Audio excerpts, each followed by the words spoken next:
You've been drowning in the rain, slowly saving up the pain. So deep inside of you, see the colors of the sky slowly turn from black and white. A rising hope, bright as gold. And now there's nothing left to lose, so we're breaking all the rules. And they don't know what we know. 'Cause I can hear the thunder from afar, a lightning in the dark. I can feel a fire come alive, so calm before the storm, so dark before the dawn. Oh, I can see the fire in your eyes, in your eyes. Oh, I can see the fire in your eyes, in your eyes. Oh, I can see the fire in your eyes.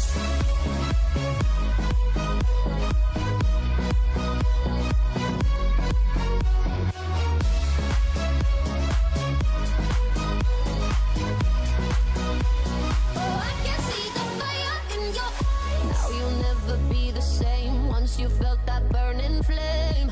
You're chasing stars alive. What was broken's left behind. Watch it crumble in the light. Nothing can stop you now. See the colors of the sky slowly turn from black and white. Rising hope, bright as gold. And now there's nothing left to lose, so we're breaking all the rules. And they don't know what we know. 'Cause I can hear the thunder from afar, a lightning in the dark. I can feel a fire come alive, so calm before the sun, so dark before the dawn.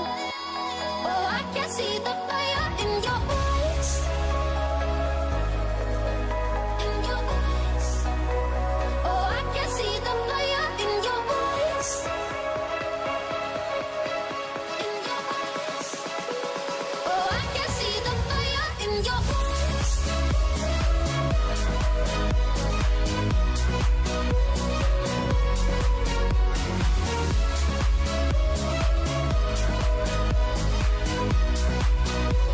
Oh, I can see the fire in your eyes.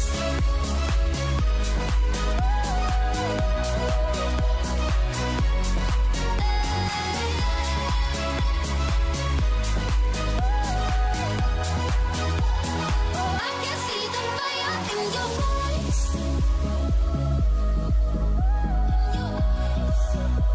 Oh, I can see the fire in your eyes.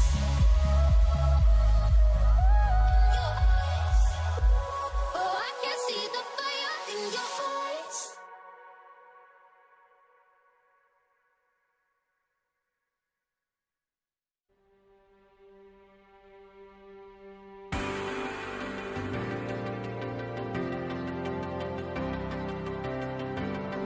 If you had it all, would you look the fall in the eye? Or would you walk away this time? Do you realize, do you recognize it's never over? Or would you walk away this time? 'Cause we all face the fire as we search for the light in the dead of the night.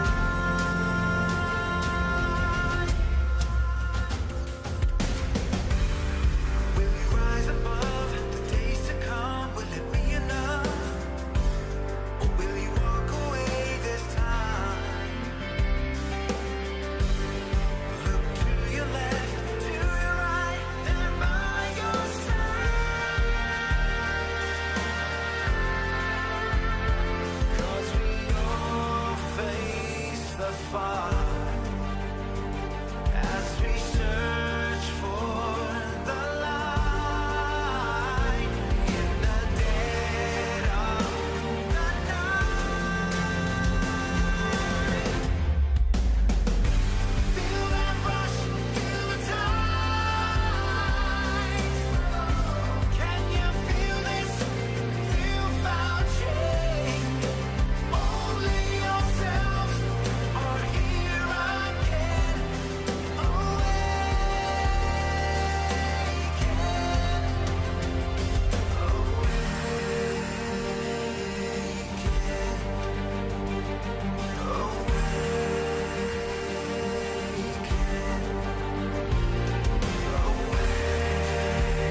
in Germany, and week 2 of the LEC Spring Split.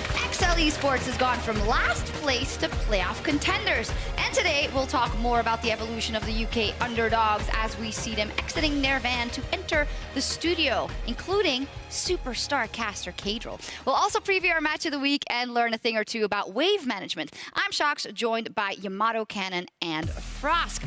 Now, as we dip into the standings from yesterday, G2 and Origin continued their winning streaks, solidifying themselves as the top teams in the LEC. Of course, we'll see them facing off a bit later today. But Yamato, out of the two, who have you seen the most complete performances out of so far? Complete, I would say Origin, because I think their drafts they've just played for the drafts, honestly. Their drafts have been fantastic, but at the same time, these drafts haven't forced them to be tested in the later parts of the game. Usually, they figure out the early game, and then later on, it's like they can just wait, because they outscale. So there's some question marks there still. Yeah, and it's kind of like the three components that I think Ender really highlighted yesterday about Origin's draft. That's you're bringing range, you're bringing CC, and you're bringing scaling potential. And this kind of is the secret ingredients for what Origin have been able to put together on the Rift, and then use it to great success. And at the same time, with G2, I think the biggest question mark, what will happen when they face a team that is actually disciplined? They threw some early games early on, and then they came back because they found these flaws in the way that the enemy played.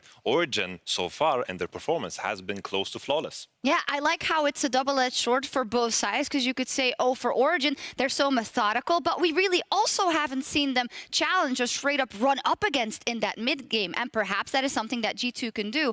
And I also have an inkling, Frosker, that in these games where it really matters and they have to play cleaner, we might see a different G2. I mean, they certainly turned it on just the other day, so it's always this idea that it's like the beast is sleeping, and you're just waiting for G2 to get angry and to wake up. And we heard from them yesterday that they are ready, that they think they are still definitively the best team, and they're going to prove it today. We'll see. I also want to put the attention on XL, who's currently in 3rd place and could book their very first undefeated week in their LEC history. It's just been phenomenal to see how they've entered the split. I think EXO showed a lot of promise even last year because they had some key pieces. Kadril stepping up big time. They didn't reach playoffs, so we didn't celebrate them in the same way as Rogue. But I think they were on a similar trajectory, made massive improvements in the bot lane. And I think that just means that XL is a team to be reckoned with. Yeah, for me, I mean, we'll always talk about Kadril and how he is kind of that superstar caster and jungler right there in the bot lane. But I think Yamato did bring it up very well, is that it is that bot lane. It's the fact that you have Patrick and Torre down there that have really been the difference maker for me. And then all you need is for Mickey to come up heads when he decides to make those coin flip plays. We'll talk about them later in a bit. They are our first game of the day. And I'm also liking just everything that's happening right under the top 2. We have a couple of teams that are vying for that top 3 and could all get it. Something we saw yesterday, though, or someone rather, was Set, aka the boss. He was styling on people in top lane, and yesterday we gave out some tips on how to beat him. But it turns out it is harder than it sounds. Draft a comp with CC, you're ruining the and run away from him. Huh? You can just walk, actually. The sidestep, the center ult coming in, Webbo in trouble, but that's big damage! That's one! The only way he wins is if he gets the 2v2! Run away from him. Ulti already used, Webbo wants to finish him down. Knuckle down, 1-2 punch, that's a knockout in the mid lane. Run away from him. It's easy. Yeah. Even when Ender was explaining it and Dracos were explaining it, just walk away, I knew it wasn't possible. You can't just walk away from This him. is the words of a Rek'Sai main, because everyone keeps running away from him. You know, he misses his tunnel, and this is just his complaints manifesting in a different champion. I mean, I feel like Draco said it best, is that this is the pit master, and eventually you will have to go towards one of those pits, and Set will get to fight you at some point. So welcome to the Thunderdome. Yeah, welcome indeed. Well, whether you are unranked playing Set, Silver, or Challenger, correct wave management could be the difference between a win or a loss. And Professor Frosk is ready with her class, Riding the Wave. I see that I upgraded here. Okay, you've been hearing specific language around waves and wave management for a while now, so I'm going to do a TLDR to help you better identify what we're talking about. That way, when you flame North America, you can cite specifics. Now, there are 3 main buckets for all wave management to fall into. There's freezing, crashing, and pushing. Now, let's start with freezing. A freeze is when you manage to hold a minion wave at a specific point in the lane, typically closer to your tower than your opponent's, and usually by keeping the 3 back caster bros alive. This allows you to deny the opponent's CS due to the threat of a possible gank from the jungler. You can also use a freeze to neutralize a missing summoner spell like Flash. If you're flashless, you want to get the golden experience from the minions, but you want to do it from the safety of your own map. Next, a crash, or sometimes referenced to as a slow push, is when you get multiple waves to stack up before they crash on your opponent's tower. This is usually done by thinning your opponent's wave by 1 or 2 minions, which will make your minion wave naturally snowball larger and move closer to the enemy's tower. Now, crashes are important for 2 main reasons. 1, your opponent needs that crash badly. If 3 waves are built up, that's a majority of their gold and experience, so they want to be around for it, especially at early levels. And 2, that also means you get more minion bros to assist you and your jungler in an early dive, and more value to do it, because even if you trade 1 for 1, they'll miss all that golden experience to their tower. But if you want to keep it safe, it also means that you get a big window to back. And finally, there's the push, sometimes referred to as a bounce. Pushing a wave is what most people have experience with when they rock into a lane, they slam their face on the keyboard, and they use all their buttons and constantly auto-attacking to push the minion wave as quickly as possible, shoving the wave into the enemy tower. And there can be good reason to do this. Pushing can give you first rotation towards an objective, giving you crucial time to set up for an incoming play. Now, in case of a bounce, that idea is usually executed in early levels, shoving as quickly as possible to bounce the wave back to your side of the lane. But either way, it's just about using conscious thought, so you're not just autopiloting and shoving free gold into your opponents. Yeah, it makes a lot of sense and is very, very important in our game as it is. Yamato, you as experience as a coach, how much do you practice or train specifically with your players around wave management in games? I think most of the time I've noticed that mid laners and top laners know it very well because they need to focus on it so well. Usually the bot laners are the ones that need it. Because they are the ones that slam their head into the keyboard and blame the junglers when they get ganked. I mean, it must be quite difficult because even if, you know, obviously all the pro players know the principles, but there's just so much more going on a map that they probably aren't always paying attention to their waves or the waves of the enemy. I think the more difficult part is, sure, in the lane matchup is easy to manage, but in conjunction with your mid lane, for example, timing a push and preparing a wave in order to dive, this is the difficult part to kind of figure out in competitive play. And we actually had a perfect example from that yesterday in the last game of the day with Selfmade from Fnatic. It's when Selfmade didn't have any options to gank. It was the fact that he was top lane. He then sprinted bot lane, and Schalke are thinking, jungler's top, we can bounce this wave, but they didn't get the bounce in time, and Selfmade was able to get 2 repeat successful ganks, which meant Forgiven didn't get to play the game at all. Yeah, definitely. So 2 teams that might be very good at wave management because they're still undefeated are G2 and Origin, and they are both the only undefeated teams in the LEC. And later tonight, they take to the stage for our Alienware Match of the Week.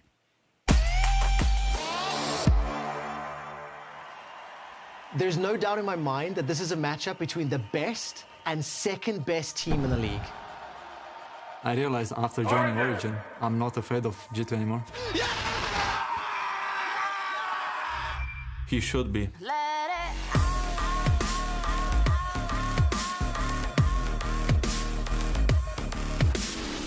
Bold statements.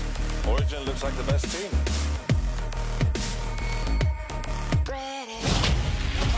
Job, but has he overstayed as well? Crown shot still laying down a bit of damage. He goes the wrong way. Now with the Eden Gank goes.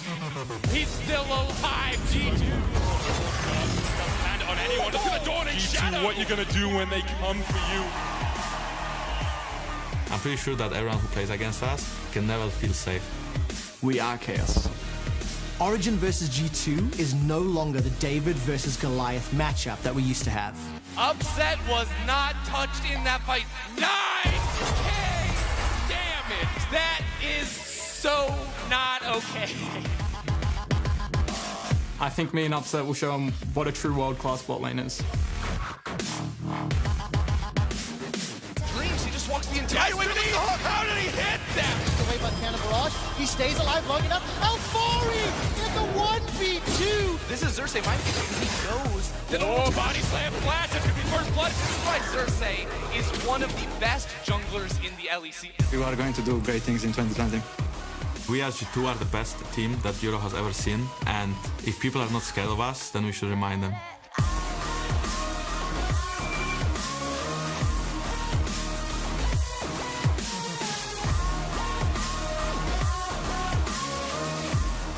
G2 and Origin are definitely the two best teams in the LEC. We still have the exact same players. And these are the players that went to the World Final and dominated Europe. I think this weekend's gonna be a bloodbath.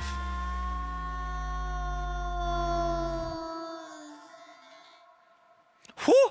I cannot wait for that matchup at the end of the day. Xerxes has promised us a bloodbath, and I hope that we get to see it. Because what's not to be excited about when we have Origin going up against G2 Esports? These two have clashed multiple times, and it is often G2 that come out ahead. So what's the difference? Why am I so excited about this matchup, and what is it about these two teams that stands out for me? Well, today I'm going to run through some clips and show you what excites me so much. Starting off with Origin. This team, they remind me of the katana, the smooth, silky blade that cuts through their opponent with clear precision.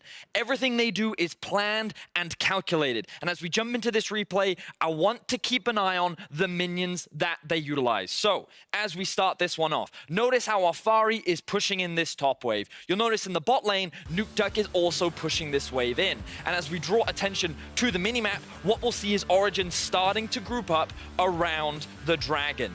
This is Origin saying, we're setting up for this objective. Fnatic, what are you going to do? Fnatic, they look to team fight. They feel pressured. They don't find anything off the back of it. Oh, but what's happening in the bot side of the map and the top side, you can see that these minion waves have now hit the towers. Origin is creating so much pressure on the minimap right now, and as we roll the play out, we can see that Fnatic is losing this farm. They're losing control over the map. They're losing these resources, while Origin is losing nothing. They're in a prime position to set up for the Drake. They're in a great situation where they can look to fight and keep this dragging on, because it's only going to benefit them more and more. And while, yes, in this clip they do lose the Drake, they win the team fight, and they deny so much farm from their opposition.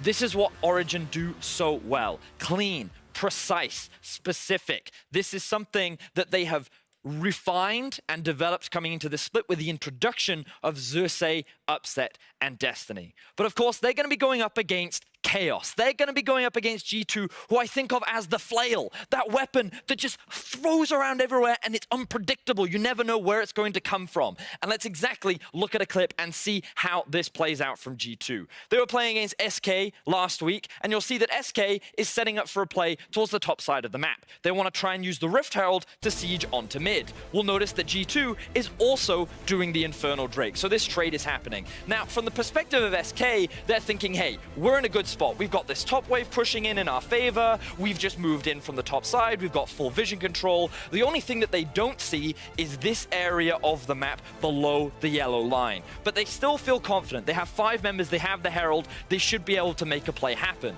The thing that they can't predict is the unpredictability of G2.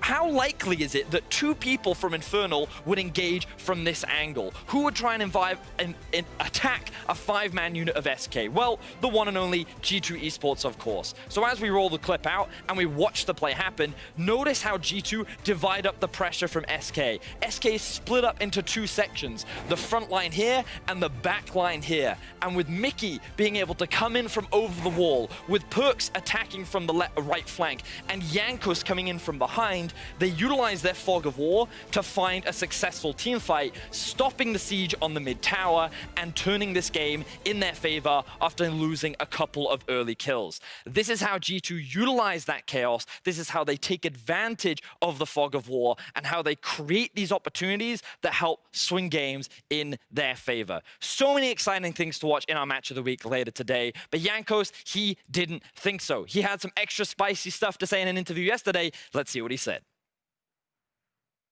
I don't really care about Origin. They're nothing special. Like I don't understand where the hype came from. Even like on the hype video, they said that the best 2 teams in Europe. Like, I really don't understand, and I think we are the clear favorites. And I know that Upset and Nukeduck didn't die yet, but they will sure die a lot tomorrow. So it's going to be a fun game. Jankos, it's hard not to love him, but now it's time for Picks to Squash, where we will discuss the poison and the bait that is ruining LEC drafts. To everyone's surprise, I'm going to start off with Ornn. In solo queue, you love to have him because no matter how hard he falls behind, at some point he's going to build you some juicy items, bring some good engage and some simplicity to the table. The same things low-tier teams love to have.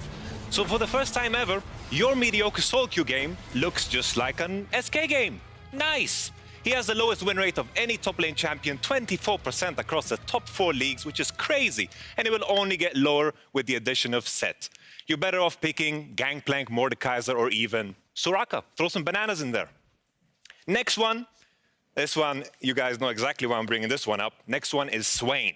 With the small changes to Swain, he's better suited for the support role. Barely even in the super role. His Q doesn't pack the same amount of punch, and his mastery choices are strictly worse. The one that stands out the most is Nimbus Cloak. With the reduced mobility, he just gets kited like a dog. Specifically by the meta. There's Gangplank battles, there's Gragas battles, whatever battles, Swain doesn't like him. I'll keep the last one simple. Misfortune sucks. She's only got 2 wins over 7 picks. Why? Well, Gragas barrels, already mentioned them.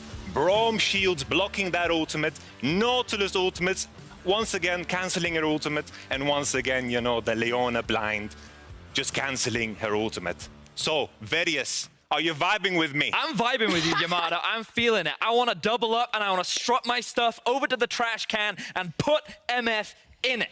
I'm feeling it. Good stuff.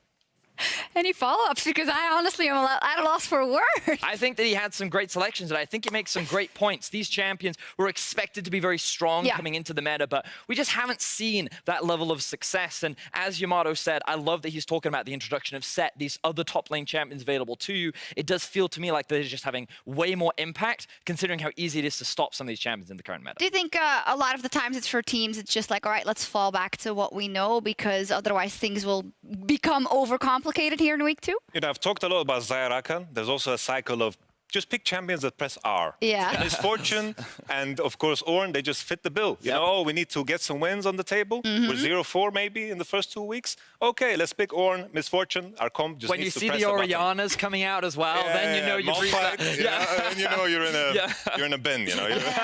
You're done. Yamato, I'm sure he's not listening, but was that Swain one specifically for Bwipo? Yeah, for my boy Bwipo. The Conqueror, you know, he was just floating around like this, flashing in, you know, it looked quite disastrous and you know, it's rough. I love that. This image is It's Swain. Ladies and gentlemen, it's Swain. It's great also. Yamato just laying down the law, and we'll see if teams take his advice with 5 more games worth of action left. Later tonight, Selfmade looks to continue his great performance from yesterday as he goes up against his former team in SK. I mean, it's a good one for the storyline of Selfmade, but oof, it's going to be a rough one for SK. Yeah, I'm expecting Fnatic to just smash this matchup, honestly. Right now, we see SK, Vitality, and Misfits sitting at the bottom of the table. And while Misfits did pick up a big win, I'm still looking at these 3 teams as kind of at the early parts of the split being easy pickings for many teams. Yeah, still a couple of teams chasing their first win even, so maybe they get that on the board today. First up, however, today is XL Esports versus Misfits. After finishing last in summer 2019, the UK underdogs have started the new year with a bang. Let's check in with Lar at the Smoothie Bar for more insight. Smoothies. Thank you very much, Shox. Welcome to the Live Like a Pro interview. We are back this week with Fabien from XL. Thank you very much for joining me. I have so much to ask you because yesterday I talked to Youngbuck about how XL was doing amazingly since the beginning of the split, and I know you recently joined the team as head of performance. Can you explain what it's about? So, yeah, hi, nice to meet you. Head of performance is basically focusing obviously on the in-game performance, making sure they're performing on the best level, but obviously also looking on dimensions outside of the game, well-being, sport psychology, how to prepare, and what do we do when we're not spending time in front of the computer. So we focus on well-being that will lead to better performance, basically. Can you tell me a bit more about this second part? Because, I mean, we know how the in-game training can work with the coaches and everything, but when it comes to performance and how to increase it, especially on the psychological aspect, we don't know much about that. So how do you train these players to be ready for the game? That's a really good question, because the most teams just focus on practice, whereas practice is one part of the day, but there are so many components like sleep, nutrition. We have many pillars we are focusing on. Physical activity, because they need good concentration, so better concentration over time, healthy mindset, and then in the end, the mentality. We have to have confidence, self-esteem, and also making sure that the player develop as human beings, so that's everyone focusing just on gaming but never anyone focus on live. So we want to make sure that we develop them, that they are, when they're here, to be ready on stage and create peak performance. I think it's interesting and it can be struggling for you sometimes because knowing how esports players can be, teaching them good habits may be difficult in the beginning, like giving them a routine, something like that. So how did they react when you showed up?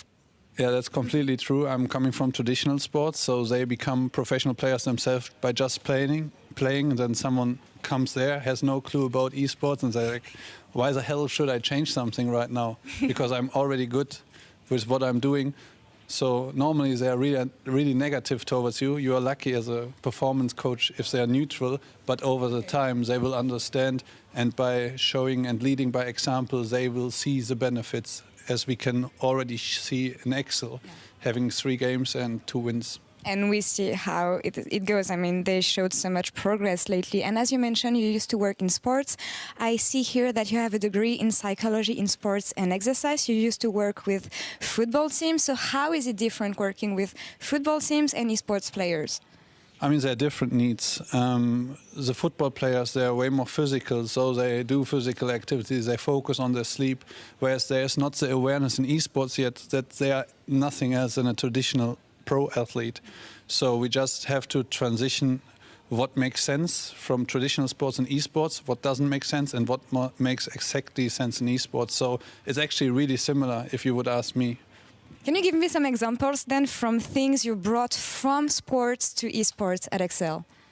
I mean, in general, if you work with a person, they're always the same human needs. So when you're a caster and you have bad sleep, you are not in a good mood. That's the same with a professional player. Food is really important. Physical activity is important. Fresh air. So all the human needs anyone actually could benefit from. So it's not rocket science. The rocket science or the difficult thing is, like you said, having quite rebels. They don't want to change and almost get a cultural shock because someone like me coming in, how do you address it? Because I know what's good for them, but everyone is different. So how do you approach them? That is the most important thing about my job. And getting to know them, I think. So focusing on today, they have an important game. They've been doing so well lately, but I mean, each game matters. So how do you make sure they are ready on game day? So basically, when we get the shuttle 2 hours before the game, everything is planned. Before they get a vitamin water, a smoothie, we make sure they have the right nutritional snacks here.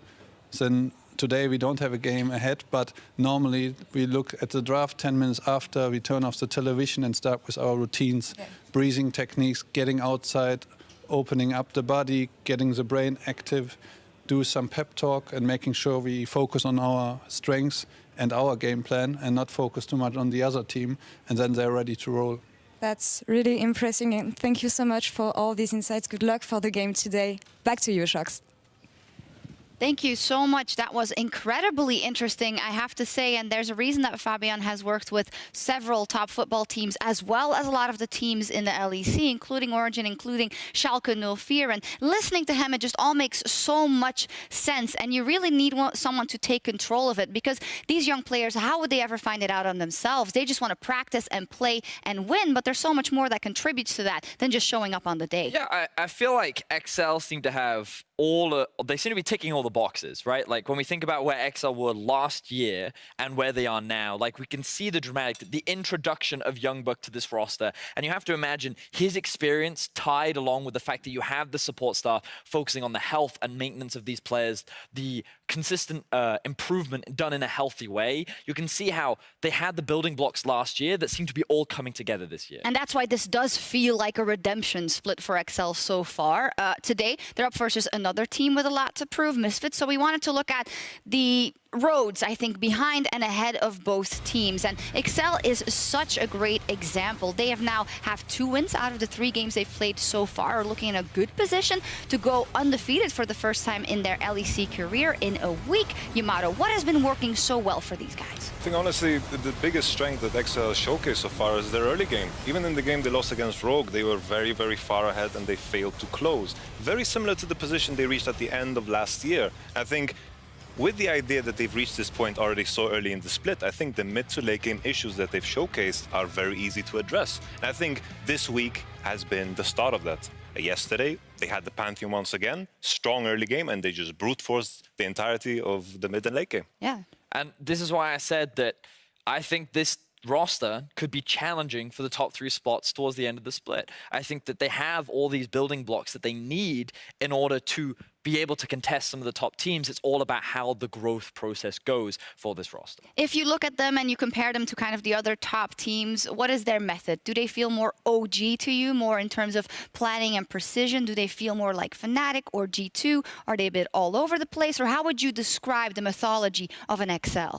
I feel like when it comes to XL, the vibe I'm getting from each individual player, reading their interviews, how they speak about each other, I think the atmosphere is fantastic. Also, the vibe I'm getting from Youngbuck and from talking to him, how he contributes to a culture. I think everyone's there to improve a product. I don't think they have any personality issues. I think all of them have the same goal. And I think with this in mind, I think there's always going to be steady growth. You have some players with a lot of history, but they've never been in a situation when they're surrounded by players with equal goals and equal kind of predispositions in terms of what they can accomplish. So I'm very excited for this roster. I agree with this being like one of those disciplined rosters that can take away games from a team like, for example, G2 if they slip up an early game in the end of the season. Fantastic trajectory ahead for XL. Of course, they have to win those games, even though we talk them up, including this specific game versus Misfits. Now, Misfits for the last few years, it's been so rough for them, we have to say, for a brand that came into the scene and was very successful in their first kind of foray into, that's not a word, for their first kind of moves into the league, but they have been struggling.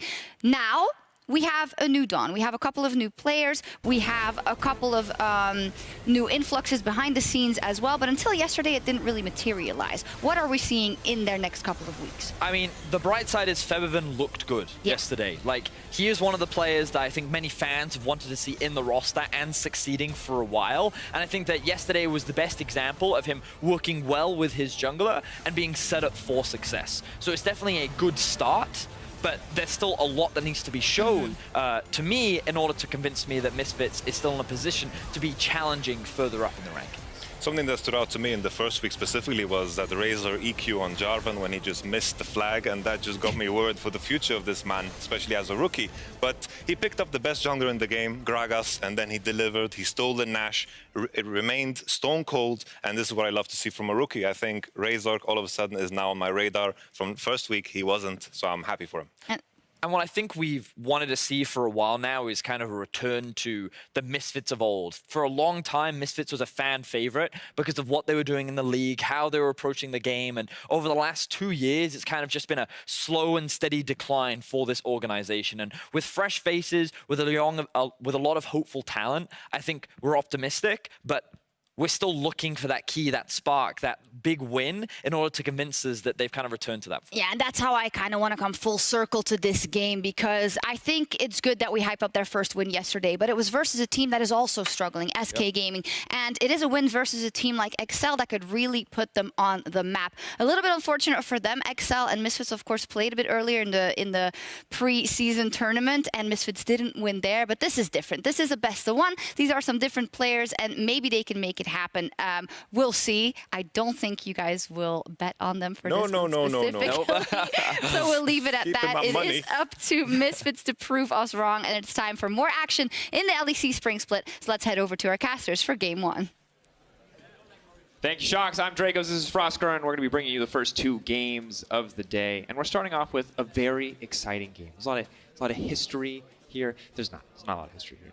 I'm wondering exactly what I can say about this game to build as much hype as possible. Rematch of the Neo Surf Cup. Rematch of the Neo Surf Cup. That's what we're about to witness, folks. If you didn't watch the Neo Surf Cup, it was an excellent preview of kind of things to come, both in the regional leagues as well as here. And really the only matchup that I'm worried about, I wasn't worried about this one until yesterday, but after Mickey laid the smackdown with the Pantheon, there's 2 things I'm excited for. 1, it hopefully making it through pick and ban, and then 2, what Febiven is going to do to shut down that Pantheon. That's a lot of ifs, but that's what I'm holding out hope for. I mean, the good news for both XL and Misfits fan is that Mickey and Febby popped off yesterday. Febby on his Kiana, Mickey, of course, on that Pantheon. I'm going to say that the Pantheon maybe had a helping hand from some enemy team decision making to really start rolling early, but Mickey did execute on it. It was a big confidence play to go right over that wall and then immediately into that bush with the Elise in it. And after that, the game continued, but the game was over. Let's be clear. The game did end at that moment. It may not have looked like it, but in the same way that, like, you know, people in action movies slowly bleed out, we saw the same thing happen live in front of our eyes with XL's previous opponent. The question is, what level of misfits do we see today? Because yesterday, Fevin put his carry pants on. It was a wonderful thing to watch. I feel like B-Boy popped off too. Dan had a solid match with the set into the Ornn. Overall, felt pretty good. Big step up for Misfits Gaming. Can they continue on this pace, though, or do we see them go back to some of the more disappointing aspects of their playstyle that we saw in week 1? Yeah, it's about setting kind of the expectations about who's the favorite here, and you heard it from the analyst desk, and we're pretty much going to echo the same sentiment. It should be Excel, but now it's a matter of kind of how heavy. Misfits did find their first win yesterday, so they do have the potential still to actually finish 2-0 in a week. So we'll see if we get any surprises as we head into draft. All right, Excel going to be on the blue side, Misfits on the red. I believe Misfits did have side selection and opted for red, instantly banning away the Pantheon. Now, yesterday they did use that red side counter pick to good effect to set Fevy up in a favorable matchup in the mid lane. We'll have to see if they repeat the same pattern today. And Excel, as I've taken a look over a couple of their drafts, they do have fairly interesting draft strategies or some weird trends that are kind of outside the LEC. They're one of the only teams that priority picked a Braum before. Yeah, I was going to say the first pick Braum was very odd. And so I'm curious if we're going to see a very similar pattern today, because a lot of the big priority picks are taken off the board. Kind of the only one that's missing now is something like the Aphelios. But the Sinnas, the Gragas, the Syndras, these are all picks that we've seen high priority. Maybe you could even see Kiana. That one's cropped up a couple of times. I'm curious, too, what the priority on Xayah Rakan looks like. Patrick Cantore, obviously a fantastic performance yesterday. The Lucian, though, interesting enough to be banned away. Saw it mid lane in the hands of Perkz. Have not seen it a lot in the bot lane. I feel like one of the biggest strengths between Patrick and Torre is that they are so flexible that they can play any of the different pairings that we have down into that bot lane. We know that Torre is a phenomenal Rakan player, so something like that Xayah Rakan that you mentioned is still capable there. Whereas I don't really know the full extent of Bvoy and Dennick's champion pool. If they are just as flexible on the Aphelios, the Misfortunes, the Xayahs, the Rakans, even the Syndra that could come out possibly. And from what we've seen across this patch, it has been a lot of jungle plus bot lane in this first pick phase. And already we see Kadril getting his hands on his jungler of choice. What he said yesterday, Gragas and Jarvan, the two strongest junglers in the current meta. Now that he banned the Gragas away, he'll take the Jarvan for himself. He'll be going toe-to-toe with Razork's Lee Sin. Xayah Rakan, the immediate response. Misfits have the conventionally perceived power pick of the Aphelios, but we've already seen what Patrick and Torre can do when they really get going on the Lovers bot lane. I'd be really curious if they actually pick up Feby's pick here and don't immediately try to grab something like the Braum. Aphelios and Braum just work so well together, and Xayah Rakan is already going to be such a massive pain to deal with in that bot lane. Maybe they figure that they can get either a Thresh, a Kench, or a Braum on this second side of ban phases, which is why they want to try. Now that makes a lot more sense to me. There it is. All right, the Tahm Kench. Aphelios definitely a strong enough champion to warrant the protective powers of the Tahm Kench, but I don't think we're going to get to see that LPL Tahm Kench that you always kind of try to sell me on, where they're using him to dive towers. This feels more like the conventional get out of jail free W sort of Tahm Kench. It does feel much more like the defensive one, but then obviously opens up a lot more roaming potential later on when the towers start falling down. We've seen kind of Misfits' MO so far in the LEC 2020 has been a lot of roaming or high mobility mid lanes, the LeBlancs, the Kiana. So something later on when you're looking at kind of building a holistic composition, Tahm Kench could fit very well with whatever Feby picks, as long as it's not rooted down into that lane. And now it's very curious to me to see what Fevin wants to round out with. Obviously has time to go for a counter pick. I wonder if the Kiana is the result of him being very, very good on the Kiana, or if it's the result of a positive lane matchup. How much does it matter? And is there something that Excel can bring out with Mickey that is not something Fevin has a counter pick prepared for? I just really like Kiana right now in the current game state. I think her ability to turn team fights when we're having so many critical team fights, and I've talked about this a lot of length, like, you know you're probably going to get a fight around a Baron, you know you're probably going to get a fight around a Dragon, and Kiana can just mess you up. Doesn't matter kind of what horrific game she has before then, as long as she hits the single ult. That's all it needs. That is still a nightmare champion despite all the nerfs. I'm just glad we don't have to see her in the jungle anymore. Absolutely gutted. I mean, Selfmade had her jungle Kiana in week 1, day 1. To be fair, but that was before the new patch. It is just this week with the attack speed reduction that junglers seem to be on the consensus that the champion is completely removed. Balance team, that was their goal, and it seems to be accomplished. We'll see, though. Maybe. Who knows? Adjustments could be made. Not in this game, as we have both the Jarvan and the Lee Sin. And now we get to see what Misfits are willing to blind. They're going to have to take something here, most likely.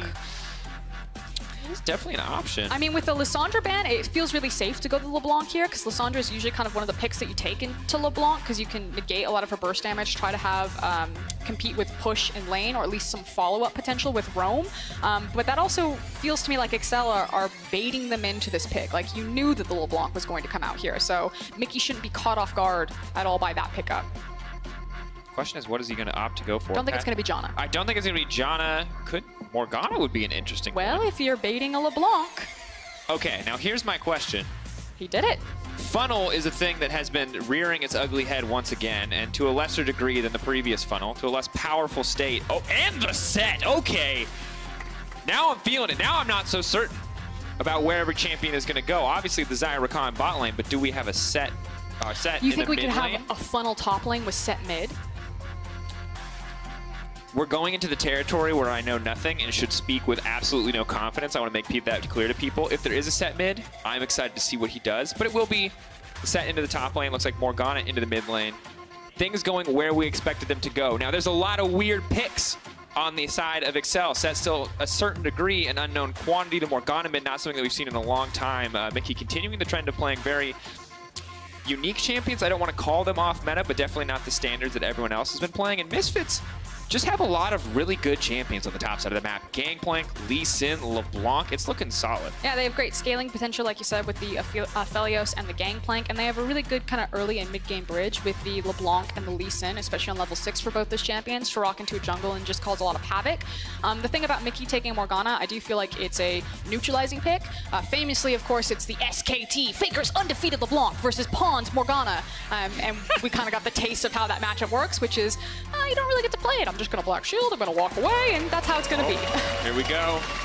Young Buck with the double handshake, back to back. He doesn't need a second coach, folks. One man versus the entire Misfit Sports. That actually is not how it works, but still like the gusto, still like the confidence.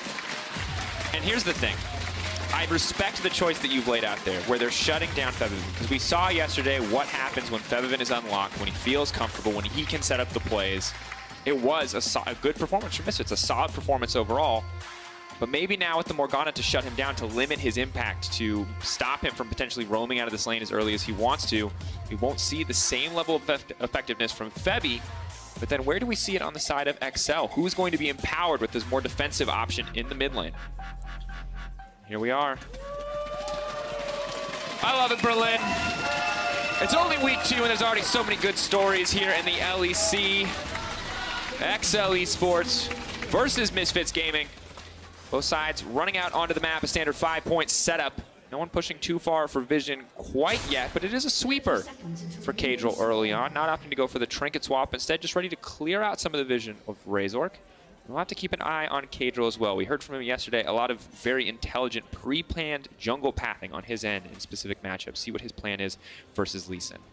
And I do want to point out the triple teleport that's coming out of Excel right now. Usually when you have the teleport summoner, of course, it just kind of gives you the, I think Cadril said, the ticket for tempo.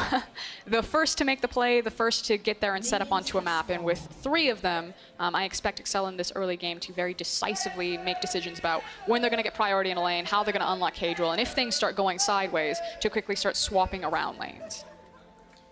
That is a good question if things have the potential to go sideways. Of course, Ophelia is relatively safe in lane, but may not have the lane pressure. And the top lane we've seen Set really succeed into Ornn. We've seen mixed results into the Aatrox matchup, but the GP matchup is a relatively new one. So we're going to have to keep our eyes on Expect and Dan to see how this lane will unfold. I mean, I've heard that from what the pro players have been saying about Set is that they feel very confident that he can get push priority pretty confidently, but his lane phase still isn't considered the strongest, obviously, because if he is pushed forward, there's not a lot of safety for him to kind of get back to his tower. So if he gets ganked, you kind of have to have the Renekton method, I think, where you just kind of stand your feet, you turn, and you try to look for the 1v2 outplay. Oh, knockups there.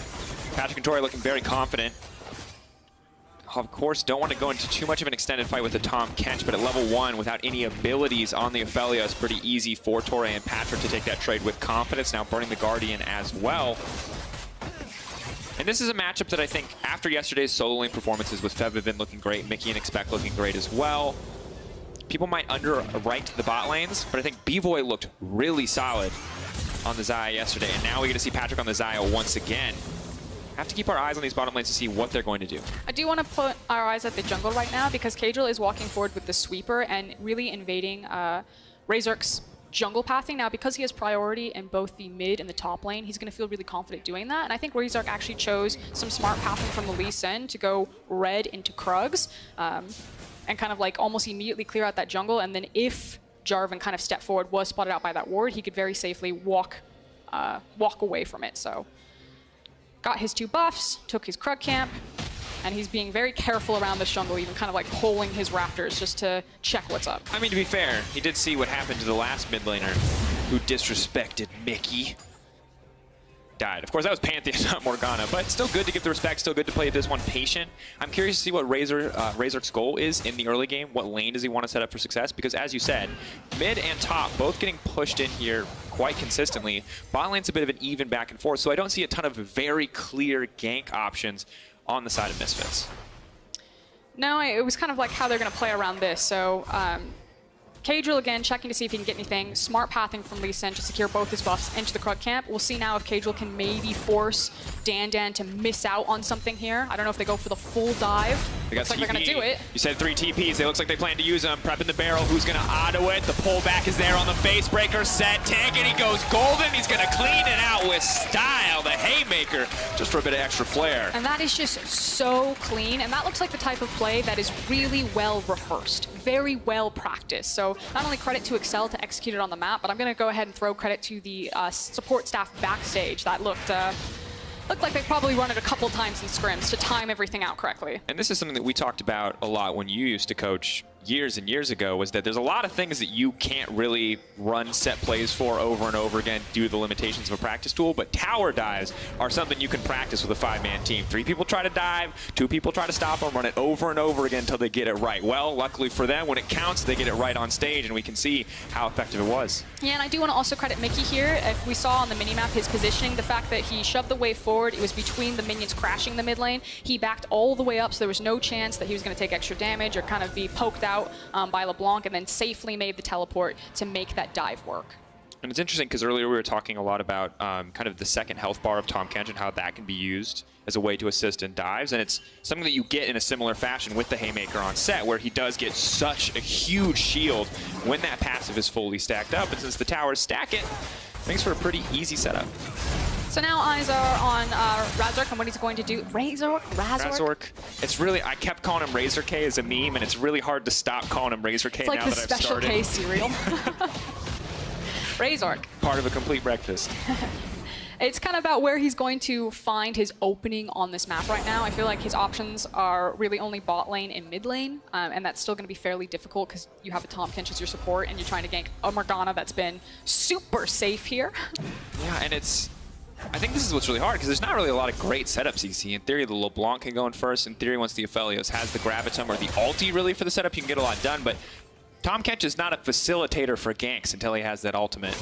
Good news, though, for the side of XL, or for the side of Misfits, rather, is they have kept an eye on Cadril. He will sweep this ward away, but they'll know that he's on the top side. It will give them a bit more freedom to play aggressive, and that's why you see Fevivint stepping forward here, chunking away at Mickey.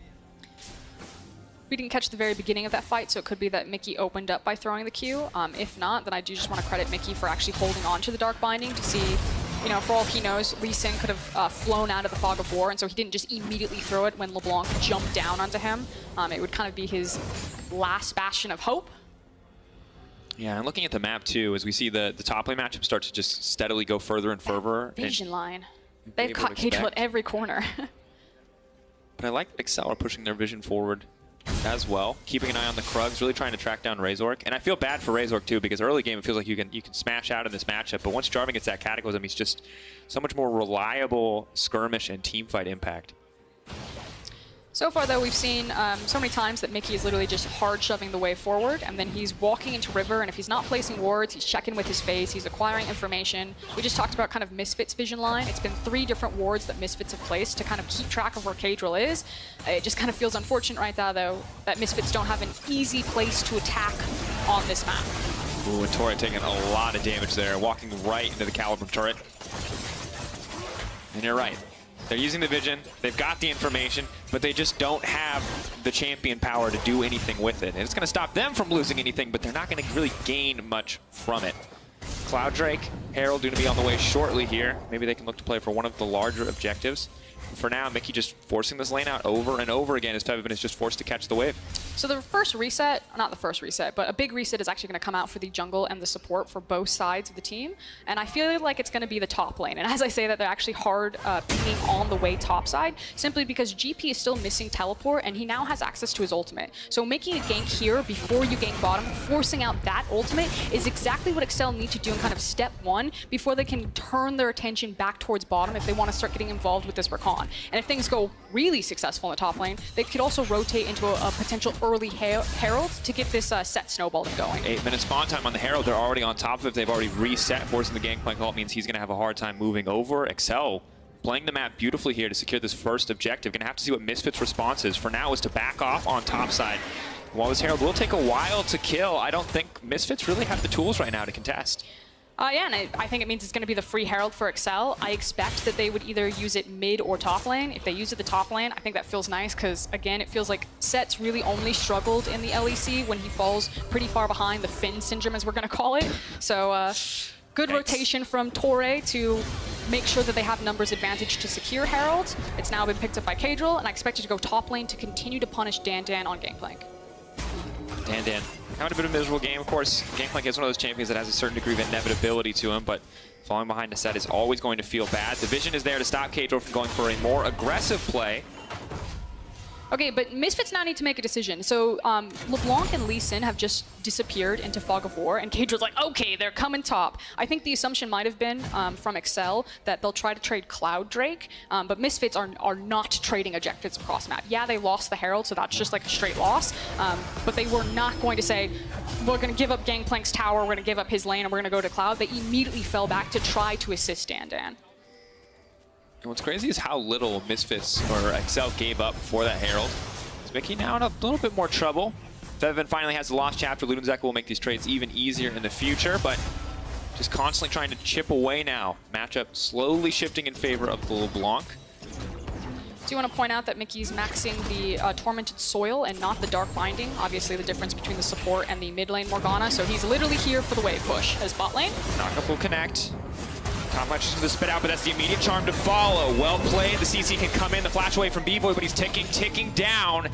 Will not drop in the end. The Ignite falling away. Tom Kench left alone in the lane. And sadly for B-Boy, unlike Patrick, he lacks the teleport to get back in time. And now there's actually an option that they can move to this Cloud Drake, and whereas I felt like the Herald was going to go top, there's now also the option that Excel could use at bottom because they've just forced B-Boy out of this lane and are getting access to all of these plates. Like, Excel are kind of started by suffocating out in the jungle with that initial roam from Morgana and just having their eyes on Lee Sin, and now poor Lee Sin just doesn't have options to contest anything on this map. He's going to try to fish for it.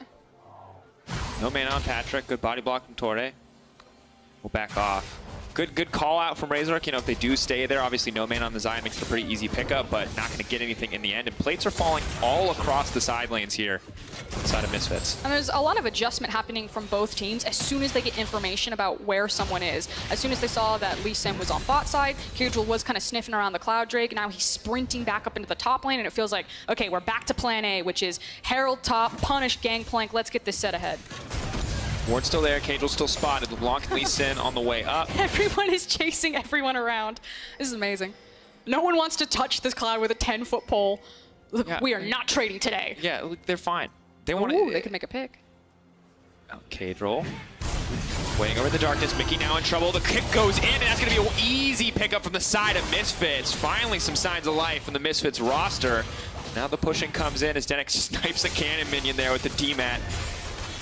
Yeah, and Misfits will not go quietly into the night. Excel were watching them across the map, trying to figure out where they were going to attack them, but Razork and Febiven in particular just following Cadril at every opportunity and finding their window on a very low health Mickey. And they didn't want to touch Cloud with the 10-foot pole, Oscar, but when it's free, they'll take it.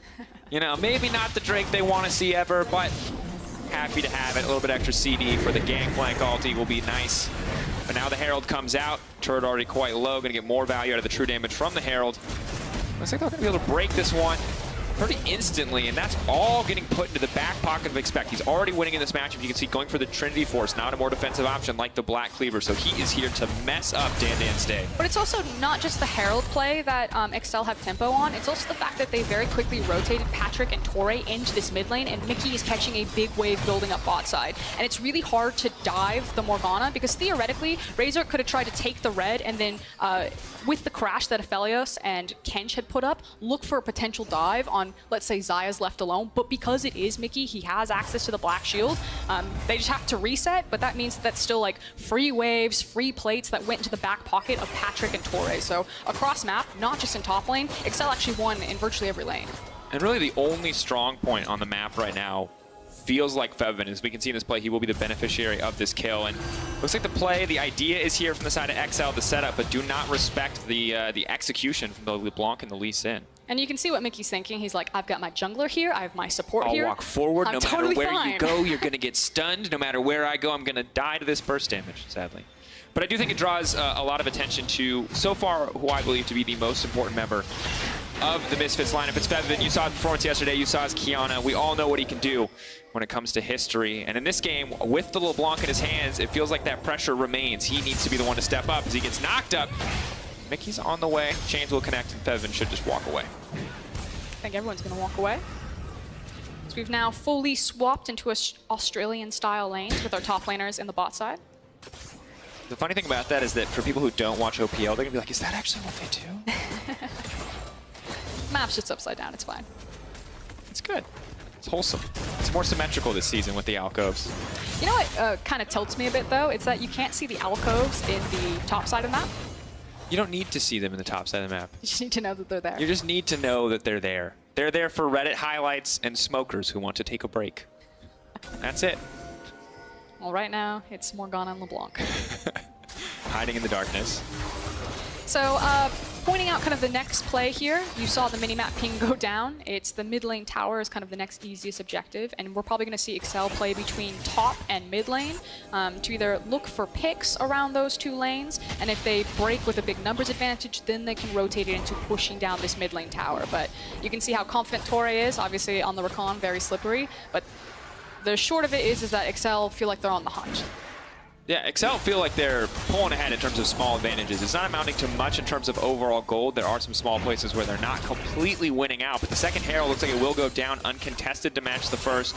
Should be another tower to follow. And Dandan should just run away here. Oh, Facebreaker misses. That's maximum grit. Now he has to walk away.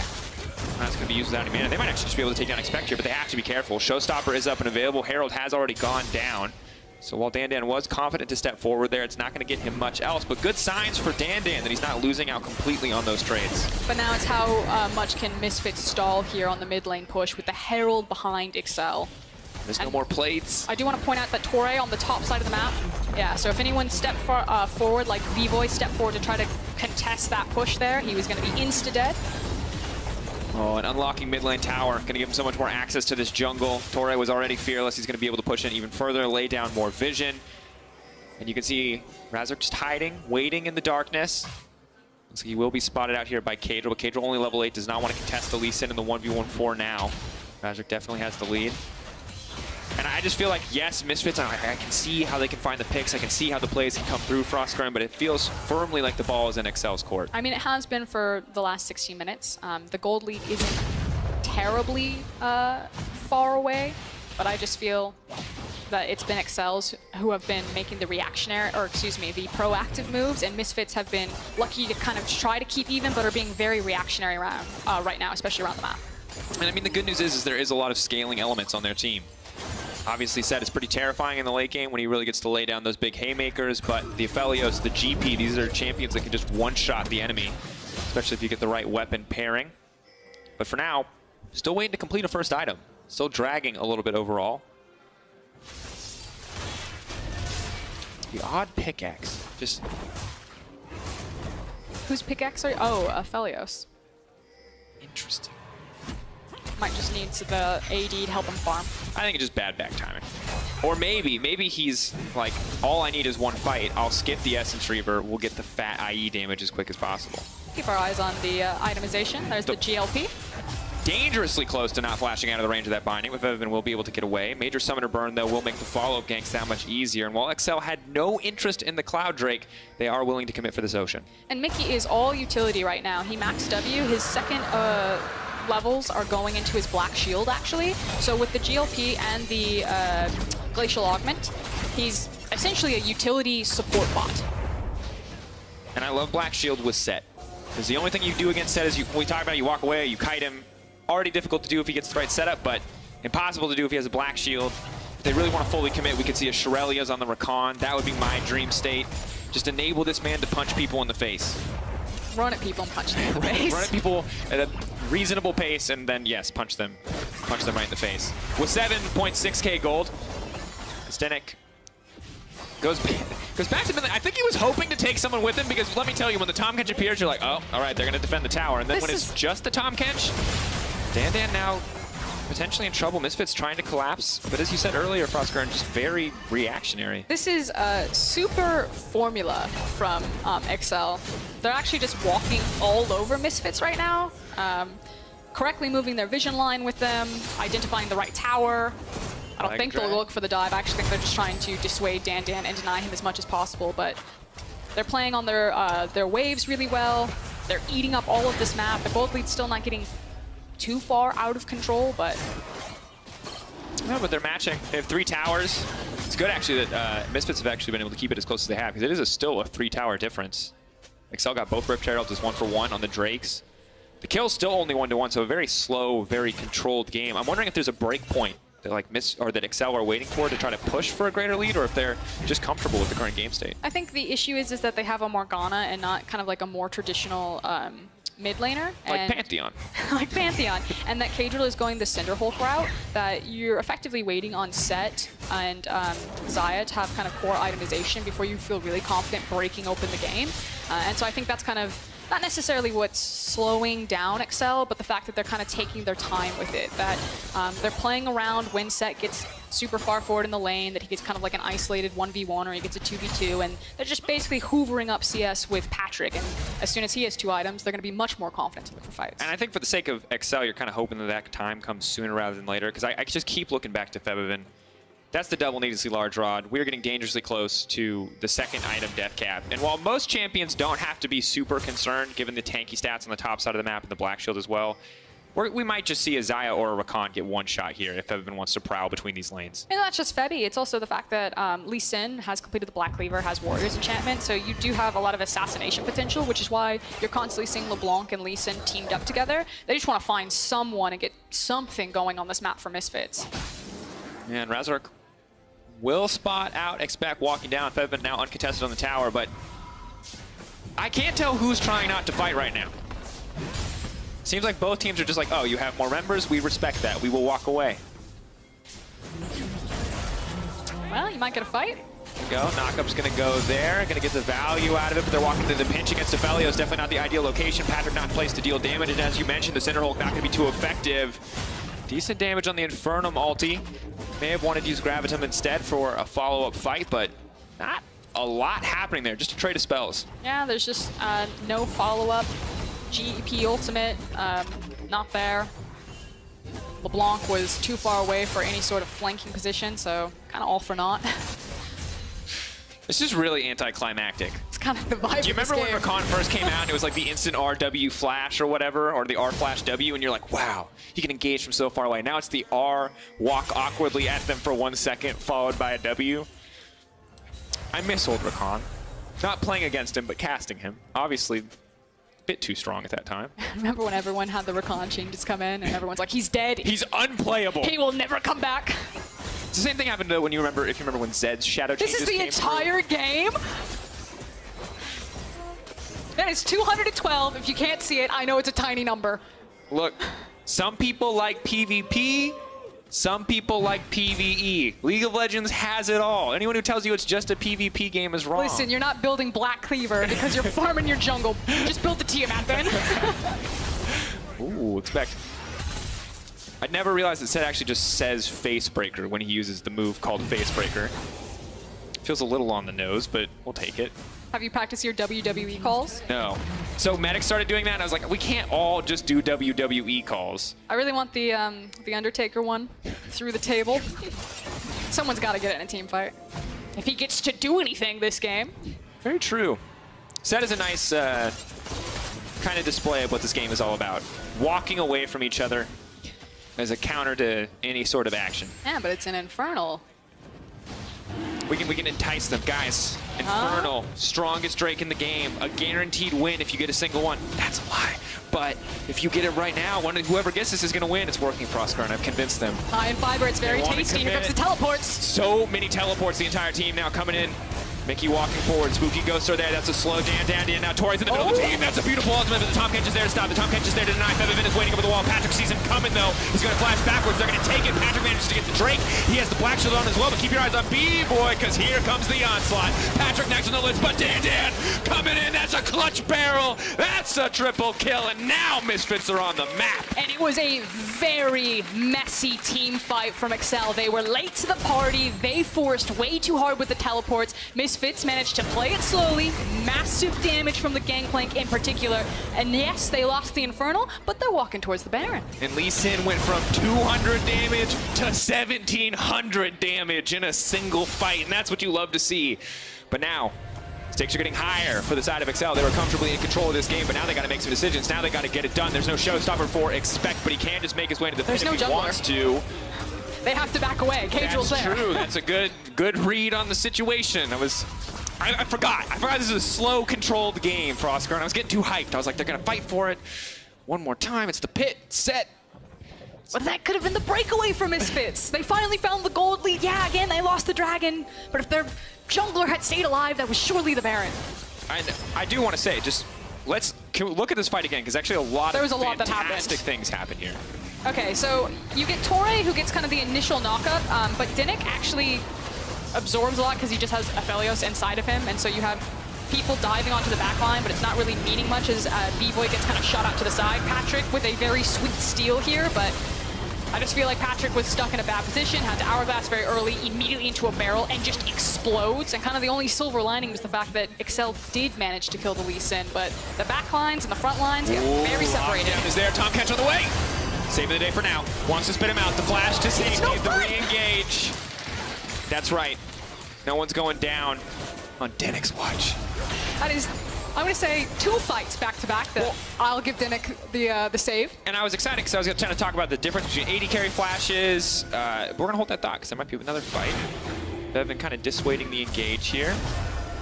Poking, prodding, trying to deny XL a little bit of the vision that they're trying to lay down in the enemy jungle. But it's a full 5-man commit on the top side from XL. They have a decent wave. Here comes Dandan. He does have teleport. He could look for a flank. There he goes. Oh, and that's actually really good from XL. Teleport is now committed here. I don't know if they're going to be able to find the follow-up fight. They have to commit. They've used a major cooldown if they want to win the following fight. Tori's going to go over the wall. He's going to find the knock-up to Dandan. Patrick trying to buy as much time, but he doesn't have flash because of the last fight. But that was a horrible kick, knocking him right back to safety. Patrick's still dealing so much damage, still finding 2 kills in this fight. Expect still alive, and oh, here we go, right in the pit. You do not want to fight this set. Bebevan stepping forward. Haymaker going a little wide, trying too hard to be flashy with the predict. Binding will not connect. Set still alive for now. Expect trying to buy time. But Bebevan finishes him off. Anything you can do, I can do better. But Cadril with the dunk down flag from the sky. Mickey from the Baron pit. Yay, good luck, team. You can do it, Set. Yeah, I think the turning point that you called there was the fact that Set tried to get really flashy by predicting the distortion back from Febiven on the LeBlanc, whiffs the W, and then Febi is able to walk him down. We have to watch this fight again, because I may have missed it, but there was no flash on Patrick. Razor kicked him out of the fight, thinking he would finish him off, and just kicked him to safety. He got to auto like 4 more times. Okay, so we start the fight. It's going to be Gangplank. Dandan uses the ultimate to force him off the tower and is now flanking. Let's watch the kick. Here we go. Zaya ultimate down. Yeah.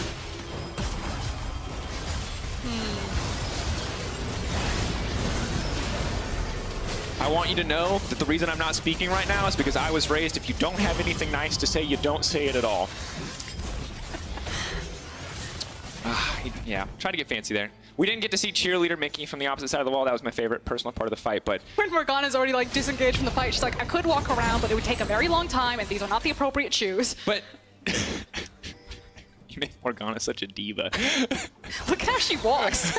Yeah, it does add up. It's very pompous walk. It feels like very prim and proper. But I mean, look, Patrick killed 2 people after that kick went through. If they had actually just taken him out, that fight might have been popped way him like a balloon. Yeah, way more favorable. Now, of course, Misfit's still looking good because Fevin's able to make a lot happen. Forces Cadril to commit a ton here, but now flashes are coming back up for the side of Excel. In the next fight, they're going to be hugely favored to come out on top. But for now, they do have to play back. They do have to play a little bit safe and wait on those cooldowns, but Misfits are clearly in the lead. And I think a lot of that damage is coming through from the gangplank here. Dan now 3-1-2. He's got so much gold in him right now. He's a full item ahead of his opponent top laner, and he's just chunking people out when these barrels find him. But they just want to walk him down. Fevin poking from the side. But I really love this from Fevin. Full committal there. Ulti now comes in. Torre trying to find the disengage. They need to step for him. Roots now coming through, but Misfits still favored overall in this fight. Patrick's flash comes off cooldown, is immediately used. Misfits are smashing in these fights. Yeah, and it was another really good gangplank ultimate from Dan that forced Excel onto the retreat here. Now, you are missing some crucial summoners and some crucial ultimates, so I think it is going to be about playing for posturing on this wave, and then the Infernal that Lee Sin's walking towards now. Patrick's just like pieced out. Oh, they're pinging Baron. They think they're going to trade Infernal versus the Baron. That would be a very good deal for Excel. Or any team. B-Boy stepping in, have to respect Dan though. Those barrels are going to be huge. Can probably outdamage this fight at this point in the game.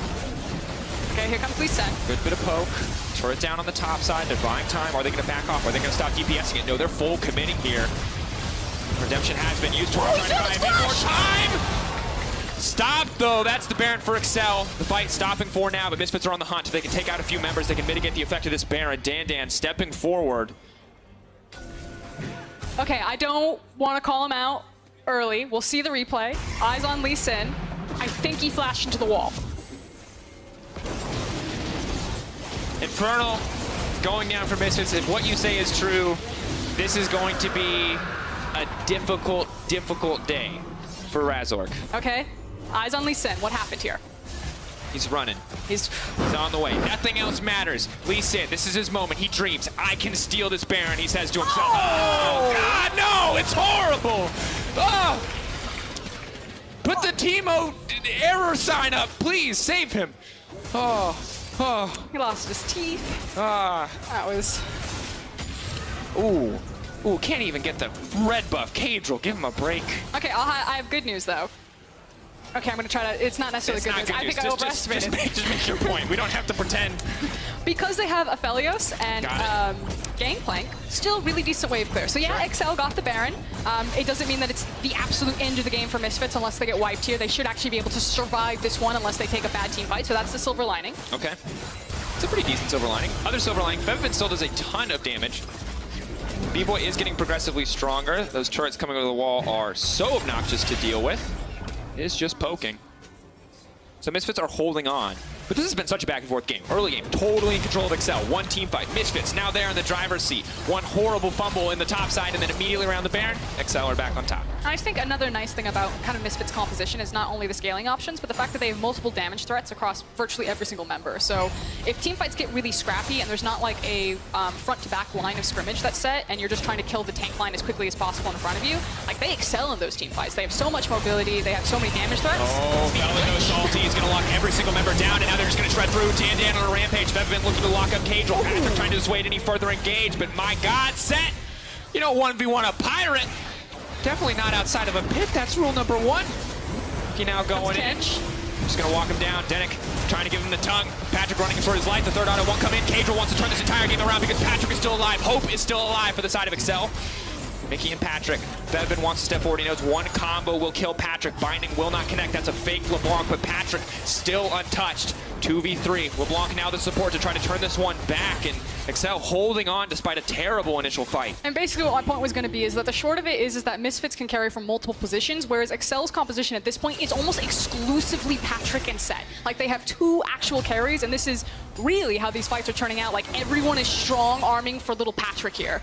And the difference too is Lee Sin, despite the struggles that Razork has had in this game, just kicks Set out. and then he has to walk back in. He's not doing anything effective. The difference is the GP lays down a barrel and shoots it from a mile away, and everybody dies, as you'll see here. Yeah, that was the big explosion there. Thank you for slowing down observers. And then Expect just has to go in. He's underneath tower. He's in the middle of the GP ultimate. And Excel do manage to kind of walk this one out in the end, in part due to some hardcore parkour by Kadril. He's like, he flags to the wall. He bounces off the wall into the ultimate. Tell me that wasn't some like Mirror's Edge that you just saw there. I don't know. Given that he died and no one else really did, it was a little bit more like that scene in The Office. Yeah. Just jump into the refrigerator box. It's fine. Yeah, so champion damage dealt. What you can see is Patrick, the one true carry of this team, as Expect wasn't able to have an effective team fight. But the split damage profile you mentioned, very much true on the side of Misfits, mostly right now on the side of Dan. It's also an issue that anytime Patrick doesn't have access to Flash, I think it's actually just a lost fight for Excel. Like, they almost can't look for fights if he doesn't have Flash, because a random barrel will just ruin his day into, like, a Lee Sin Q. Barrels are ruining the meta. Gragas, GP, you heard it from Yamato. There's barrels everywhere. Need to get him out. As we check in on the map state, Gold is about dead even. Tom Kent's going to take the team out. Well, part of the team. Lee Sin is going to be stuck in the jungle for a little while. B-Boy sitting low on ammo with both weapons. Not sure if he's deliberately trying to save some cooldowns here or if he's just had nothing to hit. Looks like nothing to hit was the answer. Feels like the option from Excel right now is to try to go back to finding a pick with Torre and Mickey. So again, it's about creating pockets of denying vision, standing in that darkness, and then waiting for someone to face check.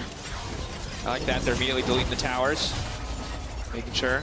Chakram, one of the biggest threats in any kind of team fight, mostly because of these turrets, not necessarily with the mini Chakrams many people expect. Fevin splitting on a sideline, Expect doing something similar. Dan.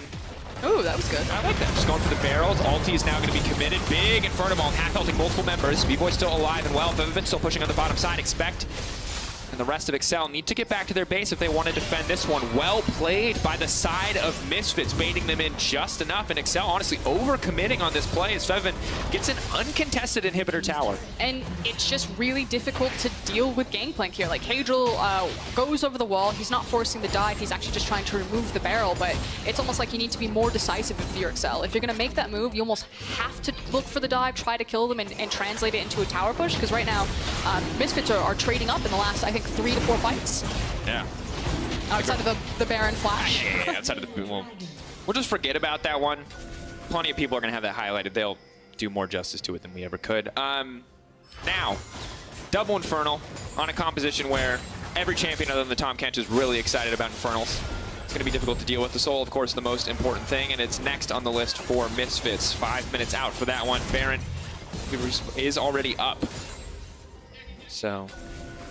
lot on they the table. Really need a pick here.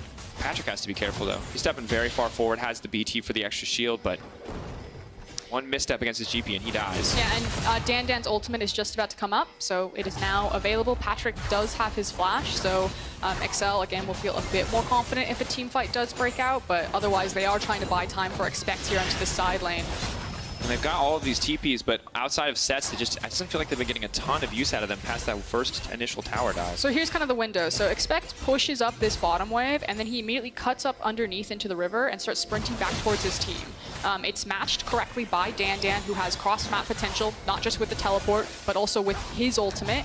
And I think we're going to kind of see this maneuver repeated multiple times from Excel, where someone shoves a wave forward, tries to get someone from Misfits to respond to it, and then races back towards the team while Torre and Mickey look for picks on Misfits. Ooh.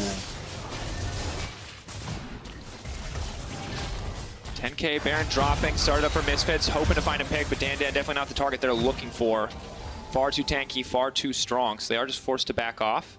But that is the window you're talking about. Now we might see Set walk back to that side lane, this time on the top side to match Febby. We're just ping-ponging waves, a tug of war, fighting for position really over this Baron pit. If you're in studio, you can hear a lot of shouting from the Misfits side. Clearly very focused. The objective in front of them. And Expect, sadly, doesn't really get to do anything against LeBlanc. It really has to be a misplay from Febivin to get any kind of significant trade. And I'm being honest, Frostgurn, I really thought that when Excel showed us so much control and so much planning in the early game and the Lee Sin hadn't really gotten anything done, that this game was going to be over. But as you can see from the gold graph, Misfits are just going further and further ahead. I think we lost the plot a little bit when the towers fell down, but here comes the Abyssal Voyage. All right, either Set's going to die or he's going to get his opportunity for a highlight play. The pullback, the Phrase Breaker, looking for a little bit more. Here comes the Haymaker. The Lee Sin goes into the mid to, but Expect is running for the hills, trying to buy a bit more time. Dan on the way in. 5 members already committed. The rest of the team, though, across the map for the side of Excel. Expect is down. It's open access. 60-second death timer means it should be a Misfits Baron, but Cadrill's here for the potential stealer. Patrick is on the bottom side looking for the trade. If Cadrill steals this, Excel can just end the game. Oh, the wave clear! Dan with a critical ult. They're stepping forward, though. They're just going to tank the tower for this one. Maybe they can take down the GP. Cadrill's been kicked back into the pit. He doesn't have enough time. He's just trying to slow them down. There's no way Torre can steal this one. But Dan has backed off. 1,600 health. Rakan not going to find a redemption for Razor because he secures that Baron. And the only silver lining for Excel right there is the fact that they did manage to break the bottom inhib through the combined efforts of Mickey and Patrick. That said, it's the Baron for Misfits. It feels like they've been winning multiple team fights for kind of the last 10, at least 7 minutes. I'll say 10 minutes. Sure, round up. Now Misfits barreling down the top side of the map. Should be able to break down a few turrets here. Oh, Infernum is so obnoxious, just trying to poke. Ulti comes in as the Graviton. Patrick now has to run for his life. Feathers are not really finding any effect here. But Flash and ulti burned. Next team fight, once that GP ult is up, means Patrick is as good as dead. Looks like it's going to be a reset, though, from Misfits, so losing a lot of time on this, on the Baron. Infernal going to be spawning in 1 minute. I don't know if Misfits are going to feel confident enough to use the rest of the Baron to translate it into shoving down objectives, or if it's just going to be about getting position over this next Infernal to come up. And at this stage, I don't entirely see how XL win a fight if they don't get some of the picks that you mentioned earlier. Because just in terms of sustained damage, they cannot match. And Set does a lot of damage, but it's slow damage. It's going to be very difficult. And I think we've been watching Excel really struggle to figure out kind of where they go at this point in the game. Whereas, again, a lot of messy fights have been happening, and Misfits are just ripping them apart. And even in like a pretty basic, straightforward fight, as long as a barrel gets underneath them, multiple members of Excel just blow up. You can see Excel just grouping, sticking together. Bevin remaining irritating, burning Guardian cooldowns when he gets the chance. But I like the patience the Misfits have been playing with. Waiting for Excel to overcommit to an option. Razor could be in trouble, but Dan's here. CC will connect. Torre's going to be in trouble. Might just be a highway for Lisa to get into this back line. Denik, who's overextended. B-Boy, big ulti, a lot of damage coming down, but the GP ult does not hit the back line. Patrick, half his health instantly gone. The Black Shield buys him a bit more time. Expect in the middle of everyone. He's going to try to suplex down. The RKO, not enough to take him to safety, but Torre and Patrick cannot get it done. Misfits, another shutdown, another clean fight for Febby and B-Boy. Misfits are shredding through XL, and you're absolutely right, Frostgurn. They have nothing left for Excel. 7 kills to 17. Misfits are going for the base. And yeah, I think that they are actually going to walk away with this one. You could see it on the death timers. You could feel it in the players from the other side. Dan immediately pulled the trigger on the teleport. And Misfits, after what an early game was completely dominated by Excel, were able to stall, wait it out, get to kind of their item breakpoints, and then just take fight after fight. And they were worried about Febabin. They picked the Morgana to shut it down, but they should have been worried about Dan, because that was a clean gangplank performance and an easy win pickup for the side of Misfits after the early game. It was a quiet game. Yeah, it was quiet for a long time, and then it was exceptionally loud and over very quickly. Shout out to Febavin in particular. I feel like he was forcing a lot of pressure on his LeBlanc moving around. Also Dan, of course, on the gangplank. To me, was the biggest difference maker in a lot of those team fights. Also, shout out to Misfits for observing the #1 rule against Set, which was just walk away. And the new second rule, which they just invented themselves, which is just walk away until your gangplank is giga-fed and then just kill him. So shutting down the notion that that champion is going to be picked in every single game. A performance like that. Here we go. Ooh. One last awkward high five for Dan. He waited for it, though, and I respect that. Very much like that game. They waited for it. B-Boy and Denik. Feeling good. And now is your chance. Vote for player of the game on Twitter. Dan, Febavin, or B-Boy. It's hard to know.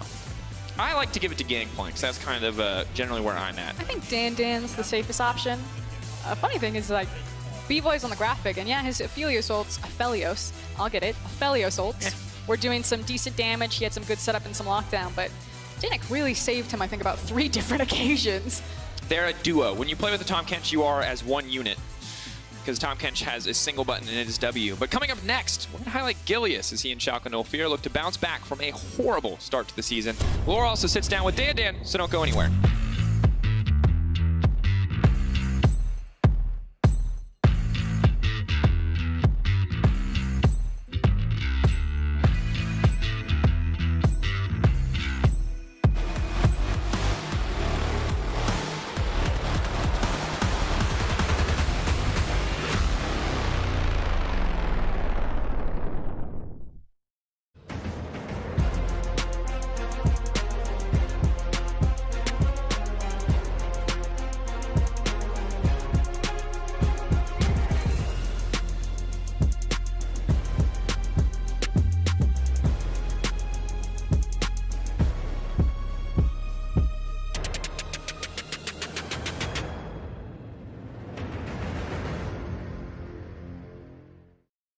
The LEC back so I can stand in the chat. I want the LEC back in my life. Rap battles, Maddie, Betty, feeling alright. I want the LEC back tonight.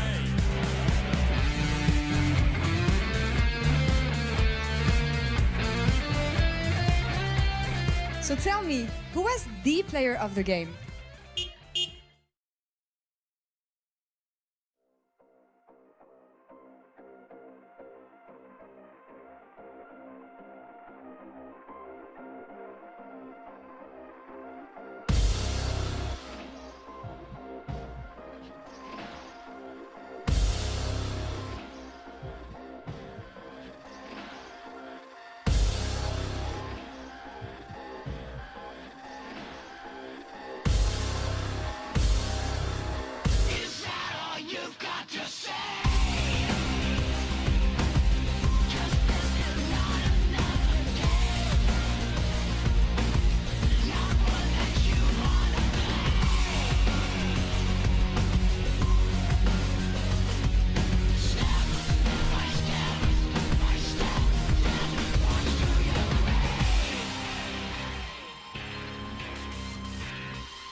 And welcome back to the LEC, everyone. Misfits go 2-0 this week. Dan is with me right now. Are you happy about this week, Dan? I mean, yeah, of course we are. I think we were quite disappointed after last week, so going 2-0 this week, who would have guessed, right? Yeah, I think it's unexpected for a lot of people, and glad we could prove some people wrong. Is it as unexpected as you being the key player of the game here? Because you are. Well, I think all my teammates played quite well. So I don't know if it's really deserved, but of course, I mean, if someone's going to give me MVP, then I'm not going to say no, you know, so... You get it, you take it. I mean, and talking a bit more about this game here, it didn't really begin as it should have, maybe. What did you miss in the early game? I think it's still difficult for us to really find what lane to play around in the early game. We oftentimes don't really execute our plans quite well. We don't communicate about how our lane statuses go, so it's just small slip-ups like this. I also had a pretty poor trade, level 3, so yeah, and then we didn't really communicate the TP, and then yeah, we just got dove, but it's fine because we know our matchups, we know that our mid game is quite good, so that's just, yeah, we're still confident after that dive. It's funny that you mentioned communication, and especially mid-game, because I want to show you some replay. The fact that you turned around, I want you to talk me through it, especially the communication. What happened? Oh yeah, this team fight, I think we got Xayah flash and ult really early on. Yeah, I whiffed a barrel that went quite wide, but that's okay. But I think Fabi got like a pretty good flank on the Xayah here, and then at this point we just knew that the team fight was over because Xayah used absolutely everything, and once Xayah's dead, their comp doesn't really do much because they have Morgana set. They don't really provide that much damage, so we just knew that once the Xayah's dead, they just can't win anymore. Was it the moment that you got back in the game for you? Well, we knew that we outscale anyway, so for us, basically just winning one fight would basically mean that we just win the entire game. And getting summoners down on Xayah and her ult and everything just makes everything just much more easier. If you have a one-threat composition, then at that point, you know, okay, for the next 5 minutes, we just can't lose. And we can just do whatever we want for the next 5 minutes. And is it because you were so confident about the scaling that you decided to trade the second dragon for Baron then? Yeah, I'm not really sure what happened. I just heard my jungle say, sorry, I inted.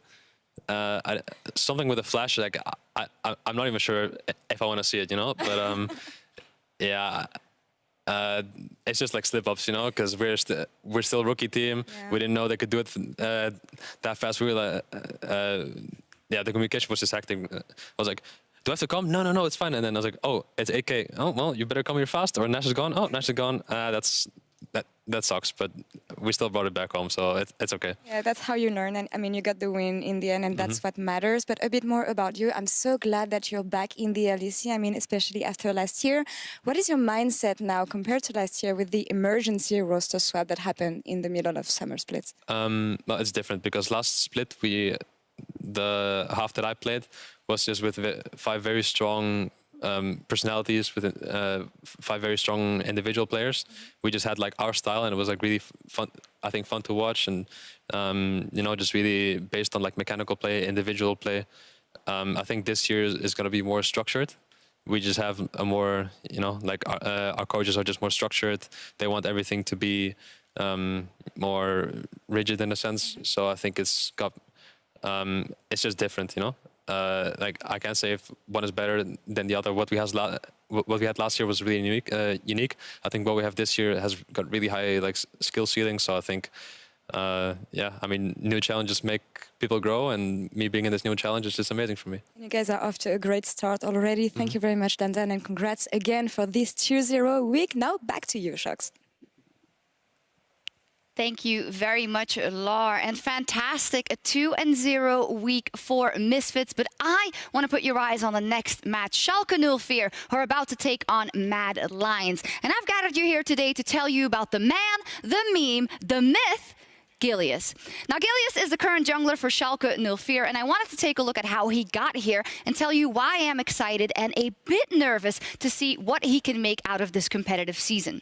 Now, Gilius's drive and passion to be a pro player was never in question. In 2014, he took a huge risk by dropping out of school at age 17 in order to pursue a career as a pro.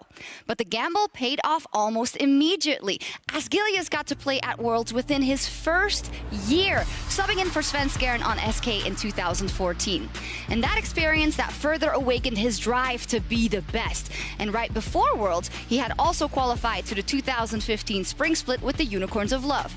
However, in what would become a painful trend in Gilius' career, Kikis would end up replacing him. Now, the jungler would struggle to find a permanent spot on an EULCS team in the years to come, with stints on Gamers 2, Unicorns of Love, and eventually Elements, who rebranded to Schalke 04 in the summer of 2016. And then Gilius had one of his best splits ever, with 4 Player of the Game awards and carry performances across the board, which makes it all the more curious why the team went into a free fall in the standings, even ending up relegated by the end of 2016. And in the same vein, Gilius, he also ended up relegating to NA Challenger on E-United. Now, if Gilius' skill in Lee Sin was legendary in solo queue, so was his unbridled confidence and bravado in interviews and on Twitter, to the point where everyone knew him as the trash talk jungler.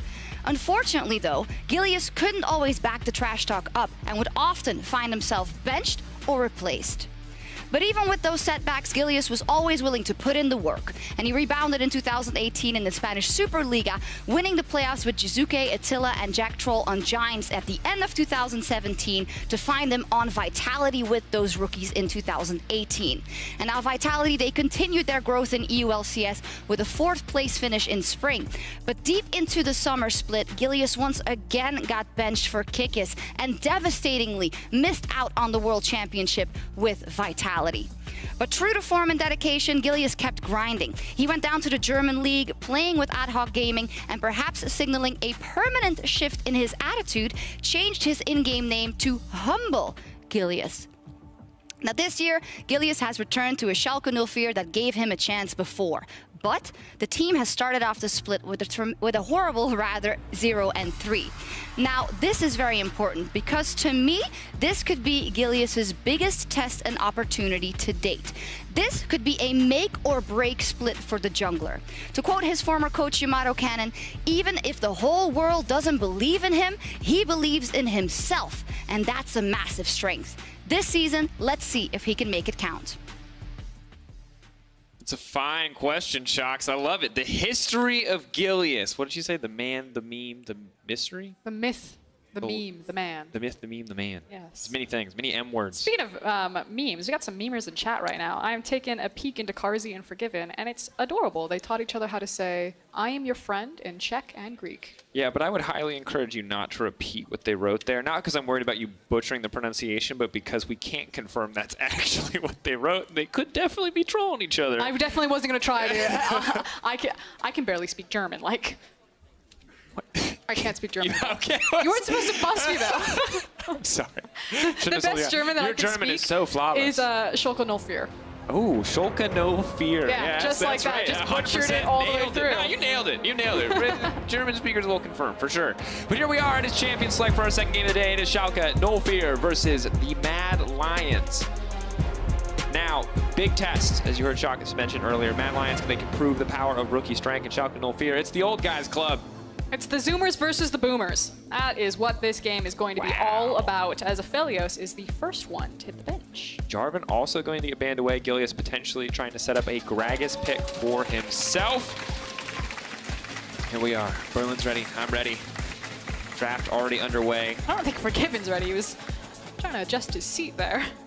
Yeah, you gotta get ready, you gotta get comfortable. But I mean, pick ban phase is a time for small adjustments. This is one of the concerns that I do have, though, as the Xayah ban comes out for the Mad Lions here against from Forgiven. It's kind of like, what is the flexibility and versatility in Forgiven's champion pool? How deep can it go? Because banning Aphelios from blue side and then having the Xayah also banned away from you, Lucian falling completely through the draft phase. Can he play it? Will he play it? Where does he feel comfortable? It's a fine question, but for now they have secured the Gragas for Gilius in the jungle. Hopefully a comfortable matchup for him. Maybe can set him off on the right foot. As mentioned before, 0-3 and a lot of difficult games for Gilius so far this season. And yesterday was difficult for Gibbon, so maybe he can get a comfort pick as well, and Schalke can be set up for success. Before we even get into the game, really taking their time here on the Mad Lions side. It will be the misfortune, potentially a Braum to follow. I mean, if you don't take away the Braum, I think it's going to be a pretty easy Varus Braum rotation unless Forgiven Dreams don't feel comfortable playing that. But when you see something like a Misfortune come out, you yourself have a Gragas. Varus Braum, Lucian Braum would fit really well here. And I'm curious to see how well the Gragas perform. Gragas currently is 9-1 in the LEC. That is a 90% win rate. Seems to be the strongest jungler. Oh, totally forgot Senna. Senna's great. Forgiven's going to try it again. Now, yesterday was very difficult, but it was obviously a lot of different members coming down to Forgiven's lane to shut him down. But so far, I like what we're seeing from Schalke No Fear, because we have the Gragas, we have the Braum, and I wonder if Mad Lions are going to be forced to either take or ban the Ornn now that they don't really have any of the conventional options against it. And if you also don't grab something like Leona here, then pretty screwed, I think, in that bot lane. I think Karzi and Kaiser are just going to have to take the L on that one. Senna and Braum. Senna, for me, is kind of like the top tier of the ADC, just because I think she's versatile with all of the supports that are currently in the rotation, especially around with the Braum. Whereas I think Misfortune really does need that Leo combo to kind of hold her own into the lane phase. So we'll see if Schalke want to try to take that one away. Second ban phase, Pantheon is going to be the first to hit it. We'll have to see if the bot lane focus we expect to come through will be there, in which solo laners are going to get taken off the table, because the final lock-in for the Mad Lions is the Kiana. Now, we expect this to go into the hands of Humanoid, with Elise already confirmed for the jungle, but we've heard rumors of being more of a flex pick on red side. The Thresh, however, will be the option. And I like this because a lot of the safety for MF is there once you add the Thresh. You know, a pseudo escape for a champion who's otherwise quite immobile. But the Renekton banned away too, so they just are not interested in dealing with the Odoamne power laning phase. And Leona, as you predicted, will be the final ban on the side of Schalke. Yeah, so it's kind of what power pick are they going to get for the top lane here? You did mention that the Ornn has slipped through, but if you take an Ornn right now with Gangplank still available, I just kind of feel like that's going to be the really easy option. What we agreed over the course of the break was that Gangplank is a pretty just disgusting champion. I mean, there's 3 really important top lane picks still available. Something like the Rumble, the Ornn, and the Gangplank are all slipped through the draft phase here. I'd love to see a Rumble. I honestly would also love to see a Mordekaiser. Anytime there is a Braum on the other side, just Mordekaiser ulting him to take that shield away for the MF ult feels so good. I think he has to go AD because he's already got a Gragas and a Senna, or the Gragas particularly from the jungle. True. So that's why we're seeing now the Aatrox come in. Abadage has, I believe, played this mid lane last year, but it has pretty much exclusively been top since the nerfs came out. Kind of repeatedly, actually, over the last year. Final option, though, LeBlanc seems to be growing in popularity here. Reliable champion can create a lot of pressure in the mid game.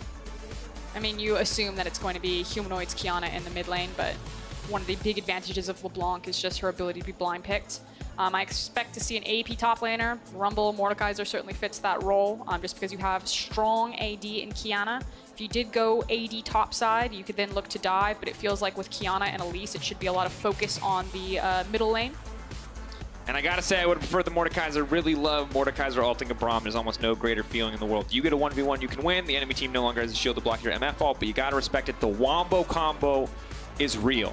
FLICKR, and yes, Schalke have a Gragas barrel to disrupt it, but I see Rumble ult, I see Kiana ult, I see Misfortune and Rakan, and I guess Elise is there to get them through the early game. She doesn't really contribute past 10 minutes, but all the other champions can blow an entire team up if they group. Again, I kind of feel like it's given away that when you have a really strong AD mid, you got a really strong AP jungler, they have great CC and setup in Elise, Kiana, that there's just a really big snowball potential there in the top lane, especially when you then also have a Rumble up there who can take care of his own wave management really well. If people try to dive him, he has access to his ultimate, he can just drop that, be really safe. So I think this is all about Humanoid right now.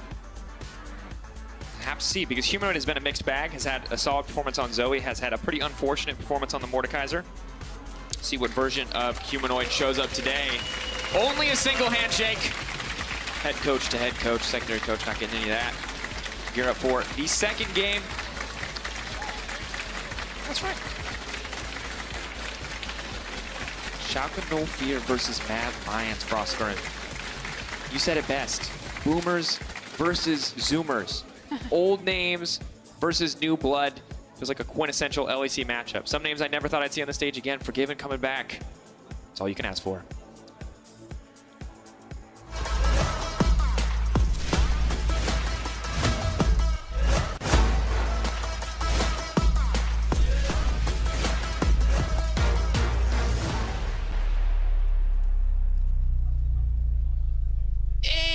there's a pause. All right. It's, yeah. Woo! Thank you. As always, Berlin, everyone in the crowd, you're so lovely for cheering during this. Of course, the Kit Kat game pause. A bit unfortunate as we had a few yesterday, but I can't take any more Kit Kats.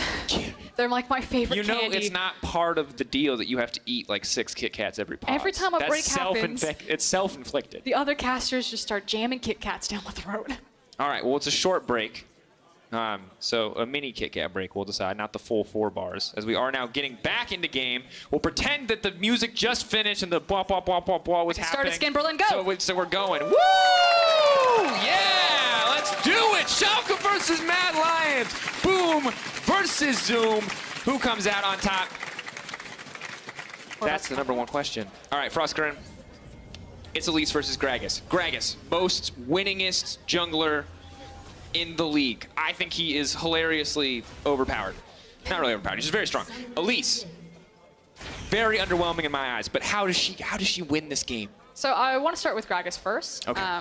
Because Yamato brought up a really good point, and he hasn't gotten to say it yet, so I'm going to say it for him. Nice. Credit to Yamato. One of the bigger issues with Gragas is kind of the hump over level 2 that he had to get, because a lot of his power comes from having access to level 3, and then like the setup of the gank potential, his speed through the jungle. And with the jungle changes, especially when he starts blue buff and then immediately into Gromp, obviously with the changes to the experience, buff Gromp gets you very quickly to that level 3.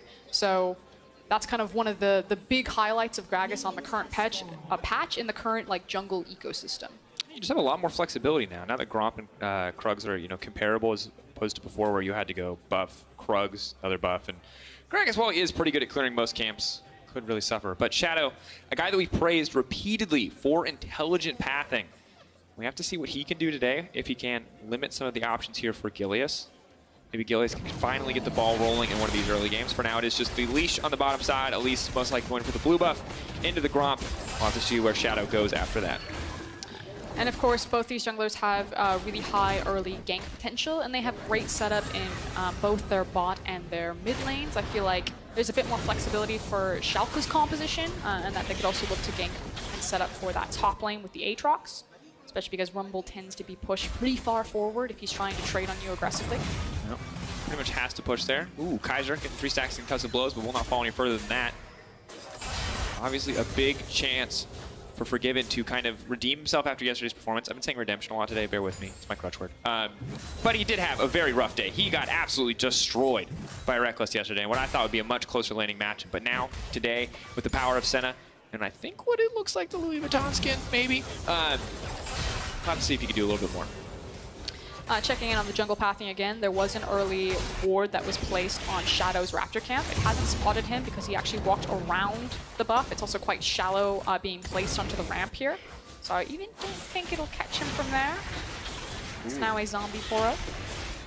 Ghost Poro? Ghost Poro. Yeah, placed from the brush.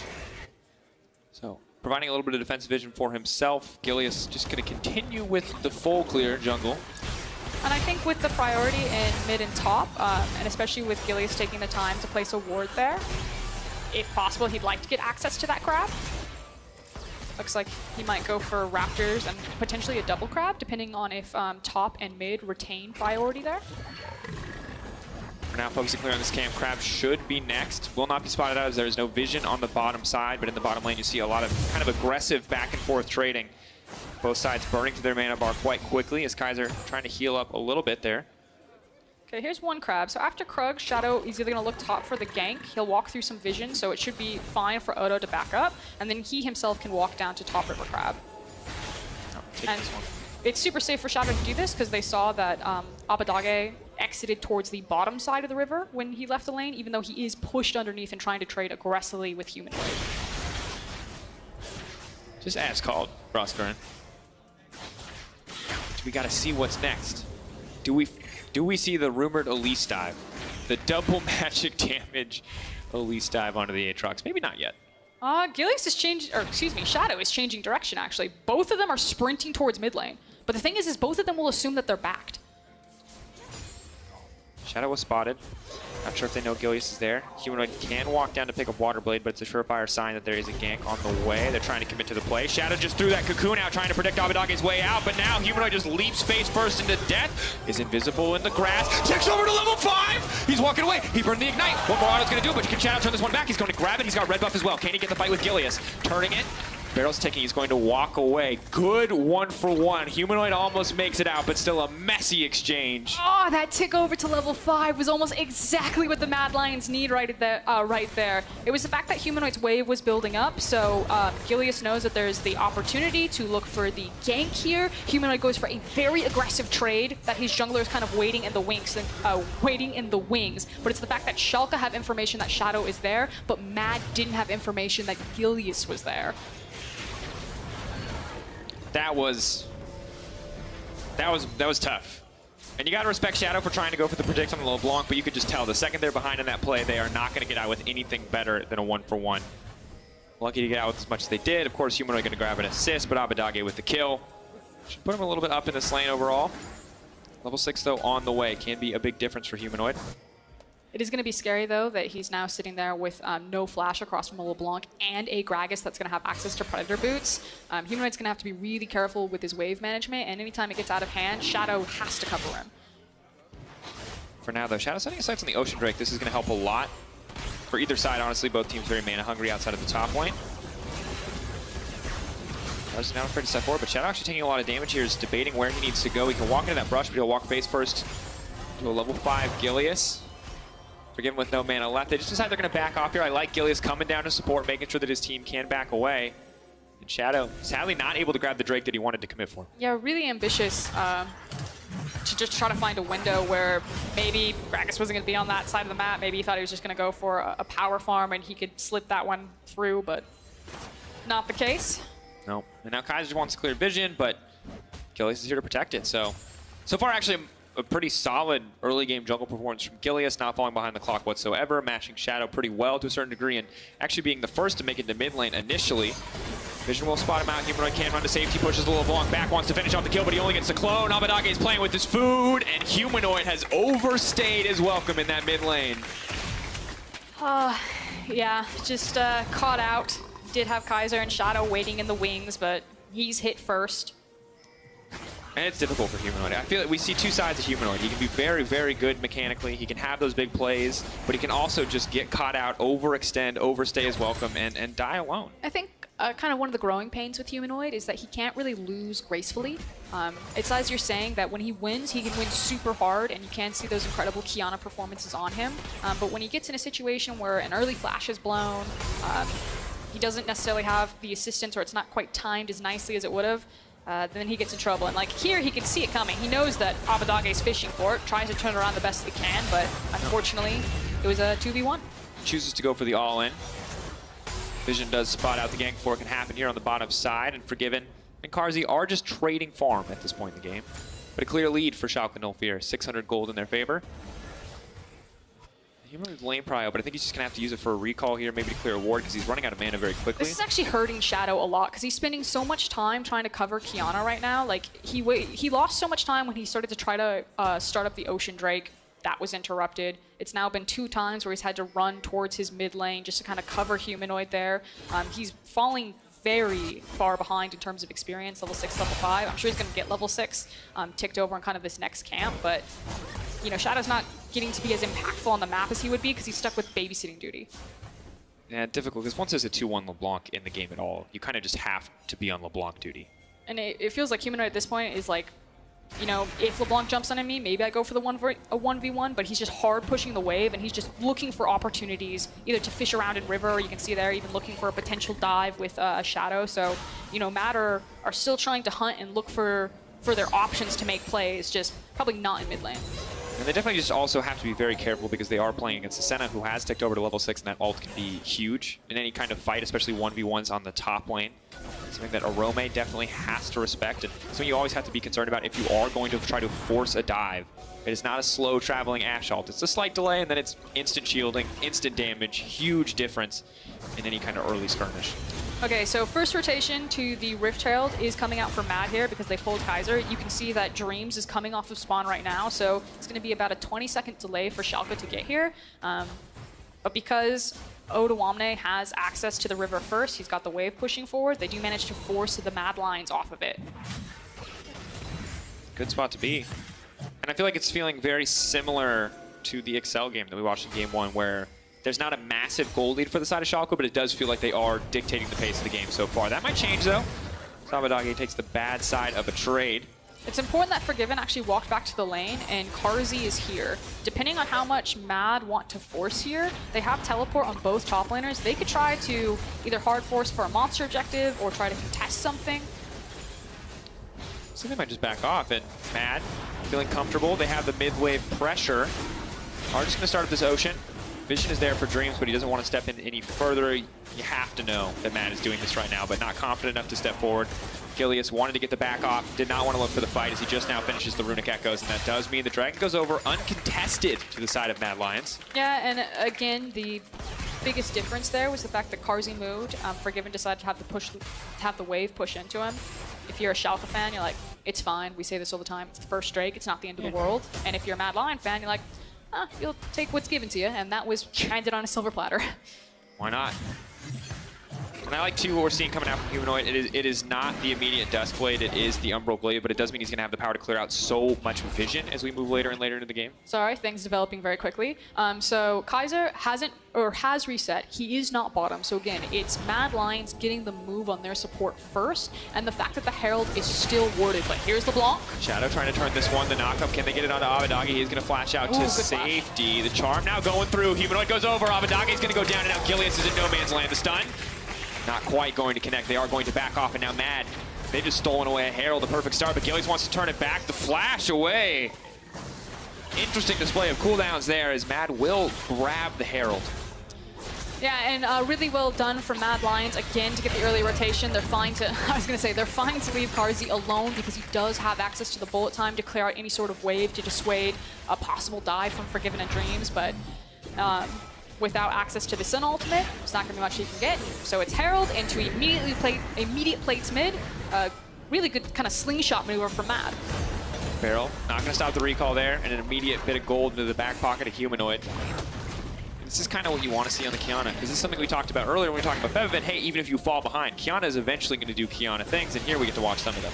Yeah, and right now both our mid laners are still doing ridiculous amounts of damage, so kind of feels like all of the early skirmishing in the mid lane completely been neutralized because they both have kill threat. As a good setup by Kaiser there. Flashes over the wall, follows it, and Humanoid is the primary benefactor. Yeah. He's got his, what do you call it, the glaive? Yep. How do you say the front word? Umbral. Umbral. Umbral. I always want to say umbrage like Harry Potter. The Umbrage Glaive. It's one of my favorite new items to come into the game just because I think Vision Denial is so strong, but I'll hold it. Yeah. Odoamne going for the dive. Arome smartly trying to focus on the wave, but his health bar might be the bigger concern here. Tries to buy a bit more time. They're tanky, but he has it burned. They had to wait for that last auto. Very close, but Abadage will grab the kill. And we did mention briefly in Champion Select that Rumble can be a fairly decent weak side top laner because of his ability to clear waves with the ultimate. But when you throw 3 people, and one of them being LeBlanc, it didn't quite go as to plan. But here's the cross-map trade. Good heads up from Forgiven and Dreams just to, you don't see where Kiana is, he can have this one. Yeah, back off. You don't want the same thing to happen to you that you just saw happen to Rumble on the top side. I like how confident Abadage is to step forward. Ooh, Humanoid not quite going to make it up the wall, but does manage to grab the snare. Suffering through that name. Pronunciation is just the struggle today. I'm having one of those days as well. It's fine. It's the Umbrage Glaive. The Umbrage Glaive. You was just going to say it. Someone told me, you know? I think it's cool though because it frees up potentially that you don't necessarily have to go for a sweeper, especially when you're an assassin like Kiana, having access to that item, because obviously it will help you pick up the wards, like is being displayed right now. Yay! And then you can have an extra slot for either a trinket if you want to hold onto that and play more of a side lane, find some security there, or a blue trinket, which is my preferred one. Yeah. And I love it too. I think it's such a cool item. I mostly see it on Pike support. I think is the most common one that you see it on. Obviously not quite as much combat stats as something like a Duskblade, but when you're mostly just waiting on these ultimates for Humanoid and you want a jungler there too to try to win, you know, a 2v1 instead of a 1v1, I think it's perfectly fine. And so far it's already killed a couple of wards, so good investment. Humanoid, I think, trying to bait here into Kaiser, but feels quite telegraphed. I like how they're playing around the cooldowns. Humanoid kind of saving his dash, waiting for Abadage to distortion in, and then trying to dash away to make sure that the chains don't connect. Feels like both teams, once again, giving each other a lot of respect here. Last game was a similar story, a bit more controlled in the early game. The mid game was really where it got a bit wild. Kind of waiting to see what Abadage can do once he finishes a full item. Did stop for the Seeker's arm guard on the way instead of completing the Ludens. Makes sense in the matchup, but does limit his power against other champions.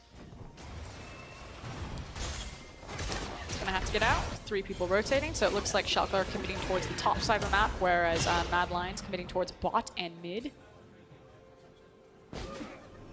Schalke are looking for a potential flank. Clean, controlled game so far. Schalke backing off. Humanoid going to get in and deny a bit of CS here before Abadage can get in. And of course, the Luden's Echo is now completed, so Womp will need a bit more respect from the side of Humanoid. But we're playing, it's Farmville. We're back in 2015, 2017, not 2017. 2008, that's what I was looking for, not the teens. Farmville was a thing. I mean, why not? The big winner here is Odawamne, who's just getting to 3 smack onto this tower, as Rumble was actually moving down mid lane in case his team needed him to participate in that potential Drake. Here we are, 2 Drakes for Mad Lions. So while it was very strong initially for Schalke, the game has balanced out, and Mad now getting these small advantages in their favor. Once again, Cloud not necessarily the thing you care too much about. Obviously, you care more if you're on the side of Mad because they have so many incredible team fighting ults, but still, the 3 back-to-back Infernals, or the 2 to 4. How many can you get? 6? You can get 5. You get 5 Infernals from this. Is this going to be a 5 Infernal game, is my question. Right now, though, Schalke had the earlier rotation here set up on the bot lane, so you can see that Gilius was shadowing above Abadage, seeing if you move face check into the brush, possibly looking for a pick. Good respect for Mad Lions not to just go wandering into dark bushes, despite being later out on the map. And we're hitting that point in the game that I think is difficult for any team that is kind of newly formed.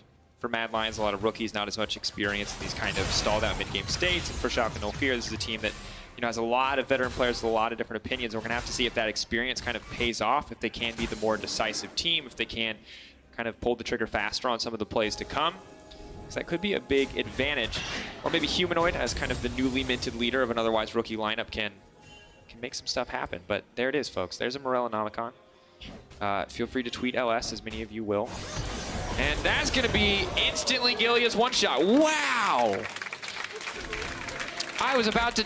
Wow, Humanoid took the words. I was going to say, wow, Gilius having a really solid game, 0-0-3, So and that's then your he fault. immediately gets one-shot. Yeah, cast or curse.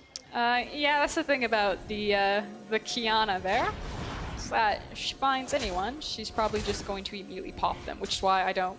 Again, going for the Umbral Glaive, even though it wasn't like something like a Duskblade, which would have a bit more punch to it. Ooh, Abadage might have bit off a bit more than he could chew. He's now running for his life. The Ignite's going down. Humanoid could dash to a minion here in a second. Forgiven trying to save the day. And now we're starting to see why the Seeker's Arm Guard came out so early. Humanoid almost killing Abadage there. What I was going to say, though, is that Humanoid has kill pressure on virtually anyone on the map right now. It's not like there's kind of a true tank on any of those champions for Schalke, so he's going to feel really bold to look for those plays as Gilius is looking for revenge. Humanoid can go invisible in the creep wave, can dash through. There's no ultimate. The body slam, how much more time? The knockback, definitely not what Gilius wanted. Taking him out to safety, Abadage's left him. Humanoid, is he gonna get the reset? Is this his highlight moment? The Q through, Gilius! But 1-for-1 in the end, that has to feel bad. Humanoid out of nowhere on a killing spree. And Humanoid was feeling himself. He held onto his flash that entire time, so he was just trying to pick his moment, wait for it, see how he could get the outplay. He wanted the 2v1 outplay. He preferably, obviously, wanted to kill both of them there. But he could have walked away. I have never seen more gold thrown at a single player than in that moment. difficult series of plays for Schalke, and Humanoid is just feeling happy. We talked about it. Umbral Glaive, maybe not the most damage, but you know, when you kill like 3 people back-to-back and you go on a killing spree, you just kind of have enough money to come back with that damage that you were missing. Directly into Ghostblade. He's zipping around the map. He can do exactly what he just did, but next. much faster. And here we go. This is where we see, what you'll notice is that the cask is kind of where things go wrong here. Yeah, I tried to dodge it with the little fling there. But again, he has flash, so you know, maybe you can make the argument that when he goes back and he looks at this, he's like, I had the flash, how do I actually make the outplay? Maybe he flashes the cask damage. Oh, maybe. But I mean, I'm going to be honest, when you're talking to me about what could he have done to win the 2v1 so decisively, and it's as simple of an answer as flash, I start to worry for Schalke. It was the fact that it felt like he was really just testing his limits there. Yeah, I felt like early landing phase, Schalke definitely had a firmer grip on this game. Gilius going where he needed to go, interrupting some of those early ganks, but now the game has evened out in terms of the kill score, but it is a 2K gold lead to the side of the Mad Lions. And we're no longer in that point where Humanoid struggles, Frostgren, where he's behind in lane and he can't make those flashy plays because he is very far ahead. I mean, to be frank, after kind of like the initial flash was burned, he's been feeling pretty confident in the lane phase. It was just kind of a matter of, did Abadage land the chains and then immediately kind of distortion back? And if the answer was yes or no, how much damage was Humanoid going to do to him in return there? And now it's just been amplified to the rest of the map since we're finished with the paint by numbers stage of League of Legends. Towers have fallen. We now get to be more Picasso-esque. I like it. It's a little bit like chess, you know, where like if you want to learn and get good at chess, you memorize like the same first 10, 15 opening moves, but then at move 20, it's like a completely different game and you have no idea what's going on. Oh, Doggy goes in. Quick flash over from Karzi. Well played. And now the Dragon has to be next on the list. Mad Lions happy to get that Infernal. Schalke seeing this as their opportunity to force a fight. This is really scary for Schalke about how they're going to approach into. They have to have the perfect team fight because you're fighting against level 13, so 2 points in the ult rumble. That ultimate alone can be devastating on top of how strong Humanoid is. Dragon has gone down. Odoamne going to use the ult. They're on the retreat now. So they wanted to see the Infernal Dragon die. They didn't trust the notification on their screen, but they didn't want to contest it. And you mentioned the word kind of like decisiveness, if the veteranship of Schalke would translate into kind of some decisive map calls. You had the opportunity there for Schalke that maybe they try to rush towards the mid lane tower. You are concerned about a potential flank, but with the Gragas from Gilius, you could reset any sort of flank that comes at you from the Mad Lions if they start flying out of that bottom river. But like you said, Schalke just didn't really decide what they were going to do. Are they going to fight for the Infernal? Are they going to try to force the mid lane tower? And they just kind of watched both happen. It's difficult. The split decisions are where we see so many teams, regardless of how long they've been playing, really crumble. This one, of course, overall, still relatively low stakes. Sadly for Shadow, the Ripchild was about to expire, so he was forced to use it on the top side. It's out of the realm of... Oh! Doggy not getting much done there. Past the point where we'd get tower plate, so it's not hugely consequential, but it will provide a bit of a pressure point as Orome walks it in. He's just going for a walkabout. Wow. They're all running up here. The Rift Herald auto attack animation, so rarely seen. And Abadage is getting strong. We saw last game what can happen when LeBlanc gets very strong. Abadage definitely at that point now. But Abadage may not respect the fact that Shadow is just waiting to kill him. All members except for Karzi are up on this top side. Here we go, Kaiser on the way in. Abadage gonna need to be smart about how he dodges out of this one, or he'll just walk away. Kaiser falling a bit short there. Humanoid with a big knockup is going to find 3. Hitbox a bit questionable. Does manage to connect. And now both teams are just backing off again, testing the waters. Humanoid clearly fishing, looking for a play, looking for a weak enough member that he can one-shot. But without the ult, it will be a tough ask. But that's a better wave position because, yeah, Karzi didn't immediately join there, but he did force that wave in. I don't think they'll get the tower, but very, very close.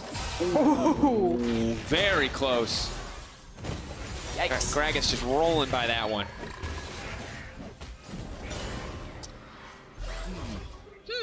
Yeah, is right, Frostgren. How are you feeling about this game right now? How are you feeling? What have you learned about both these teams? I feel like we've been just kind of shoving some waves back and forth to each other. Yeah. We can't really decide where we want to fight. Both of our mid laners have assassination potential. And they have, as you can see in the damage graph, assassinated some people. 8,000 to 8,000 in terms of damage, although a bit more in the favor of Humanoid. Well, and the good news for Matt is, like, I don't really feel like they're under a huge amount of pressure to do anything. Odawamne going to try to commit to the play here, but Shadow's on the way. And Shadow shadowing Humanoid has been very good, but Humanoid now over-committing. That's not what you want to see. Well, the make-or-break play may have just happened right before our eyes as Shadow has to run for his life. Dunked down by Odawamne. Topside tower will fall in favor of Mad Lions, but a double kill goes through for the Aatrox. The only unfortunate thing is that there's nothing for them to immediately translate into. If Carzzy really does feel pressured on this wave, you still have access to the bullet time. Oh, as I say that, they're like, Shadow's dead, rush the Baron. I like it. Schalke now being very decisive. Ooh, it's on Abadage, though, to kind of try to disrupt this because they have Rumble ult, MF ult, so you can't realistically sit in the pit for too long. Kaiser half health. Keep your eyes on that LeBlanc ulti cooldown. That might just be Carzzy's, or rather Kaiser's death. Abadage still stepping forward, still poking. 10k health, Baron getting lower, wards going over the wall. They have a vague idea of what's happening. It'll be a big Rumble ulti, but it's just helping him kill the Baron a bit faster. Actually, barely touching it. Odawamne wants to finish it out. Shadow's alive. Humanoid on the way in. 5k health. They don't want to finish the Baron. They're going to back off. Well held by the side of Mad, and Schalke going to feel bad. They could have definitely taken the mid lane tower. Instead, they tried to go for the Baron play, and they're not going to get it. Okay, we're going to take another look at this one. It's the fact that Humanoid and Shadow are just fishing for an assassination out onto the side lane. But it's Schalke that get to the play first. Forgiven with a nice little shield there. Some heals to follow it up with the Senna. The big thing for me, though, was the reset that happened after the initial Baron, and I'm actually going to quickly check to see what happened. All right, as we look through this replay, come back to live state. Mad feeling empowered. Yes, a bit of a difficult game there, but they are back on the map. We'll see what objectives they can take. And don't forget, folks, Alienware Match of the Week is Game 5. G2 versus Origin, 2 currently undefeated teams. Who will come out on top? Find out later today. So the concern that I had is that after Schalke had expended so much time into the Baron, they would have to reset, and then Mad would have all members out on the map. So what would Mad set up while Schalke were resetting from their very bold Baron? And it's trying to set up for this Infernal. Schalke have done a great job, though, actually shoving out the waves and getting control over this Dragon. So even though Schalke kind of gave Mad the tempo advantage first play onto the map, they've been very well to kind of put their feet back into this position here. Oh, but here we go. Kaiser trying to run in, but the snare does manage to connect, and he just brings it right into the backside of his team. Big ult comes in from Forgiven. Gonna offer some shielding, but not a whole lot of damage. Shadow now flashing out to safety. They're trying to find the chase. Gilius knocking back Arome. Fishing on the cask. Uses the flash as well. The knockback not going to matter, though. Flashing out of the way before anything can get done. Arome throwing out the ult too, but there's no follow-up. They're burning all of their major combat tools, just trying to chip away at the health bars of Schalke. Abadage is still alive and well. Arome trying to buy time, but there's the knock, but they found Forgiven at the backside, and that might just be enough. Carzzy flashing through the team to get the job done. They are going to take him down to the end, but that's the shutdown. Shadow now pushing forward. Arome still alive, but Schalke are tearing through them. Oh, man. Odawamne is destroying them in this fight. Abadage just chasing them down. The Infernal will fall in favor of Schalke. And I feel like a big issue is where the supreme display of talent was actually used. We'll try to follow it in the replay. If I'm correct, I think he actually just burned it around Pixel Brush. He burned it around Pixel Brush. If he had hit someone, they would have been knocked back to the wall, I believe, and then the stun would have gone through. But because they flashed, no one was pushed, and nothing happened. And obviously, when you're about to fight in a dragon and a big key, a big key ultimate like that doesn't hit. Just actually doesn't do anything. Yeah, I thought he was just mowing the lawn with it. Yikes. Here we go, and this is kind of where, if you're me, you're like, oh wow, Mad are going to destroy this fight. You're looking at Carzzy. You're like, look at this confident on him, flash through, doesn't want to fight him. But then Gilius is here. Quick body slam, easy pickup. Kaiser's burned all his cooldowns. Humanoid's burned all his cooldowns, and Schalke have survived the initial onslaught and could just clean up this fight. And in the back half of the replay, not only did Schalke clean up the fight, but they also then pushed down that mid tower. So it feels like it was a quiet game again, but it's really been kind of the difference between the top laners, just like what we saw in the previous game, where Expect on the gangplank kind of got to farm it up, then started popping people. Now Odawamne feeling very happy and healthy on this Aatrox. Well, it just has so much resistance to any kind of damage that the Rumble's going to do, and the sustain really carrying him through the majority of the burst from the AD champions. But now, Frostcurrent, you talked about scaling, Forgiven, getting stronger, getting more scary. 0-3, this team started the split with the potential to move to 1-3 and drag Mad Lions down with them. I just feel like this is going to be really difficult for Mad to play out unless Humanoid can be the hero and really decide the fight with a key ultimate. Odoamne wants to be the hero on the opposite side, though, knocking Arome up. Ulti comes in from Forgiven, feels a bit early. Gilius? I love that Gilius is just playing like nuke Gragas. This isn't about like resets or defending his Senna or anything like this. Gilius is just like throwing out barrels as soon as they're off call cooldown. has to be poke them because everyone of Forgiven's ult and everyone of Gilius' ult is not to finish anyone off. He's disrupting the fight. He's creating space. Frostcurrent. I'd say that they're actually playing it really slow. Like, they're throwing out a lot of cooldowns, but it feels like the slower that a team fight is played, the Senna team is really winning out here, because as long as you survive kind of the initial Qiyana ultimate, Schalke's just coming up heads in these team fights, and then you have, you know, multiple rotations of LeBlanc through massive nuking spells, so... Feels like, again, if you're seeing a really slow team fight, multiple rotations, that it's probably Schalke that win out there. Definitely the case. Senna Q and any kind of front-to-back team fight obviously just continuously adding more value. Only around 45 souls for Forgiven currently, so not quite at the 60 point where he'd like to be for a bit of extra range, but still just going to continue to stack up and scale up, as you mentioned. And Abadage walking in the darkness wants to delete Shadow. They've spotted him out. There's no way he gets out of this one. Instantly dies. Schalke with perfect access now to the Baron pit. Ooh, Odoamne does not just want one. Might as well see what they can clean out, as Gilius is also cleaning out all the vision in the pit. So now Schalke know that as soon as they get control over this wave, they continue to try to force Mad Lions to play around them in the Baron, knowing that Mad Lions are blind, will have to approach the pit to at least place down vision. Mad Lions instead are just going to focus on forcing this mid lane. They can get flanked here, but Schalke have to be very careful. Standing next to the wall can be a death sentence. Abadage just trying to chip away. Dreams flashing forward. They have to walk through the Rumble to find it, but they might not even need to. Bramall baiting out the MFL. Now they feel like it's time to re-engage. Gilius on a killing spree. Just clean play from Schalke, waiting out these major cooldowns. Not that clean, though, if Gilius goes down here in a second. Has to flash away. Humanoid, though, no, is going to be able to make it up to safety. Did not overstay as well. Everyone needs to reset after that fight. It feels like we've fight after fight, and it's not, you know, rotating into a Baron or changing into a tower. But it is really just a lot of this kill gold and some of these big summoners. Taking another look at this one, you already called out Dreams with the Braum wall, and then very well timed from Gilius as soon as Rumble comes out of the stopwatch to, again, from the 3-point line, just dunk on him. So much damage. I mean, he went Morello second. Hey, there's a lot of Morellos in this game. There's a lot of books. Reading up. Forgiven, though, runs for the hills.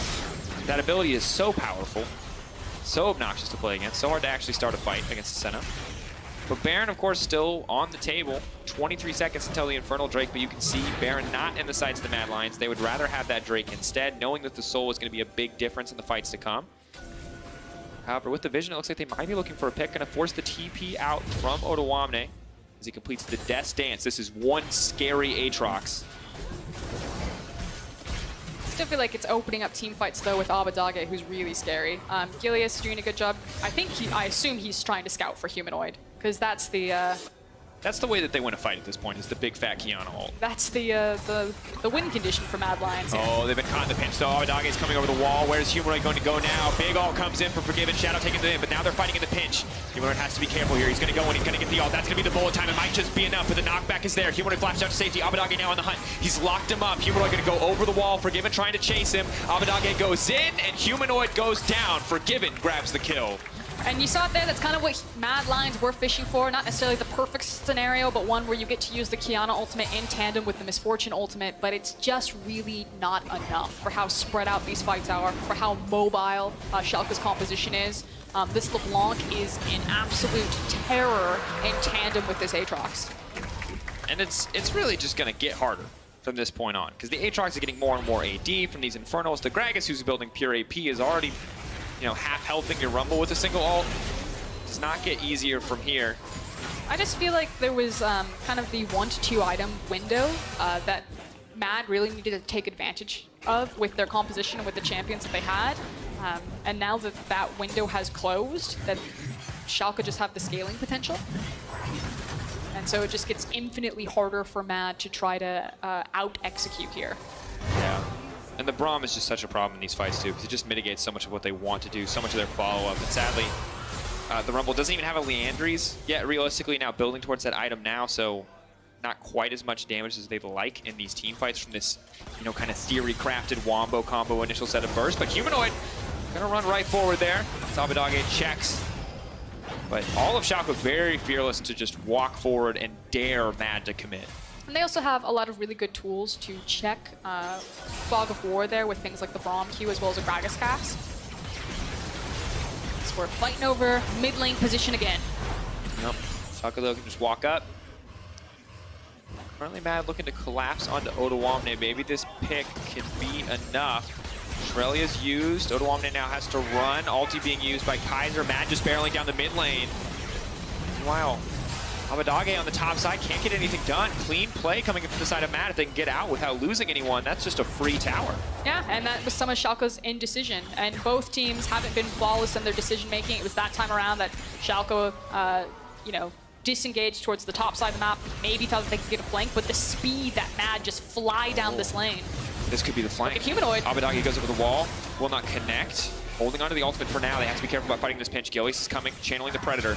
Ready to go. They walk in here. They get multi-hit by the cast. The fight could just end in an instant. It will just push Arome out to safety. Shadow. Here we go. Going to be sacrificed. The knockup is there. Bullet time comes in. Just chipping away at Odoamne, though. Not a lot of damage there. Too early with the cooldown from Karzi. He flashed very early on in the fight. I think he was just trying to find the right position. He thought that Schalke were going to funnel into a choke point, and that might be his moment for the bullet time. But again, Schalke, for their not necessarily the cleanest decision-making in terms of their map movements, how they are playing out the team fight slowly, being very conscious of key ultimates like the Kiana, like the Misfortune ultimate, has really saved this game for them. And I have to say, Schalke trading ult for ult is a purely good deal for Schalke. Mad absolutely need their ultimates to win a fight. Shadow is dead! Wow! Block damage coming through. That is what Abadage's been fishing for all game. Repel not fast enough this time for Shadow. That's just the Schalke composition at this point, and the options that they have. Who's gonna fall for the trap? Just push down mid, maybe? Oh, scary. Walking into the darkness. Rumble no ulti available. Humanoid looks like he's got his up. Check with Rumble ult. Going through.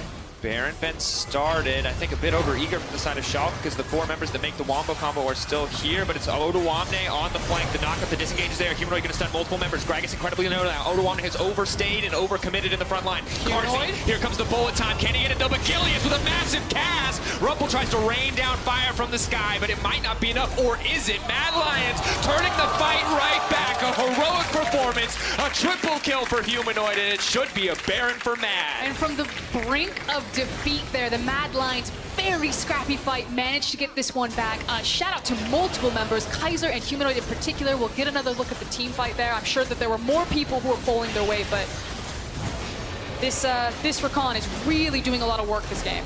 I gotta say, Kaiser and Karzi, the damage as well, didn't appreciate it, but over the course of the fight, just getting so much work done. I honestly can't wait to see the replay, because it did not look winnable. When Odoamne didn't die after that initial battle. Okay, so what goes wrong here? I know that Humanoid does get access into the backline, so Odo goes for the flank. Humanoid, he has to use the ult defensively, then walks into Fog of War and kind of waits his moment and then flashes into the backline. Well, not flashes, but dashes into the backline. Yep, there's one. Ulted, but not dead. Still managed to get the Q. Still managed to auto, it looks like 3 more times, 4, 5? Almost 5 more times before he goes down. And that's all it took. That with Humanoid coming over the wall is everything that you need to win a fight. They have to one-shot Karzi. Yeah, Humanoid, and I know this is like small things, but it is something to take note of as these team fights are happening. Humanoid and Kaiser both got into Fog of War, where Schalke didn't have vision, lost track about where the Kiana and the Rakan were, and Kiana manages to assassinate 2 people, and Kaiser, yeah, the fight was already lost for Schalke there, but did manage to kind of turn around and knock up 2 people in tandem. So Schalke just need to be a bit more aware about fighting on their vision. So here we go. Gilius instantly just deleted. They want this. They're going to get a Dragon Soul going down. Abadage trying to turn something back, but now Mad are on the hunt. They have control, and they're not going to give it up. Humanoid chasing forward, has the ultimate available. Schalke has to be careful about this retreat. Very good to just instantly one-shot the Gragas there in that play. And the thing is anytime, so the tables have now shifted to whatever team kind of gets to an area first and gets vision control over it, because of LeBlanc and Kiana at this point, it's just like hard winning these fights because they just come in and they immediately delete someone. And the fights are so scrappy and so messy, like you are not getting to see the perfect execution that either team composition wants. It is literally just Abadage or Humanoid press their buttons first or find their target first. Ooh, Humanoid, though, getting a little bit risky here, trying to go back. Now going to be in trouble, forced to flash away as the redemption comes through. But meanwhile, mid lane is breaking. Forgiven is burning. As Rumble ult is used, they're just buying space. They're just buying time. Clearing out mid lane, now shifting their attention to bot lane as another wave will crash in. Cocoon does land. Doesn't look to fall upstairs quite yet. Schalke holding on for now, but they're just stalling for the cannon minions on the side of Mad. They will break this one down. Kaiser forced to dash out of safety, but honestly, Schalke just don't really have the tools right now to kick this one off.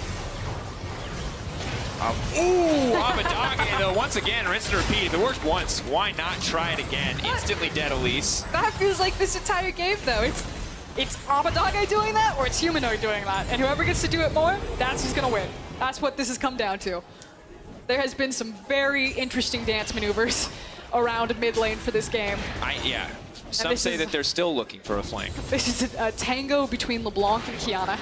Kiana's got GA, though, so... An extra life. She's ready to dance. Abadage has a lot of damage. She's got the Void Staff and the Death Cap, and you can see this.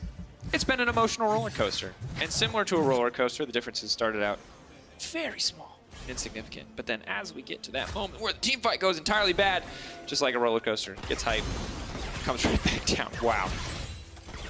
This game is a mess, Frosco. Yeah, but all Schalke need to do is, again, kind of go back to the basics, play it very slow. As long as you survive the Rumble ultimate, you survive the Misfortune ultimate, you don't get locked up by Kiana, then you just kind of roll through the fight. You have to Senna to keep you really healthy. You can disengage with Gragas, but it's the fact that Helios is like only looking for the big play. Like the offensive double kill with the Gragas barrel. And the question is, does he need to do that at all? Humanoid, though, now running down. They see Humanoid split from the fight, though. They think this is their opportunity. Carzzy going to take a decent amount of damage. Odoamne trying to dunk down on the Shadow, but he will not find it. The Braum ult as well as the Rumble. Odoamne now running for the hills. Humanoid on the way in. Bullet time. Not quite enough, but Schalke low priority in the mid lane now for Mad. They can just run in. But that's 2 ultimates. You still have the supreme display of talent. So now Schalke have a very small window to get back, heal up, and then try to find Mad. Mad are like, it's not worth it. We're down key ultimate, so let's just try to go for the tower here. We're fighting in between monster objectives. Now we're getting later and later in the game. Cooldown reduction coming in, so it's going to be smaller and smaller window of opportunities to punish when ults are down. But another tower dropping for the side of Mad, and now that Mad are in control, it feels like so much a more slow, more calculated team as before they had to take so many risks just to get control back. Is it slow and calculated? Because to me it looks just very, very scrappy. I mean, it is very scrappy, right? But clearly they're not over-committing. Whereas earlier in the game it was like, guys, if we don't get the wombo combo, we instantly lose. Now it's like, guys, we don't have ults. We can back off. This is like so much hit and run League of Legends. Like, yeah, this is the GTA of League of Legends. Like, Gilius was just driving his car next to that Baron pit. They're like, what are they doing? And they just yank him out. It's not allowed. Oh. I've played GTA online, and it does feel like this at points. Where you're like, this isn't how this is supposed to work, and none of this is fun. The RP player's like, what are you doing? We're pretending to be cops right now. And as we have lost the plot, so too does it feel that our teams have. No, we very clearly know what the teams really want to do. Win the game. Just the amount of times I've seen blue team engage from behind red team in this mid lane has been far too many this game. Oh, here we go. I said here we go, like something's going to happen. Senna E, potentially heralding the start of the fight. Mad also running it. Schalke. Infernal Drake up in a minute. Baron up now. Okay, eyes on Humanoid. There's like 0 flanking wards from Schalke. Or Abadage. Who one-shots first?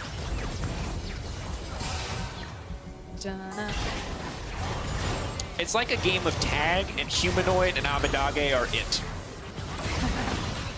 Everyone else is simply fodder. Everyone else is just running. Just maybe run up mid.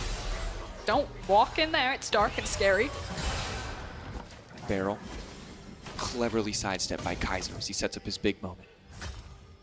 Here we go. He's going to Shirelia's. Never mind. He's going to hit the ward. They're chasing. Kaiser's getting frisky. Otoamne's poking. Humanoid, if he gets pulled back, might be dead. Dreams is fishing with the ultimate. Arome caught out, but Karzi waiting over the wall. Someone go to a side lane. Someone get out of here. Call this the NALCS preview. Am I right? We're just warming them up. Okay, Humanoid very deep behind them. Okay, he's lured them in. He's looking to go over the wall. Can he get it? 4K health. Gilius, his chance for redemption. The barrel over the wall. The knockups, they're not going to let him have it. Humanoid buying a bit more time, and down comes a rain of fire. Arome and the rest of Mad Lions walk away with the Baron, and they might walk away with a few kills as well. Here comes a big bullet time. Flash into melee range of an Aatrox. Now that's a play with style. Well done, Karzi and the Mad Lions. Oh, and in the back of that fight, Abatage goes in and immediately gets deleted. He tried to blow some people up, the fight got split, and now Mad Lions have finally done it. We looked at each other for about 15 minutes in that mid lane, but we're cycling through analogies. It's GTA, it's Animal Planet, it's a game of tag, but at the end of the day, it's a game of League of Legends, and Mad Lions have come out on top. Just took a little bit of decision for a long time, yeah. Big smile on Shadow's face right there. 2-2 the score for the Mad Lions. Sadly for Schalke, living up to the no fear in their name. And they had to fight back. They had to claw that one back. Lost control of the game for a while. Out-executed in a lot of these late game team fights.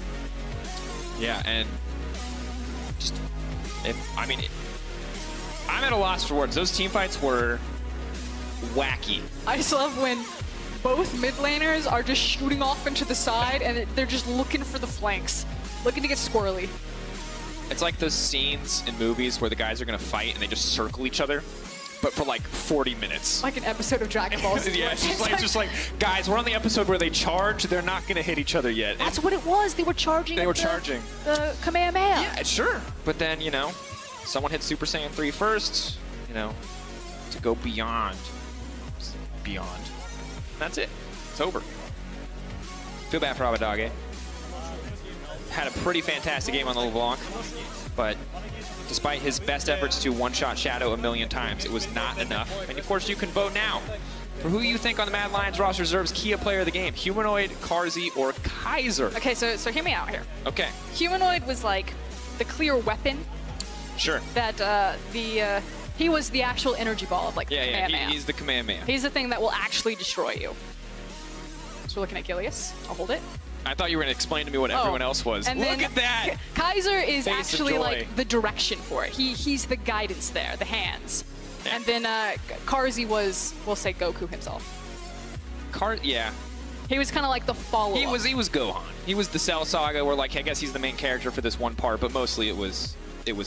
The thing was is that Humanoid was like the damage, Kaiser was like the setup, and Karzi was the follow-up. I have a really ridiculous side story, but okay, we've still got, it looks like we're getting ready for the interview. In the original Transformers, Megatron turned into a gun and someone else had to shoot him, and that's what Humanoid was. Humanoid was original Megatron. That's my last random fill point. Let's get an interview with Karzi. Not his birthday anymore, but still 1 year older. I mean, not a birthday win, but a win after all. But what was this game? You were telling me that you were feeling weird. Why is that so? It's because this game was a clown fiesta, and I think we should have ended it, like, I don't know, 20 minutes earlier, but in the end we won, so I guess it wasn't that bad. Why couldn't you finish before that? Because we were very undecisive, and I think we were choking a lot. I think that those are the main reasons. I don't think there is anything else. Do you think it's communication? Maybe you guys haven't worked enough with each other? I don't know. What do you attribute this to? I think we had kind of bad few days, and we knew that we have to win today. But our mental wasn't strong enough, so we were trolling a lot. Still strong enough to get you a win, and a win on what Yamato Cannon called a bad pick, because he said that MF was not such a good champion. What do you think about this? I think MF was good. because the champ overall is very strong. It's not that immobile since it has minimum movement speed, and you can get a lot of outpushes and a lot of pressure with the champion, and I think it scales really well. So there you go. And now last question for you. You're one of the rookies of this split, and I know that Europe has built a lot of rookies over the years, and I'm wondering, since people have so much expectation with new players, do you feel the pressure coming in here in the LEC? yes, I feel a lot of pressure because I want to become the best player. Oh, good motivation, and I hope you will achieve that. Thank you very much for the interview. Congrats Thank you. on the win. Let's take a quick break before coming back for Game 3. This is Larsen. This is Finn. We are Rogue. And today we're gonna stomp some bees.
This is my creed. The boots that make me faster. The items that make me stronger.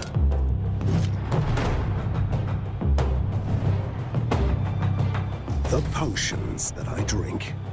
I get the best to be more powerful, so my champion rises to the top. But all this leveling up means nothing if I don't level up myself. It's the healthy potions I drink in real life that make me stronger. Because you can only rule the game when you realize you are your most important champion. To play like a pro, eat like a pro.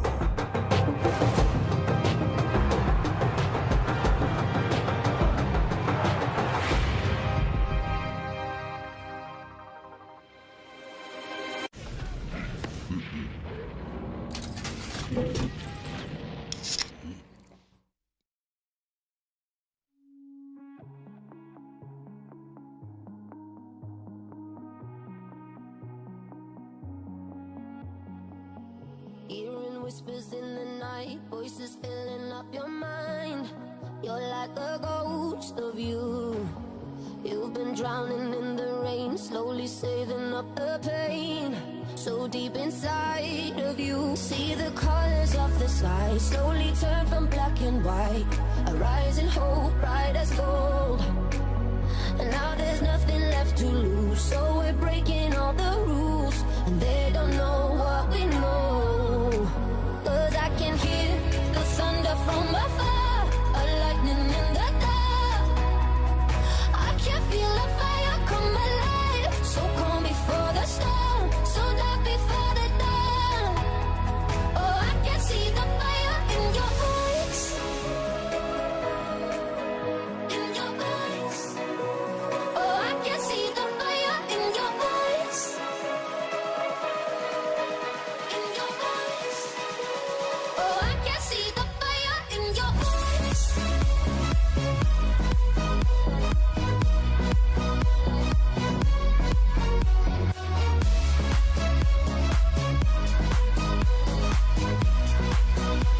Oh, I can see the fire in your eyes. Now you'll never be the same once you felt that burning flame. You're chasing stars alive. What was broken's left behind. Watch it crumble in the light. Nothing can stop you now. See the colors of the sky slowly turn from black and white. A rising hope, bright as gold. And now there's nothing left to lose, so we're breaking all the rules. And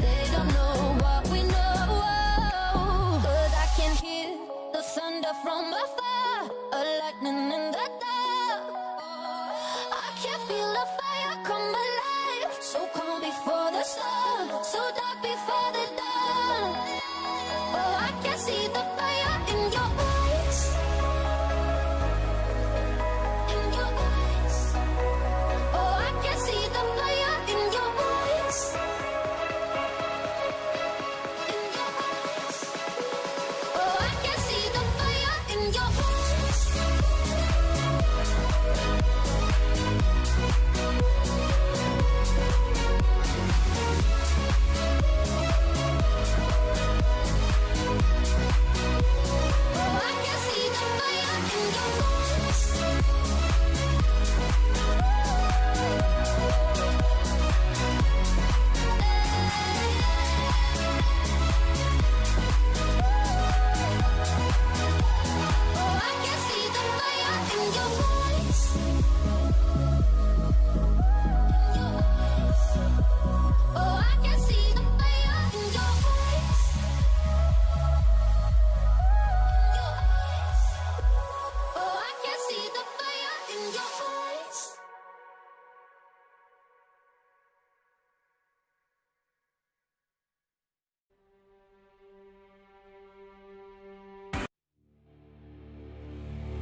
Vitality, the one-hit wonder of the LEC. Now, despite that, Vitality actually debuted in 2016 and have been in musical chairs of roster adjustments since housing everyone from Kasing, Shook, Nukeduck, Vander, Steelback, GBM. The list goes on and on. This team has gone through more roster changes than G2 poaches, and to be frank, Vitality could have done better with some poaching over those years. But outside their debut third-place finish, Vitality really hit their stride with the explosive formula of raw, untested talent and a 2018 Worlds run that didn't take them to knockouts but cemented them in the heart of European fans. Vitality stood tall and said, "You may not know who we are, but you will remember us," when they slayed LPL Titan RNG. And the voice of Yamato, "Play your style," is the Vitality legacy Europe carries on today. But then 2019 happened, and now 2020. And I'm going to be very frank, Vitality have had a rough road of recent, and the unfortunate reality is that the raw, untested talents that are inheriting the ruins of the previous roster, struggling to figure out how to turn the next page in their LEC careers while they look down the barrel of a potential 0-4 start. And across from them, Rogue of all teams, a roster that exceeded expectations in 2019, barely missing out on Worlds, and are now standing among the elite in the LEC. Vitality today will face the timeline they could and should have been on. And yeah, it's only week 2, and the expectations for this young squad would have been playoffs at best. But an 0-4 start in a league this stacked puts the pressure on our baguette bros. So let's move the goalposts, and let's look for the development long term, because this roster isn't one for today, but tomorrow.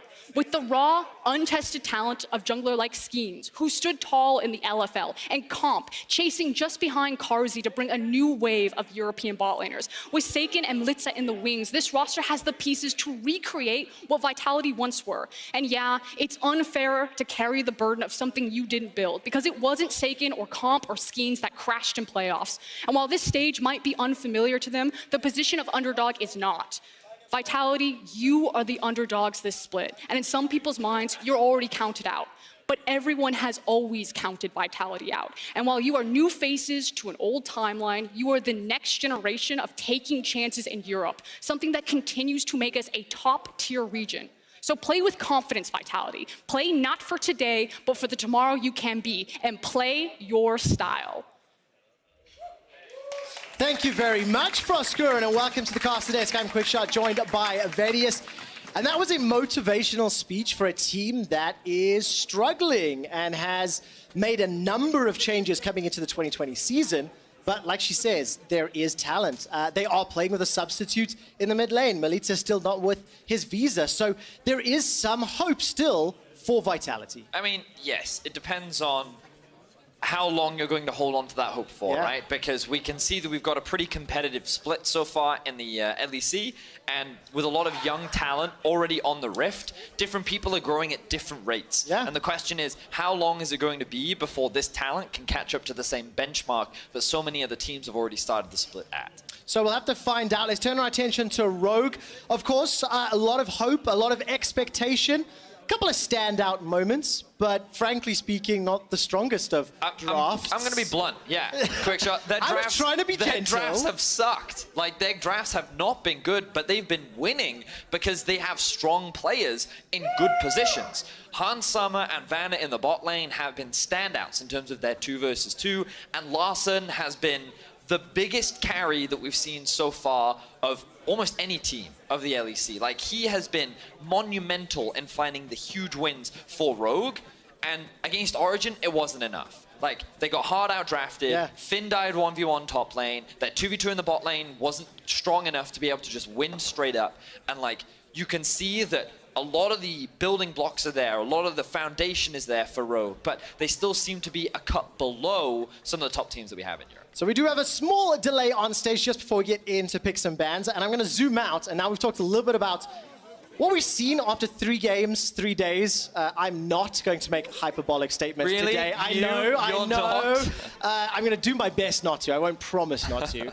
But do you think it's fair to say that it's a little easier to see how Rogue's path to success and improvement can be done? Because, I mean, you literally said to me that Larson is smurfing when we talk about his individual play. Now give him a team comp that the rest of the players can amplify his performance, and maybe this unlocks more wins. I mean, the impressive thing about Rogue is how they don't even put resources into Larson, yet he still finds ways to carry games. And you can only imagine what happens. Well, what if you do camp his lane? What if you do give him those resources and you treat him like you treat a Perks? Then, like, what can he do with that? That's going to be one of the big questions. But, like, my big question is, can Vitality really challenge Rogue in that capacity? Is this the team to put Rogue on the back foot and force them to put more focus on their draft, put more focus on what their late game decision-making looks like? Well, if you look at the table really quickly and you assume that Rogue and Fnatic are going to win their next games, just make this assumption, you can already see a pretty clear top 4 and then bottom 6 as far as the table's concerned. Quick reminder, G2 versus OG will be the 5th and final game of the day, and we'll close out week 2. It is our match of the week. One of these teams will be undefeated. And can you remind me, what did Grab say, like paraphrase it on Twitter? He said something along the lines of, I would start a bit of banter between Origin, but their banter is about as good as their gameplay is when it actually matters. It was pretty brutal. It's pretty brutal. And I mean, we heard Jankos talking about it yesterday, where he doesn't think that Origin are anything special. He laughed when the comment came up around them being the 2 best teams. So, but yeah, that's an exciting one to look forward to later on in the day. But of course, we've got to focus in on Rogue versus Vitality. Ladies and gentlemen, we're jumping into the draft, and this is where our critical eyes fall.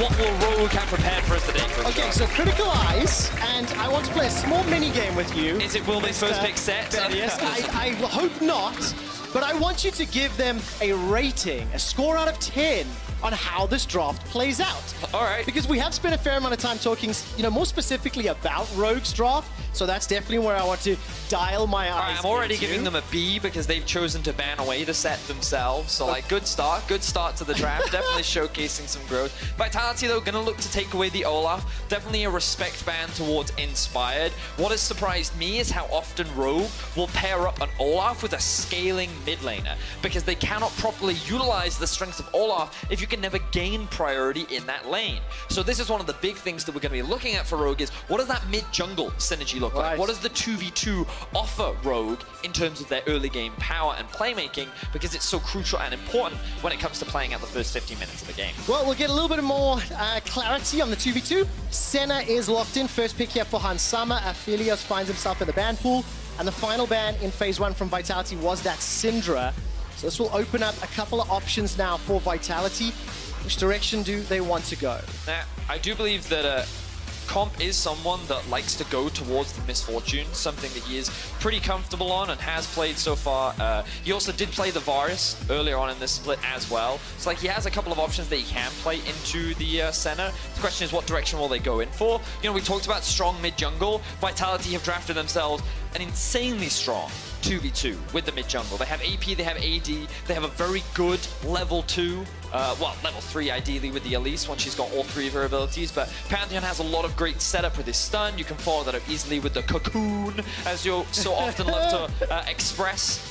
And so I feel like Vitality already are showcasing that they're going for a very early game focused draft. I mean, yesterday Mickey's Pantheon was fantastic. Yeah. He literally put XL in his backpack and ran away with the game.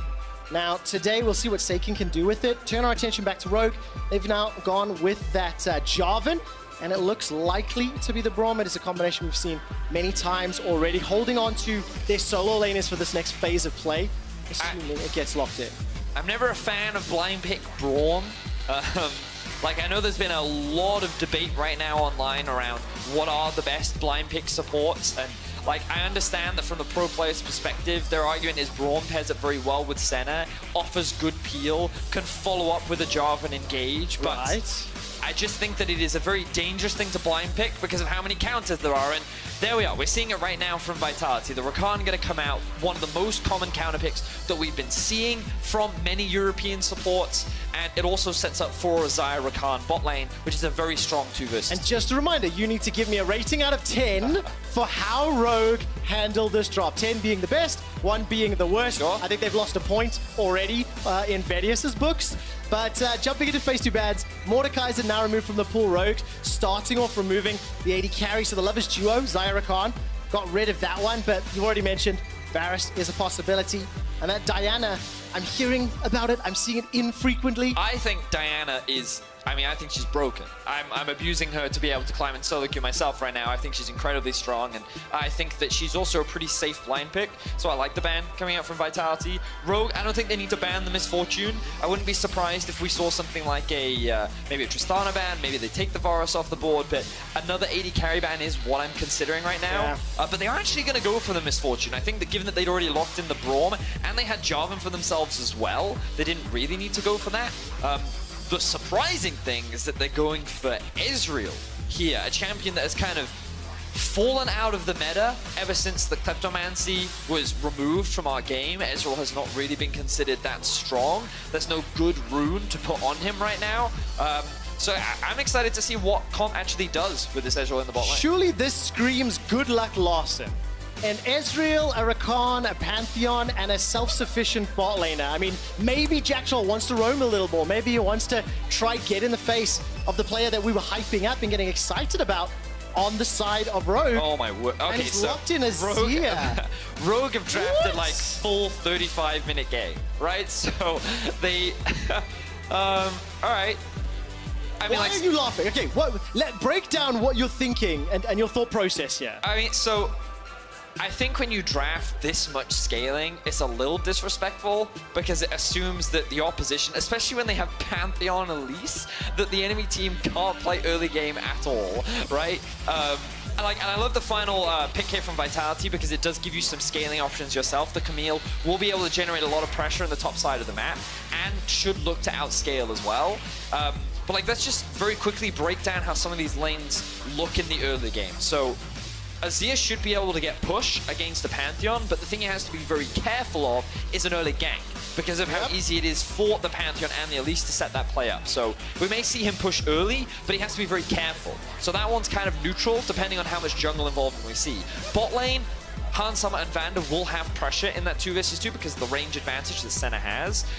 Meanwhile, on the top lane, Vitality should be able to get push in that matchup. So what we can see is that Vitality's draft is much more top-side focused, whereas for Rogue, they're a lot more bot-side focused. The key difference between them is that with Vitality's comp, they can very easily roam around the map because of Pantheon's ulti. So don't be surprised to see them burn Larsen's flash and then look to gank these side lanes as much as possible. But it's all about the early game for Vitality. They really spike hard at like 1 or 2 items, and Rogue are trying to go for the full late game. So we'll see if this full scaling draft can get them there. We'll see how it holds out for them, because again, I think it's a little disrespectful. Like, I think that it's a solid draft, but you really don't have a lot of early game options with this draft. Any mistakes allows Vitality to just use the tools in their kit to accelerate ahead. Yes, but of course, if they can't close games, then Rogue is guaranteed to win. Well, we'll have to see, whether or not Vitality can play this early game out. They've definitely got the tools in their composition. We do have a very brief pause, which allows me to ask Vedius to rate the Rogue draft now. Out of 10, where do we land? I mean, I'm going to give it 7. Okay. Because I think that ultimately you still have a lot of power picks in the form of, I think Jarvan's really good in the current meta. I think Senna is really good in the current meta. And I think that, like, I'm in line with the thinking that based on what we've seen from Vitality so far, like, they haven't easily been able to close out games. Their early game isn't one of the most proactive, or they're not the best at snowballing, especially when they do have 3 rookies on their team. So that's why Rogue have gotten more points. But again, like, I do think it's pretty disrespectful to draft this much scaling. But we'll see, we'll see. So let's jump into game and see whether or not Vitality can get any of those early advantages that they desperately need. 0-3 to open the 2020 season. A reminder, they are still obviously playing without their primary mid laner, Melitza. And Seiken has had some standout performances. Definitely been a flashy player, but it's the team that haven't really been able to rally and develop. And we'll see whether or not they can, combine together with this threat and the ability to pick people off. So we can see that Larsen is running Cleanse. Smart choice for Larsen. One of the... What's the word I'm looking for? One of the... I'm trying to say nice things about Larsen. There's a word. Compliments, one of the positives. One of the great things about Larsen, impressive things. Yeah, is that we talked about how he gets very few resources, but also how he consistently gets CS advantages in lane, even though he spends more of his time sitting back and playing defensively. He's a very intuitive player, and he's like very Nuke Duck in the sense that he is very controlled, he doesn't often make mistakes, and he understands what the enemy team has and how to play around it. Now, I don't think he's expecting this, a level 1 engage from Jack Troll. Well, I think a little bit of pressure early. Cleanse already thrown down. And we talked about it in draft. Ezreal and Rakan. Jack Troll's already got one of those summoners secured. Well, okay, so I was not expecting this to come out from Jack Troll, but the key thing is that it burns that cleanse that we were just talking about for Larsen. Now, of course, Ezreal immediately going to be forced back in the lane, and this is going to make it a little bit harder for him. But the big advantage is it makes it easier for Skeens to set up this play in the mid lane. Vitality are screaming that they want to kill this mid lane champion. And it's a juicy target. Yeah, we'll have to see whether or not he can path around. As it stands, Inspired's already invaded, stolen away that red buff. You talked a little bit about the strengths on which sides of the map.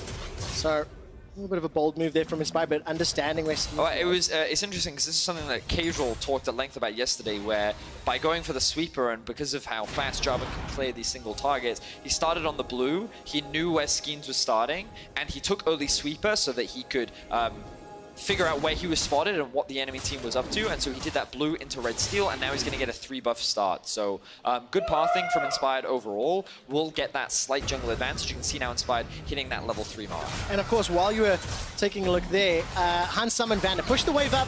Vander just steps into the Gromp camp area. Vitality places another ward down, so very early advantages here for Rogue. and going to have a lot more information to work with and put Skeens just a little behind his opposite number. And we can see that Comp has decided to go for Conqueror. Something that we talked about in the draft was how, with the removal of the Kleptomancy, there's been a lot of debate around what is the best rune. And it's cool to see Comp going for this Conqueror. We'll see how quickly he can stack it up as Vitality look for a gank top lane. All right, Cabochard finds engage onto Finn. Inspired is nearby, and Saken's already left the lane. Finn's dropped very, very low. The Fangs are sunk in, but the Spiderlings won't do it. Flag and drag from Inspired just to dissuade. So top lane flash for jungle flash. Vitality make the first move, they get the summoner. Finn, he won the game of chicken there. He did not burn his early flash. Skeens tried to predict it, ended up not being able to lock him down, but you can see the early pressure already being generated by Vitality. And keep my eyes on the minimap because Rogue knew it was coming. They pinged Skeens the whole way from his Krugs all the way to Tribush, where he's spotted there by the ward. And Finn's still just a little overextended. But now it's up to Skeens to punish. Cleanse, 3/4 of the cooldown has already refreshed for Larson. But he's got himself a few juicy targets to look for. And I think this ward will just about see him. Oh, no, it does not. Thank you, observers. Perfectly timed, and that's because Skeens didn't walk forward. Now, if we track over to the mid lane, you can see how defensively Larson is playing. And the most important thing about losing that cleanse early was how it shapes the lane matchup. Because Larson, as long as he had cleanse, he knew that he was mostly safe. Because the chances of Elise ganking at something like a level 2 was unlikely. She kind of wants the level 3 mark, so she has a full rotation available to her, which meant that Larson could use his range to his advantage and try and bully and poke and be obnoxious against the Pantheon. But the moment he lost it, he was forced to play defensively, and that gave Saken so much control in the lane, where he could just use his mana to just play aggressively over and over and over again. You can see the farm in the mid lane is actually very even. So like that level 1 play was so important to the actual matchup, but now the cleanse is back up. Vitality weren't able to use that brief window to find an early kill, which might not be the end of the world, given that Skeens is still using his pressure to look for more plays, and he's looking for a top lane gank right. And also, Saken was the first to leave the lane because of everything you just described, and he's got the Moby boots now after the first back. So Cocoon will land onto Finn. He is in some trouble. Flash and Ignite available for Saken. Does he commit? And the answer is no, not right now. But the game plan is clear. Vitality, strength, topside, as you described in the draft, Vedius. And Vitality are playing towards it, pushing Finn further and further behind. But if there was any champion that you didn't mind losing a bit of CS, Ornn would be one of them. Yeah, he's still going to offer value at level 6. That's a guaranteed. You can see that Inspired, very aware of what's happening top side of the map, doing what he can to try and trade elsewhere. Will secure the early Infernal. This is a decent pickup for the team of Rogue. Now we see the return of Saken to the mid lane. Larson hitting that level 6. Saken should be very close to it himself. Yeah, a couple, 1 or 2 minions off, and then he'll get that ultimate available. And this is when we'll start to see the Pantheon impacting the rest of the map. And they may not even look to make any more plays mid lane. They may just say, you know what? Larson can stay here. We're just going to ignore the Sandbird, and instead we're going to focus on trying to shut down these side lanes. Yeah, I mean, you have to feel they're on a little bit of a timer as well because of the options in Rogue's composition. We've not looked at the bottom lane at all, so just very quickly, Hans Sama is up 2 waves worth of CS and has been shoving into Jack Troll and Comp frequently. But I'm going to keep my eyes on Jack Troll when he decides to back, and whether or not he roams to the mid or to the top lane. And as it stands, Inspired level 4 coming in and just shadowing Finn right now. There's no Skeens nearby. Saken has the Grand Starfall. He's actually started to cheat towards the chicken camp, but I think that may be just to place a ward down. Nevertheless, no pressure, no further play. So Vitality, thrown a few punches, nothing really has connected. And Rogue are going to be pretty happy with the first 7 minutes of the game. Yeah, they certainly are. And again, I keep going back to this mid lane matchup, but I love talking about this stuff. And you can see like how different the lane is now. And I think it's really important for any aspiring mid laners out there, because it's just important to recognize what tools you do have and what tools the enemy has. And notice how much more poke Saken is now taking with Larson's cleanse back up. Because he realizes, hey, I know I'm so much safer. I know that I'm in a much better position. And that means that Saken can't play as aggressively as he wants to. And now we can start to see the CS discrepancy starting to build in the mid lane. So now that Jack Troll has come mid, his whole purpose and goal was to try and free Saken from this mid lane. He was like, Larson, you're being too obnoxious. Your range is too long. You need to back off off my mid laner so he can move. He's using this opportunity to go back to base. He's going to buy the Moby boots, and this is when you have to start tracking the running man, okay? He's been training for this his whole life. Quick shot, he doesn't have those abs for nothing. And now he's going to be looking to go from mid lane to top lane to bot lane, and he's going to be looking to use his ultimate to Grand Skyfall in and set up plays for Vitality on the side. Why would he be the running man if he's a bird? I will ignore that one for now. I'm talking about Pantheon. The bird's not the running man. I know, but he was on screen the entire time, and he was running. But nevertheless, Seiken will just be able to jump up from the sky and fall on people's heads. In theory. In theory. True Shot Barrage comes out. That was not a steal, but it was a decent enough attempt. Vision game back and forth. So first big objective was the Dragon. That went the way of Rogue. Skeens will be able to pick up the Herald. If he uses this, you know, in a Cabochard lane or a Seiken lane, that can definitely help either push the advantage or relieve some of that pressure. But here we go. If you were to set a timer on when you would need Vitality to be getting ahead, do you think you could say that? I mean, I would say that, like, if they're even at 15 minutes, like, it's better for Rogue, but at the same time, I think the Vitality spike harder at one item. So I don't think it's the end of the world.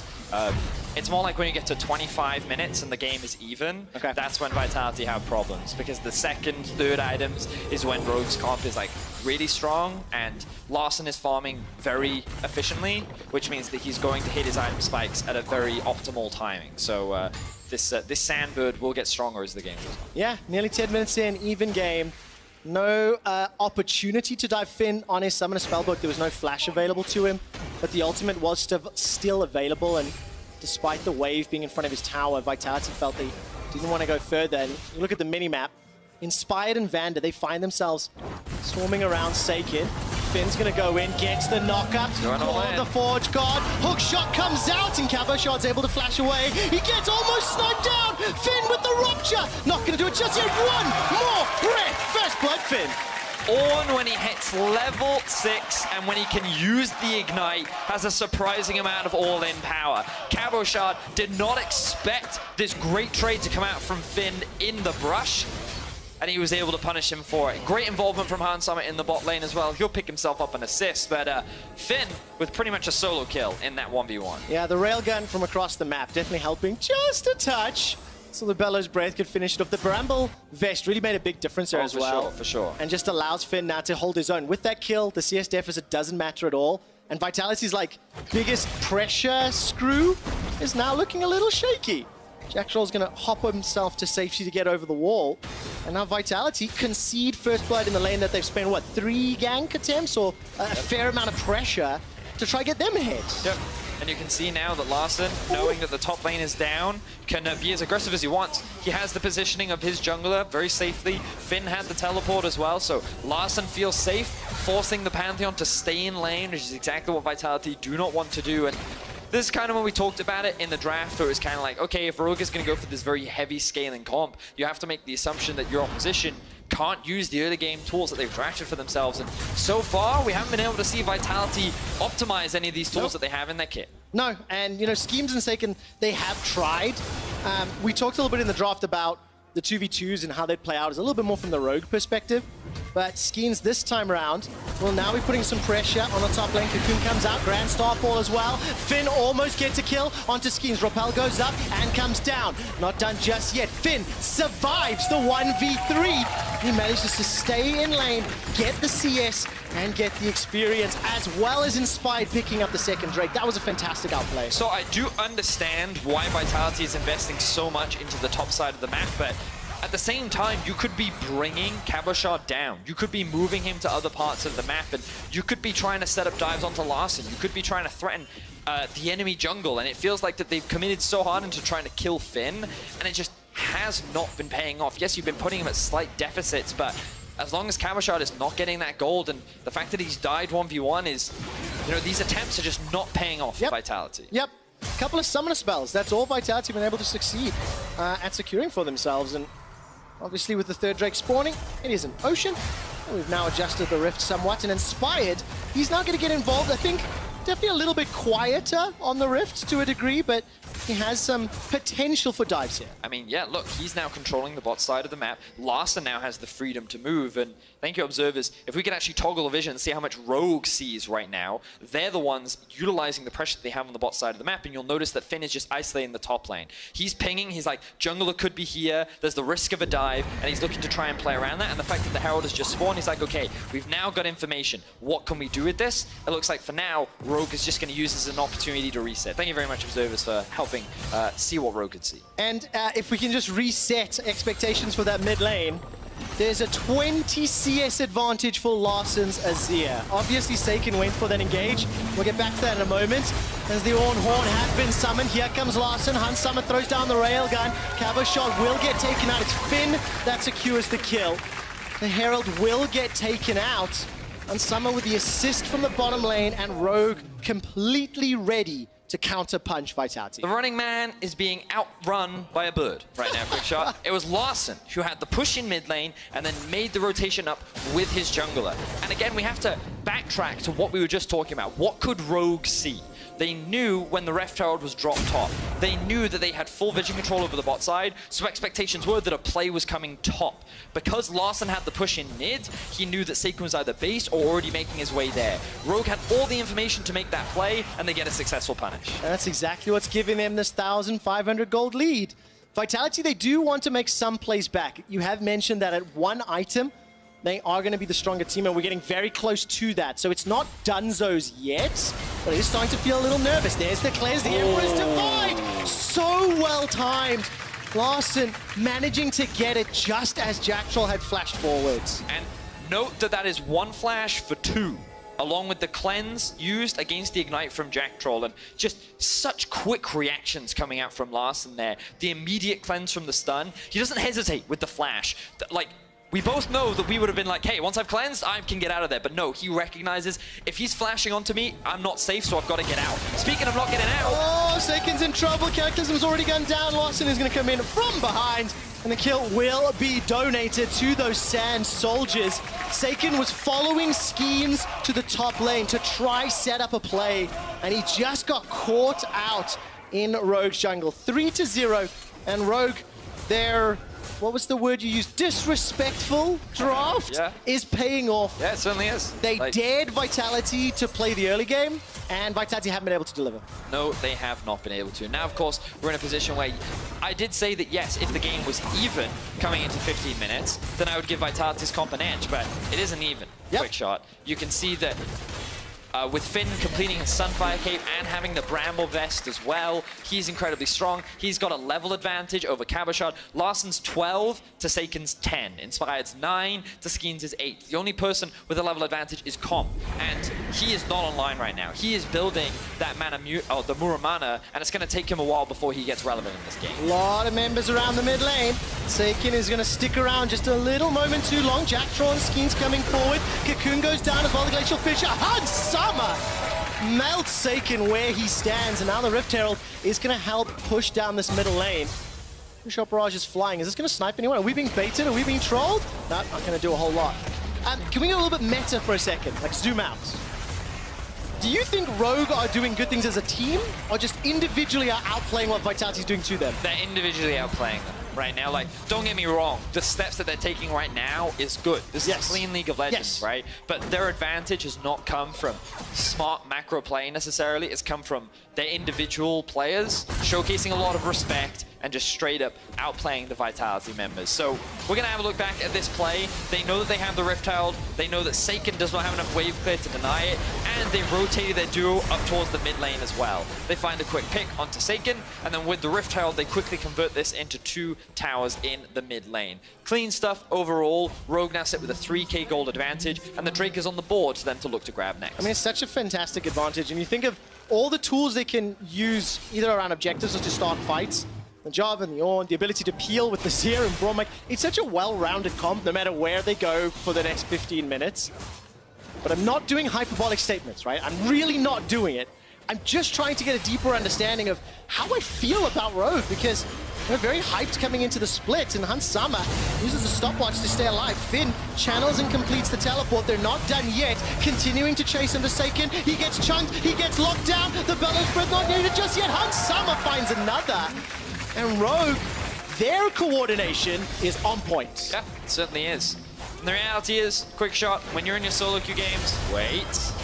Inspired manages to survive again. Man, time is in a favor of Rogue right now. Hansama, he channels the teleport, joins the middle lane. He's got that Duskblade completed. While that was going on, important to note that tower did die up in the top lane there. And Cabo was shoving it in, but it's a gigantic advantage, and another one falls in favor of Rogue. Yep, certainly does. And the point that I was trying to get at earlier is when you're playing that solo queue game and you press tab and you see that your release is 0-0-0 by 18 minutes, you're not feeling super confident.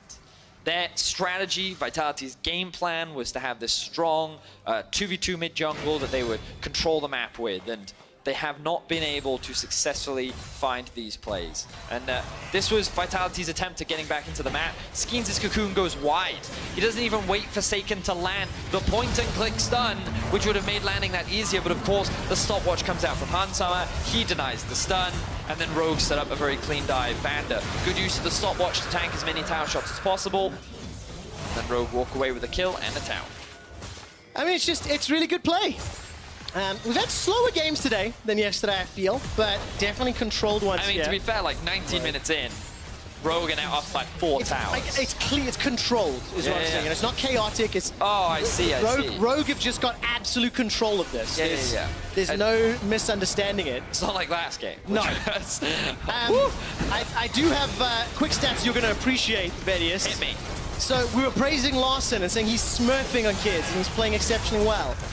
Do you know, yesterday he set the highest CSD of his career, plus 35. Today he set the second highest CSD of his career, plus 30. Wow. Both games 2 days in a row just having a fantastic performance. And just remember, he lost his cleanse at level 1, right? So remember that fact, and he still played accordingly and Trevor, still had the advantage. You've been around for, what, like 700 years now? Yeah, 725. Right? So like you remember the days of Froggen, right? You cast that man. I did indeed. Are you getting Froggen vibes from this Larson? Does that like does it like inspire you perhaps? I need to hear how he pronounces LeBlanc. Okay. And that will be my final say. But yeah, I think maybe in terms of the laning phase, I don't know if I go as far as to say that maybe for the late game and the team fights. That's fair. I would like to see a little bit more. I'd like to see him tested in the team as well. But like, it's just when I think about, like when I think of Froggen from the old days, you know, it's always someone who is so controlled in the laning phase, and he was also like that clutch player in the big team fights when it mattered, and that's largely what I think of when I think of Larson. And when we think about his career, he's only been in the LEC for 2 splits now. Yeah. He's already showcasing some pretty impressive stuff for his second split. I mean, this entire game from Rogue is basically a CLG EU game. Farm until you have an advantage, and then team fight and crush. Yeah. That was basically what it is. And we've hit this point in the game as well, where one of the trends that we've been talking and looking at is the fourth or the third or the fourth dragon, depending on what timing they come up, whether or not a team trades it for the Baron. And I don't even think Vitality will be able to do that. If you look at, they've lost 5 towers across the map. Rogue can easily turn and burn wherever they wanted to. Teleport's not available just yet, so maybe they'll play a little bit of time there. But Rogue can basically decide which objective they want to prioritize and just like dare Vitality to come at them. So the funniest thing to me about this game, as Comp gets engaged on. Oh my word. So much damage, but he escapes with his life for now. Yeah, so notice the build that we're seeing from Finn. He's built 0 magic resistance because he looks at Elise and says, you're irrelevant to me. He only cares about being able to hold Cavachard in a side lane, and even if Skeens come, he, like, Jungle is season 10. He's level 10 to level 14. Like, just the base stats alone, he feels to be enough against a 1 item, well, 2 item with the boots, Elise, but like, he doesn't need to build magic resistance. I laughed so much at Kedril on the desk yesterday talking about junglers getting to level 18 in the practice tour. He's like, no, I'm never gonna do this. Yeah. Maybe I'll try a different level. Yeah, I mean, hey, if Skeens gets a pentakill, that's his way back into the game, right? Let's talk a little bit about Vitality because, look, they did try, right? Like, Skeens tried to make some ganks. We had the inspirational speech from Froskuren beforehand. Very likely going to be 0-4. But, you know, where do they go from here? I mean, in the game, obviously, you hope maybe Cabo can play a side lane at some point. And there we go. We're going to look at. All right, 2-on-1 here. Aiken's going to come in. They're going to interrupt. The Ornhorn support coming down. A lot of damage on the Seiken. Remember, all Finn has built is armor, and all Seiken and Cabo can do is physical damage. The Rupture comes out. Seiken not going to be able to find the Comet Spear. Finn continues to run for his life as he tags the Gromp. Now the Gromp is going to be helping onto Seiken. The Gromp is enlisted. The hook shot comes out. Bellow's Breath not going to be enough. And finally, Finn goes down. Wow. It cost Vitality 2 flashes and an ignite, but they did eventually kill Finn. Now, Rogue, their Baron was quite slow because of Senna, which means that they could not commit to it. So Vitality will have a numbers advantage for this Drake, which could be the Ocean Soul for Rogue. So they really want to contest it, but Rogue going to be dead. Oh, sorry, Finn going to be dead for another 20 seconds. All right, Cabo shots TP'd in from behind. Hextech Ultimatum not available. Jack Troll caught out and taken down. Numbers advantage evened out. Now Inspired is in trouble. He's forced to flash over the wall. Rogue have caught Vitality on the wrong side of the river, and they are not going to run away right now. Rogue are not willing to concede the pit, and instead stepping all the way forward. Cop has flash available, used the Arcane Shift, and escaped over. Very good blast cone. A little lucky timing on that one. And Finn, by the way, respawned, teleported in. Ocean Drake secured, as well as the Soul. And I mean, great start here, for great continuation for Rogue. A little bit of a speed bump when Finn goes down, but it doesn't matter. Yeah, and it was one of those situations where Rogue thought, oh, okay, well, if we create pressure on one side of the map, obviously we can trade it for something like a Baron or a successful team fight. And the idea is that while Senna is not the strongest at taking Baron, Azir is very good at taking it. Because once you get those 3 soldiers up, you get all this bonus attack speed, and you can just melt through that objective. But unfortunately, they couldn't quite commit to it because Scheme's in the area, and you always have to respect that possibility of a steal. 2 items now for Larson. You got the Luden's Echo to back up the Nash's Tooth. Mirror Mana completed for Hans Summer, who's quietly 2-0-3. Yes, he's down 30 CS, his opposite number, but the ultimate snipes across map and just the general kit of Senna. I mean, Hans Summer's looking revitalized this year. I mean, for sure. He's stacked right now. You know, the Mirror Mana now being completed. He's working towards his second completed lethality item. You have 2.5 items on Larson. He's probably not going to upgrade that Oblivion Orb because he doesn't really need the Morello this game. And it's 25 minutes. We talked about it. They have Ocean. Like, I hate to say it, quick shot, but I think this game is done. Yeah, well, let's see how Rogue finish it out. I'm hoping that I cast the curse it so it gets a little bit more exciting. Well, let's see. Skeens. Flash and Smite available, a level down. True Shot Barrage is going to tag Inspired. That drops him real low. Real low. And Vitality, they've interrupted the Baron. Look at this. Vedius has cast a curse Rogue. Rogue Reddick guy. Go yell at him in all caps. The engage from Jack Troll. The 3-man knockup. Where's the follow-up? There's nothing. Jack Troll, that looked amazing. But his only goal was to interrupt the bats. There we go. He wants to allow Cabochard time to be able to siege onto this tower. And because he's completed the Trinity Force and the Ravenous Hydra, he is a big threat in a side lane. You know, it's interesting because it's kind of at this point in the game where Rogue as a team start to make those small blips. Around the Baron is where their execution is not the cleanest. And Cabochard, using his experience, taking advantage of the champion that he has, where he's very strong, can take these towers very quickly. Yep. Is now posing a threat and an obnoxious obstacle that Rogue have to overcome. It also reminds me a little bit of how Cabo and Jizuke used to play a lot of late games last year. Yeah? They did a lot of split push to draw attention. And do you remember the Rogue v Vitality game last year where Rogue was smashing and then Vitality won because of the TP backdoor into the base? After the fight at the Dragon Pit, right? Yeah. Similarly, Jizuke playing the side lane against Fnatic as well. Just pushing and extending and just being like you said, a nuisance. I think it's a very good word. But how much of a nuisance can they be? 3,000 gold down? If Rogue can commit just to one of these like inhibitor towers and use the numbers advantage, it can go south real quick. Real quick. But this is where we want to see some progress here. All right, so now Rogue is looking to try and take control of this top side of the jungle. You can see that all this vision is going to be cleared out, and they're going to try and set up as much as they can. And what they don't realize is that there is, of course, this vision sitting behind them that can be used as a TP flank from the side of Vitality. But of course, now the Baron is being started off. TP is available on Comp. Not available on Cabochard. It looks like Vitality's just going to commit to this split push. All right, Jack Troll's a few seconds away for the quickness. Skeens getting tagged up by those Sand Soldiers. Vander's got the ultimate in the wall available. Throws down the ulti. Call of the Forge God. They want to keep the Spider outside of the pit. What goes up must come down. Skeens goes to the Krug camp, and Rogue are able to pretty cleanly take Baron and defend any potential steal from Vitality. Good luck, Cabo, split pushing now into Baron-empowered minions. This is going to make it a lot more difficult. Yeah. Clean play overall from Rogue. Of course, they didn't need to clear out that the vision behind them because the lack of teleport from Cabochard. So overall, good stuff from Rogue. Now they just begin the siege. Hansama, I gotta check how many stacks he has right now. He's at 57. Okay, so not the highest amount, but once he hits that 60 mark, he will be able to get a bunch of bonus stats. Currently, he has 50 bonus range, and once he gets up to 60, I believe he will get an increased further range, which just makes sieging so easy. Especially, you're basically like another cannon minion sitting at the back. I'm just trying to figure out how anybody gets to him and sticks to him long enough to kill him. Like, with all of the tools in this composition, Hansama is just going to be able to shoot fish in a barrel. His for range the is rest of the 675 now. Unbelievable. Unbelievable. Pretty crazy. I mean, look, really, really good clean play, and unfortunate here for Vitality. I want to see whether or not some changes over the coming weeks will help Vitality out there. Pretty clearly falling down to the bottom of the table and not looking at like being a challenger right now. If anyone's looking at the screen, you can join Yankos on PGL tonight, where he's going to discuss Motivation Work Improvement Team. I wonder how many people still know that meme. I don't know. It's old, man. It's old. It is an old one, but I'm an old guy, so... I mean, it's true. Well, we'll see how it works out. That's G2 versus OG, match of the week a little later. Rogue uncontested. Look at the minimap. Seiken and Cabo are trying to push. What? What are you guys trying to do? Your base is in shambles. Call of the Forge Guard is available. Rogue may just want to go for another push. Look at this.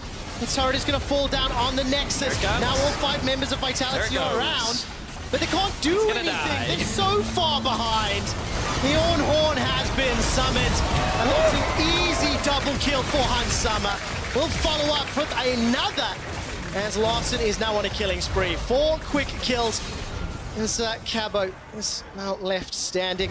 We're going to take down the Nexus. Absolutely massacres Vitality. 10 kills to 1. They did not allow them to use their early game comp at all. They outscaled them, outdrafted them. Rogue smashed Vitality in week 2. A little early on one mode, but I like it. It's one of those games where you want to see more happen, but you don't really want to if you're a Rogue fan, because they played their comp the way they wanted to. They were defensive, they were reactive, they didn't fall prey to any of the engages. I mean, it's just... Yes, all props to Rogue. Good stuff. But like, I have to bring us back to Vitality, because how many times are we going to look at this team and like, why do you keep drafting comps that are really difficult to play? Why do you keep taking your comps in a direction that are like, you have to play this one condition, and if you fail to meet that condition, then your game then becomes impossibly hard. Like, it feels like that they're very driven towards playing towards Cabochard, and I think they need to change that mentality. Like, I think that there are so many things that we need to still see from Vitality that, like, Rogue could just draft scaling. Like, Rogue didn't have to show us anything. We just saw, like, good players beat players that weren't as good as them. We've seen it pretty consistently that the scaling options have been fairly successful. Yeah. Guys at home, hold the thought really quick. Key player of the game on at LEC. Your options are Finn, Inspired, or Larson. But yeah, back to the scaling points. Well, yeah, the only team that's really challenged that is G2. Yeah. Of course, like, that shouldn't come as a surprise. And of course, in Game 5 today, we'll get to see the ultimate clash of scaling versus aggression. Could argue that Fnatic's playstyle, maybe. We'll get to that in a moment. Yeah, you're right. Fnatic is another one too, yeah. Last year, they fought side by side, but tonight, Selfmade goes up against his former teammates. More on that and an interview with Inspired after this.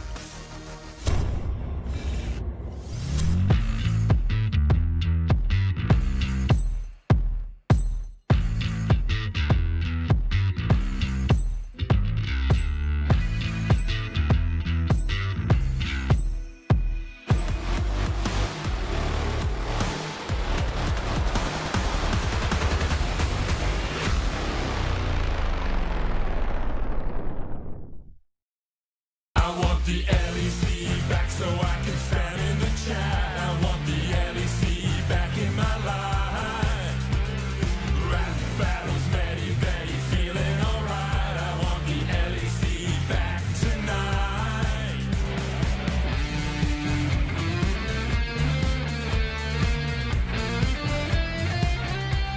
So tell me, who was the player of the game? Oh, I can see the fire in your eyes. In your eyes. Oh, I can see the fire in your eyes. In your eyes. Oh, I can see the fire in your eyes.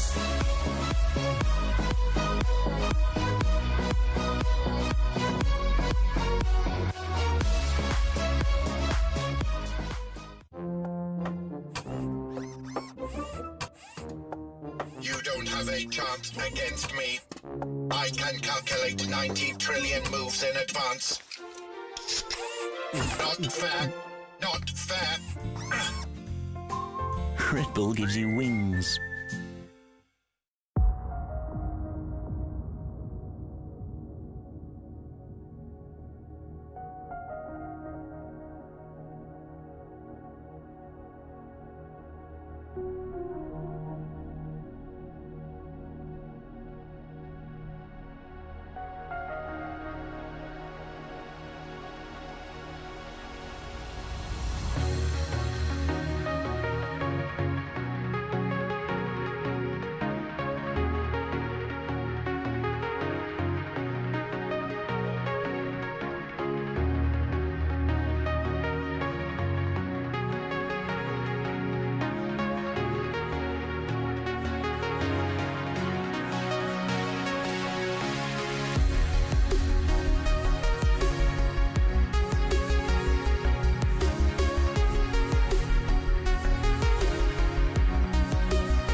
And welcome back everyone, Laure here, and Rogue won another game today, and it seemed like an easy game, do you agree? I mean, our draft was a bit like, we just had to farm early game because then we locked in Pantheon Elise. We are actually quite experienced play against it because we already played against Pantheon mid lane against XL. So we just have to like survive early game and our champions will outscale. So the key was just to not die early, and we just did it. And after that, the game wasn't really complicated. Even though it took us a little bit long to take Nash, because we didn't push out bot fast enough and we let Camille pressure the side lane. But other than that, the game was quite easy, yeah. Well, I mean, looking at the early game, we kept on seeing Vitality trying to force on top lane. So did you adapt your game plan based on that? We knew that they can only dive top lane like level 3 when the Ornn is not that tanky yet. And we covered him at that timing. But after that, it was just like Ornn was tanking the dives and we were like trading sides, getting the Drake or stuff like this. And yeah, I think that's the way to play against Pantheon, like that wants to dive side lane. And you guys played it beautifully. I mean, Rogue is playing so well right now. But I want to know more about you, because here you're coming back as the 2019 Summer Split Rookie of the Split. So what are your personal expectations this year? I just want to prove that I'm one of the best junglers. In my opinion, even like I'm top 3 jungler in Europe, and I just want to prove it. Well, I hope you'll get a chance to do that. Thank you very much for the interview, and back to you guys. Thank you so much, Laure. And Inspired may have been the rookie of the split, but the key player of the game is Finn with 62% of the votes, what is quite high. And on top of that, on a champion you hate. Yeah, I think in this case it worked because they just had to outscale. When you're playing against an AD-heavy composition, it's good. And, you know, when Ornn delivers a solo kill, then you know you're on the right path. I think in the context of high-tier top-lane champions, Camille is not up there. And it looked rough in this game. Yeah, indeed. You know, we poke a joke at Yamato, but he had some good points. But hey, it just serves that some things work in some situations and some things don't. What works in this situation is my 2 wonderful analysts as we move on to our next game, which for one player is an extra special one. After an amazing first year in the LEC, Selfmade left SK Gaming to become Fnatic's new jungler. And as he prepares to take on his former team, we wanted to discuss who this transfer impacted the most, SK or Fnatic? Now, I think there's a lot to say about this, and I want to start from the perspective of SK. How did it change them, and how different is that from what it brought to Fnatic? And let's be very clear, because it's kind of a weird question. The idea is that did it hurt SK more than it benefited Fnatic? Yeah. So for as far as we can tell now, right? You have to kind of gauge what his impact was on either team and what his identity was with either team. And for SK Gaming, to be frank, Selfmade was almost everything. It was basically him and the kind of like second command might be Crown Shot, but otherwise it didn't feel like there was a lot that you could gravitate towards in the roster, which is partly why they gutted a huge portion of it coming into 2020. And in Fnatic, while he has been popping off games, it's still kind of the expectation is Fnatic are always going to be a top team, and if he wasn't there, would we assume that Broxah would have had them in the same position?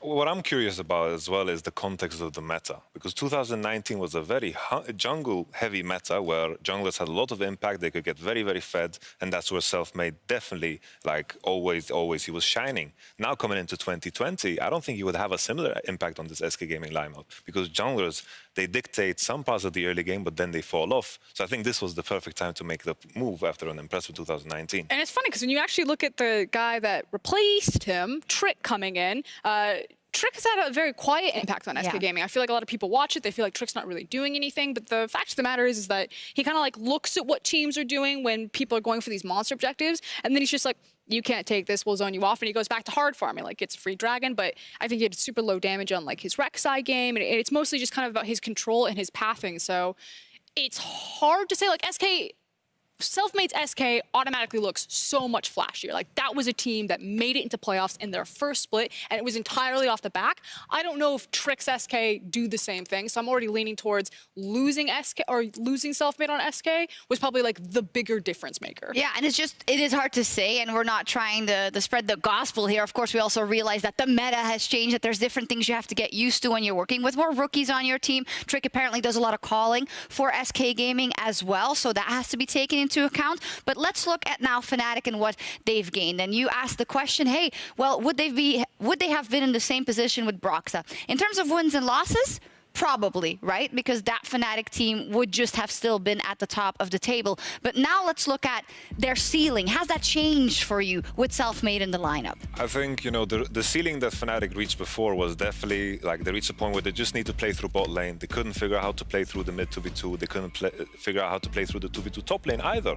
Now with Selfmade, all of a sudden you can expand beyond that. You don't need to fall back on just playing through Reckless. All of a sudden there is a 2v2 to talk about. All of a sudden Whippo gets attention, and I think Selfmade is filling that role perfectly. I think Fnatic can become more and more diverse as time progresses. Yeah, but I almost want to put like a placement on it. Because the thing is like Fnatic have caps, they go to a world final. They lose caps, they still go to Worlds, they get to knockout stage, they run into the team that wins it all, and then they get pushed out, but they take a game. So maybe theoretically like, oh, better than what G2 did with that 0-3. But now I'm like, okay, SK Gaming might scrape into playoffs.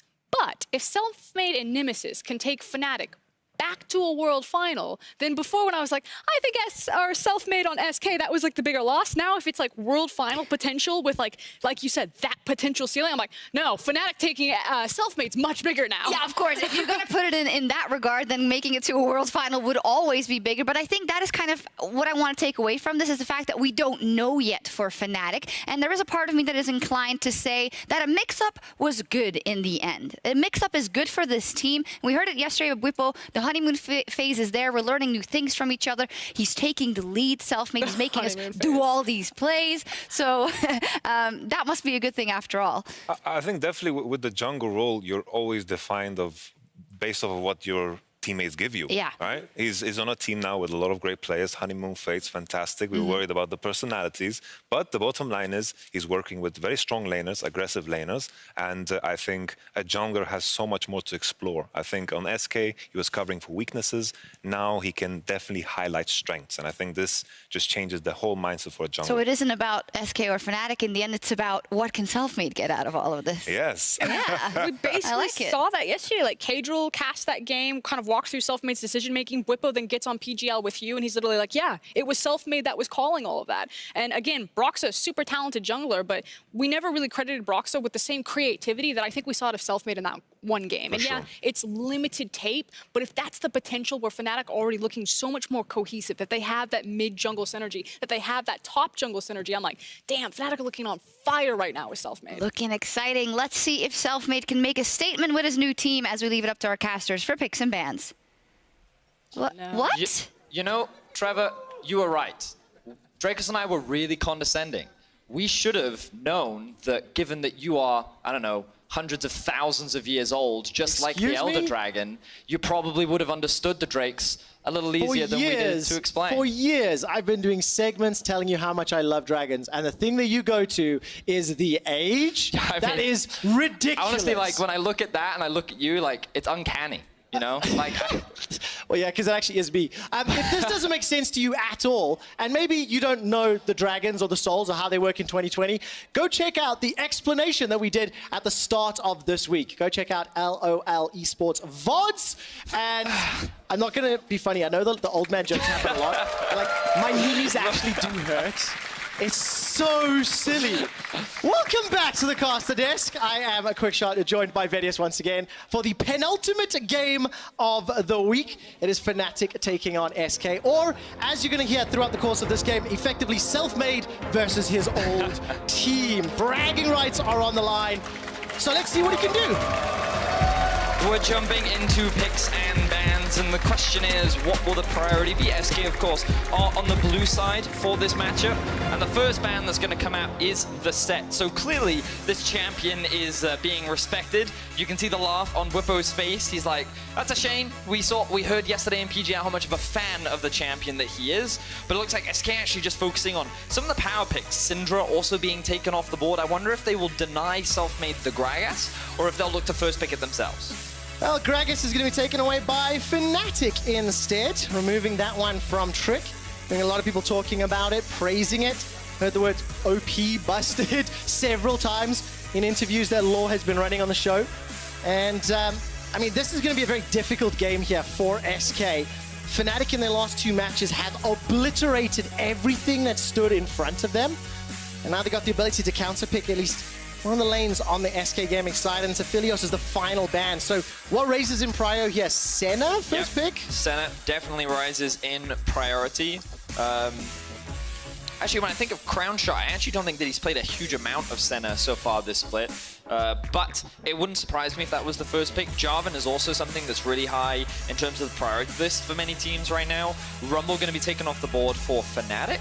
And, we're going to continue to see this Pantheon priority. So I'm happy with Pantheon. Are we 3 for 3 today now? Yeah. I think 2 out of 3. 2 out of 3. Yeah. No. I think we have seen it in 3 games today. Ooh, okay.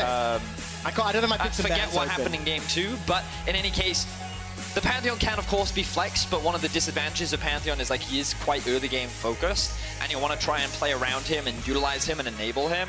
And by first picking it in the draft, it obviously gives Fnatic a lot of room to play around it. We saw how Rogue handled it last game. We'll see what Fnatic do this time around. First, a pick a Senna here for Reckless, who has just been performing fantastically along with the rest of the squad. Despite small blunder in week 1, the rest of the team has really just woken up and found their groove. And Selfmade's going to go with the Elise. So if we're going to have some impact, and you assume this is going to be jungle here. Yes. Combined with the Pantheon, that is a great combination. You know, this might actually be a Blitzcrank. All right. That's sad.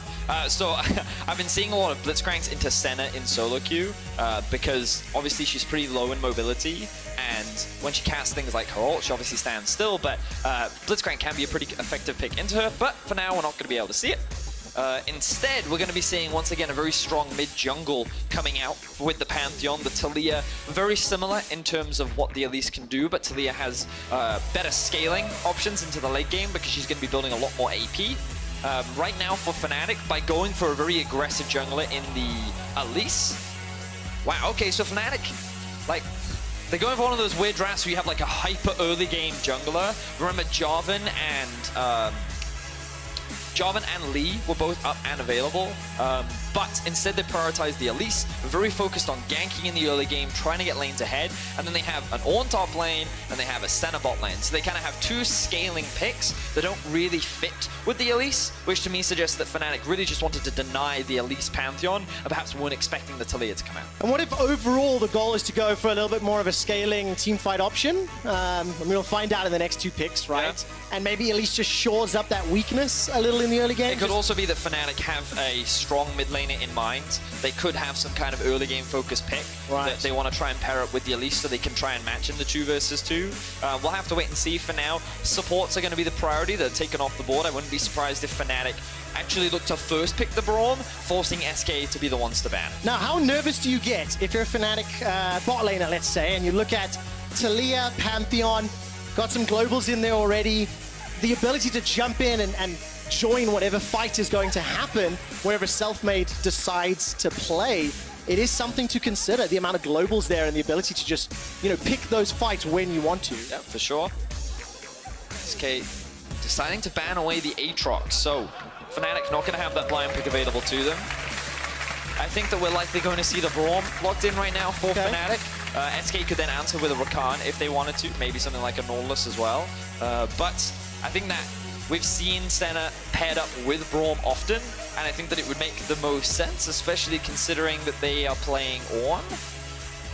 Well, looks like it's going to be a hover for a long time here before the Nautilus is locked in. So you correctly predicted the options, but a lot more options to look forward and go in. So the reason why I think Fnatic went for Nautilus over the Braum was, number one, Nautilus is just a very strong support, and with Leona banned away, European supports consider it the next best, but also you can force the enemy into the Braum, which, yes, while it is good into Ornn, you now kind of lack a pretty reliable engage. Yeah. Because now your engage options are, sure, you've got a Gangplank ultimate there, yeah, that's a pretty good tool, and you've also got a Pantheon ultimate, but that actual setup and that engage is not the strongest. It's not easy.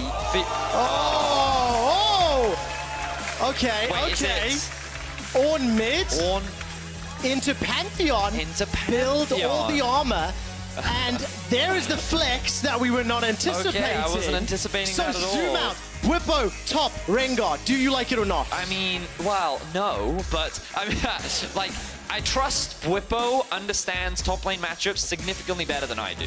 And if he's picking it into Gangplank and then making this swap happen, clearly Bwipo is confident in this 1 versus 1. Like, we know that Rengar has high early game damage, we know that Rengar can roam around the map a lot, and we've seen mixed performances from Rengar, or Bwipo's Rengar rather, so far from last year. So, you know, we're just gonna have to put trust in Bwipo here. The one thing we can say is it's not a strong mid jungle, but it is a strong top jungle, which means that Selfmade, I expect him to look to play around the top side of the map this game, and given that they have Senna and Norlis in the bot lane, I think that Fnatic should be fine. I mean, I'm excited to see how this one plays out.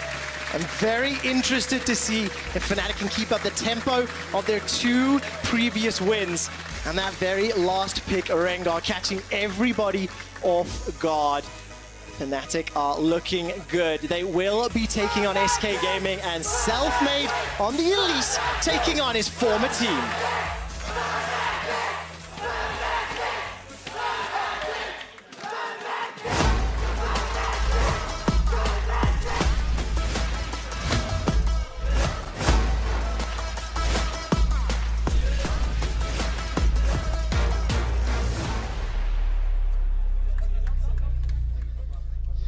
And welcome back to a second last game of the week here.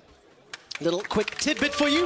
Not only was the Rengar and the Ornn shenanigans there to catch us off guard, but Hilly is playing his first LEC Nautilus game. What? Yeah, that's right. No. Stats team just pinged me, and they've let me know. Wait, how many years has Hillis been playing now? Many, many years. And you're telling me he hasn't played Nautilus once? Apparently so. Apparently so. That's what the stats team are feeding me. And we'll get to take a look at what his performance will have this game. But I think I'm much, much, much more excited in the top half of this game. GP Taliyah Pantheon into Rengar, Elise, Ornn. All right, so I kind of want to bring our attention back to the mid lane. We talked a lot about the mid lane last game. And we will be following the junglers a little bit in this game as well. But to start us off, Pantheon loves to get in your face, and he has a huge amount of damage. You can see the passive bar underneath his HP. When that's stacked up, his Q, like, it hurts. It really hurts. But the thing about Ornn is you can just keep stacking armor and you can mitigate so much of that damage, but also because there is a small animation with the jump from Genax, pro players can actually react with the W from Ornn to mitigate the stun, because that's an unstoppable usage, which means that he can't set up for those same plays. So while Ornn is immobile, and in theory the combo should be pretty easy to land when you have a Taliyah and a Pantheon, I don't think it's going to be that easy when Nemesis, assuming he's able to react in time, which based on Nemesis and recent performance, I believe that he can. On top of the fact that he will have Flash available to him, like, I think this lane suddenly becomes way harder to just camp and play through. So exciting to see a creative pivot here from Fnatic in their 4th game on stage. And also interesting, if anybody watched PGL last night, Bwipo was so animated and so exciting.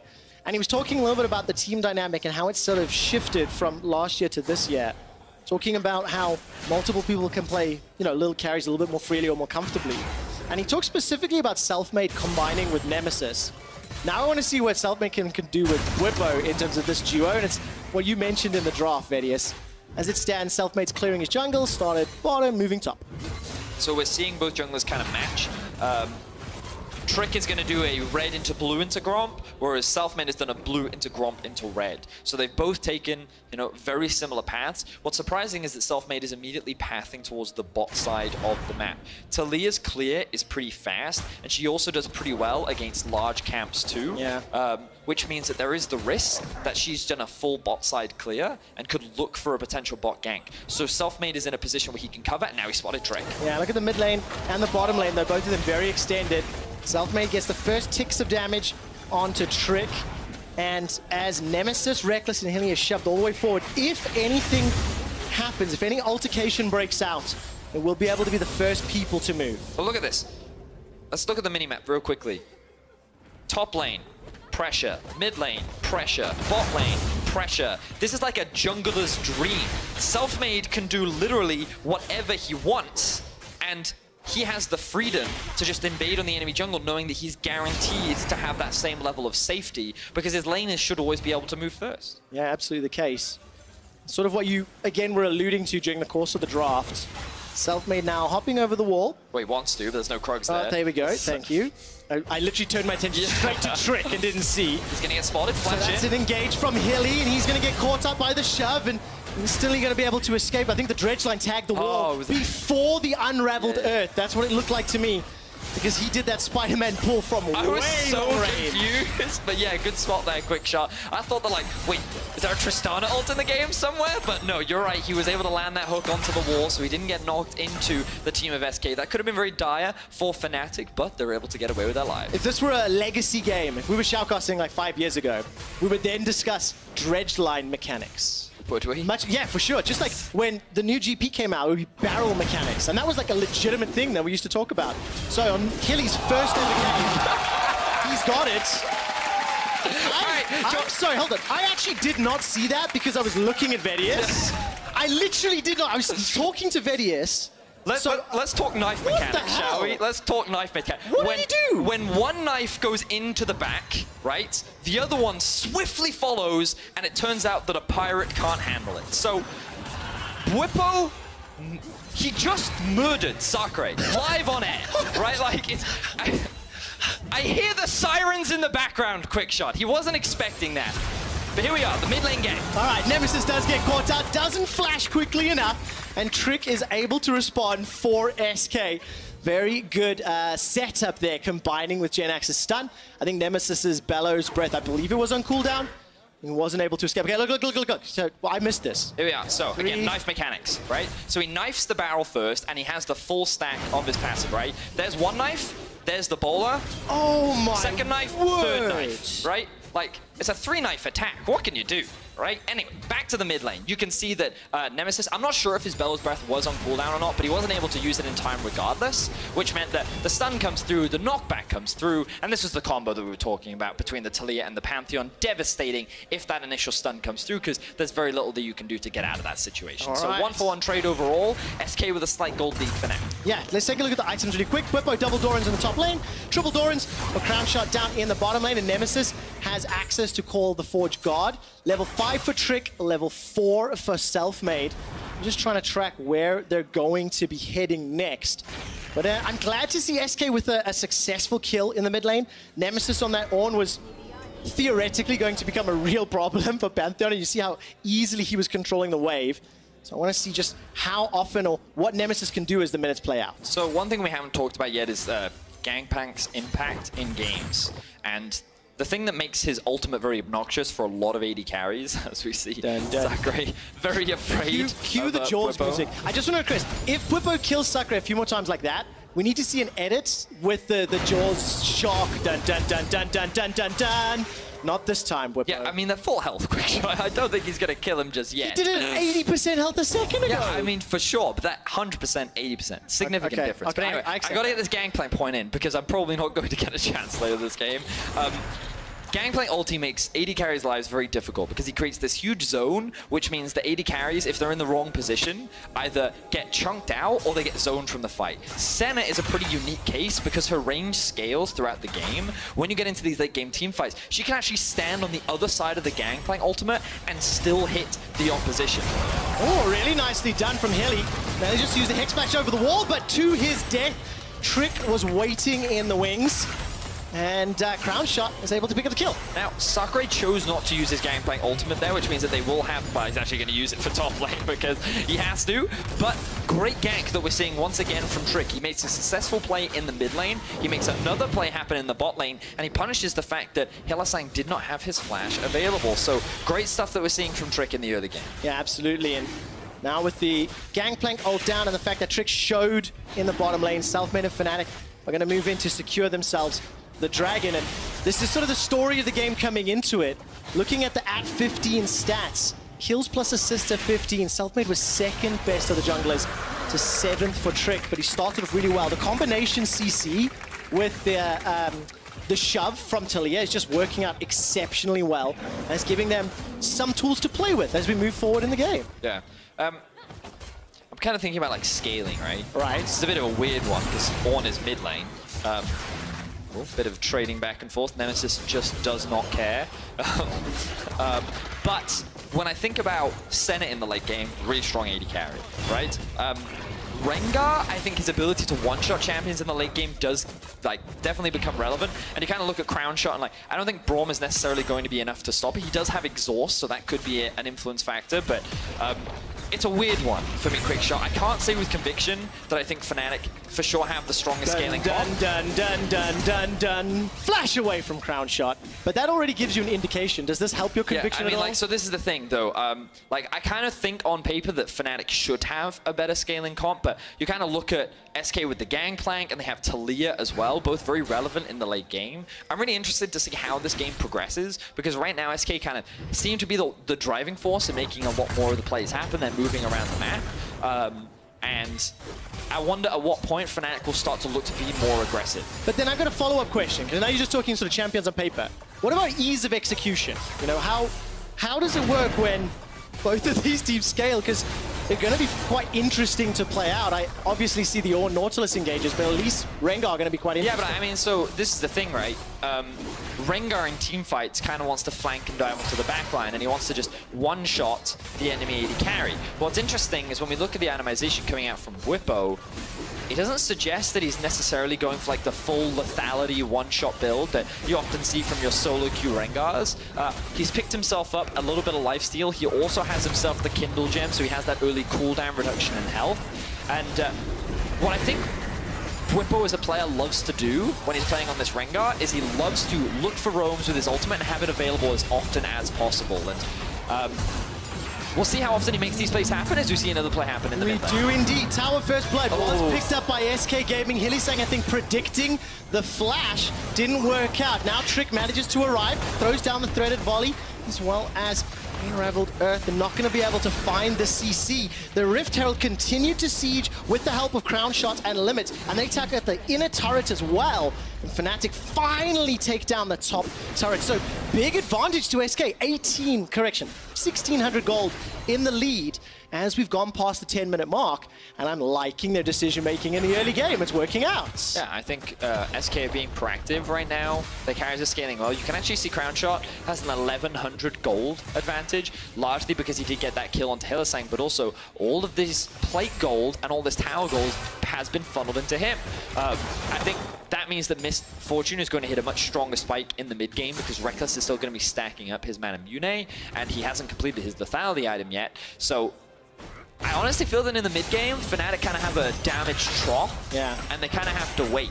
Their best bet is to like look for picks on a side lane, which they have to be careful of because again, double globals. Yeah. So Gangplank ultimate and the Pantheon ultimate will make it harder if, I don't know, Bwipo tries to kill Crown Shot in a side lane. And also just seeing Reckless there, using the mist to disguise the engage, just starting to put some more pieces together. Rengar, Elise, Nautilus, Ornn hiding in the mist, coming to move towards you. If SK are out of position, that is going to be so easy for them to set up. That is a pretty cool. Missing the hook. See, hook mechanics. It's going to come back. We're going to keep talking about it. But that's a really good point, Quick Shot, because the miss, the E, obviously you don't know who is what. Yes. So when you think that, like, I don't know, an Ornn or a Nautilus is running at you, and then all of a sudden, oh, it's Rengar! Could definitely be obnoxious and difficult to play around. Well, we'll see how SK respond, because so far they've been in control. Cannon Barrage comes down from Sakre. He finds himself around 20 CS down, Bwipo as it stands, but holding on defensively in that bottom lane. Yeah, so Bwipo actually going for the Black Cleaver build. Definitely gives you a lot more cooldown reduction. Definitely going to be valuable damage as well. I imagine it's not that hard to stack up the Black Cleaver stacks. Give you a little bit more durability as well, but doesn't quite give you the same burst that like a full lethality build will do. I'm really interested to see like how this pans out later on to the game, because the more that I think about it, the more I feel like Fnatic don't actually have like a huge amount of options to do anything right now, which obviously gives SK a lot of freedom to farm up, like look for plays, be proactive. And make another sort of approach onto Nemesis. Trick was waiting. Not going to engage just yet. Call the Forge God comes out and instantly eaten by Limit's Braum. I mean, we talked about the Braum in draft. Ooh, flash up. Flash, that's worth, absolutely worth. Hylissang got the Hex. Bwipo goes flying way forward. No real damage just yet to follow up, but that was a big engage. Grand Starfall comes down, and now Genax is looking for the play. Hylissang uses the dredge line. The railgun manages to pick up the kill with the help of healing. Now they're not done. It's a double for Hylissang's Nautilus, and now Crownshot is in trouble. Flash is available to him, gets bopped on the head.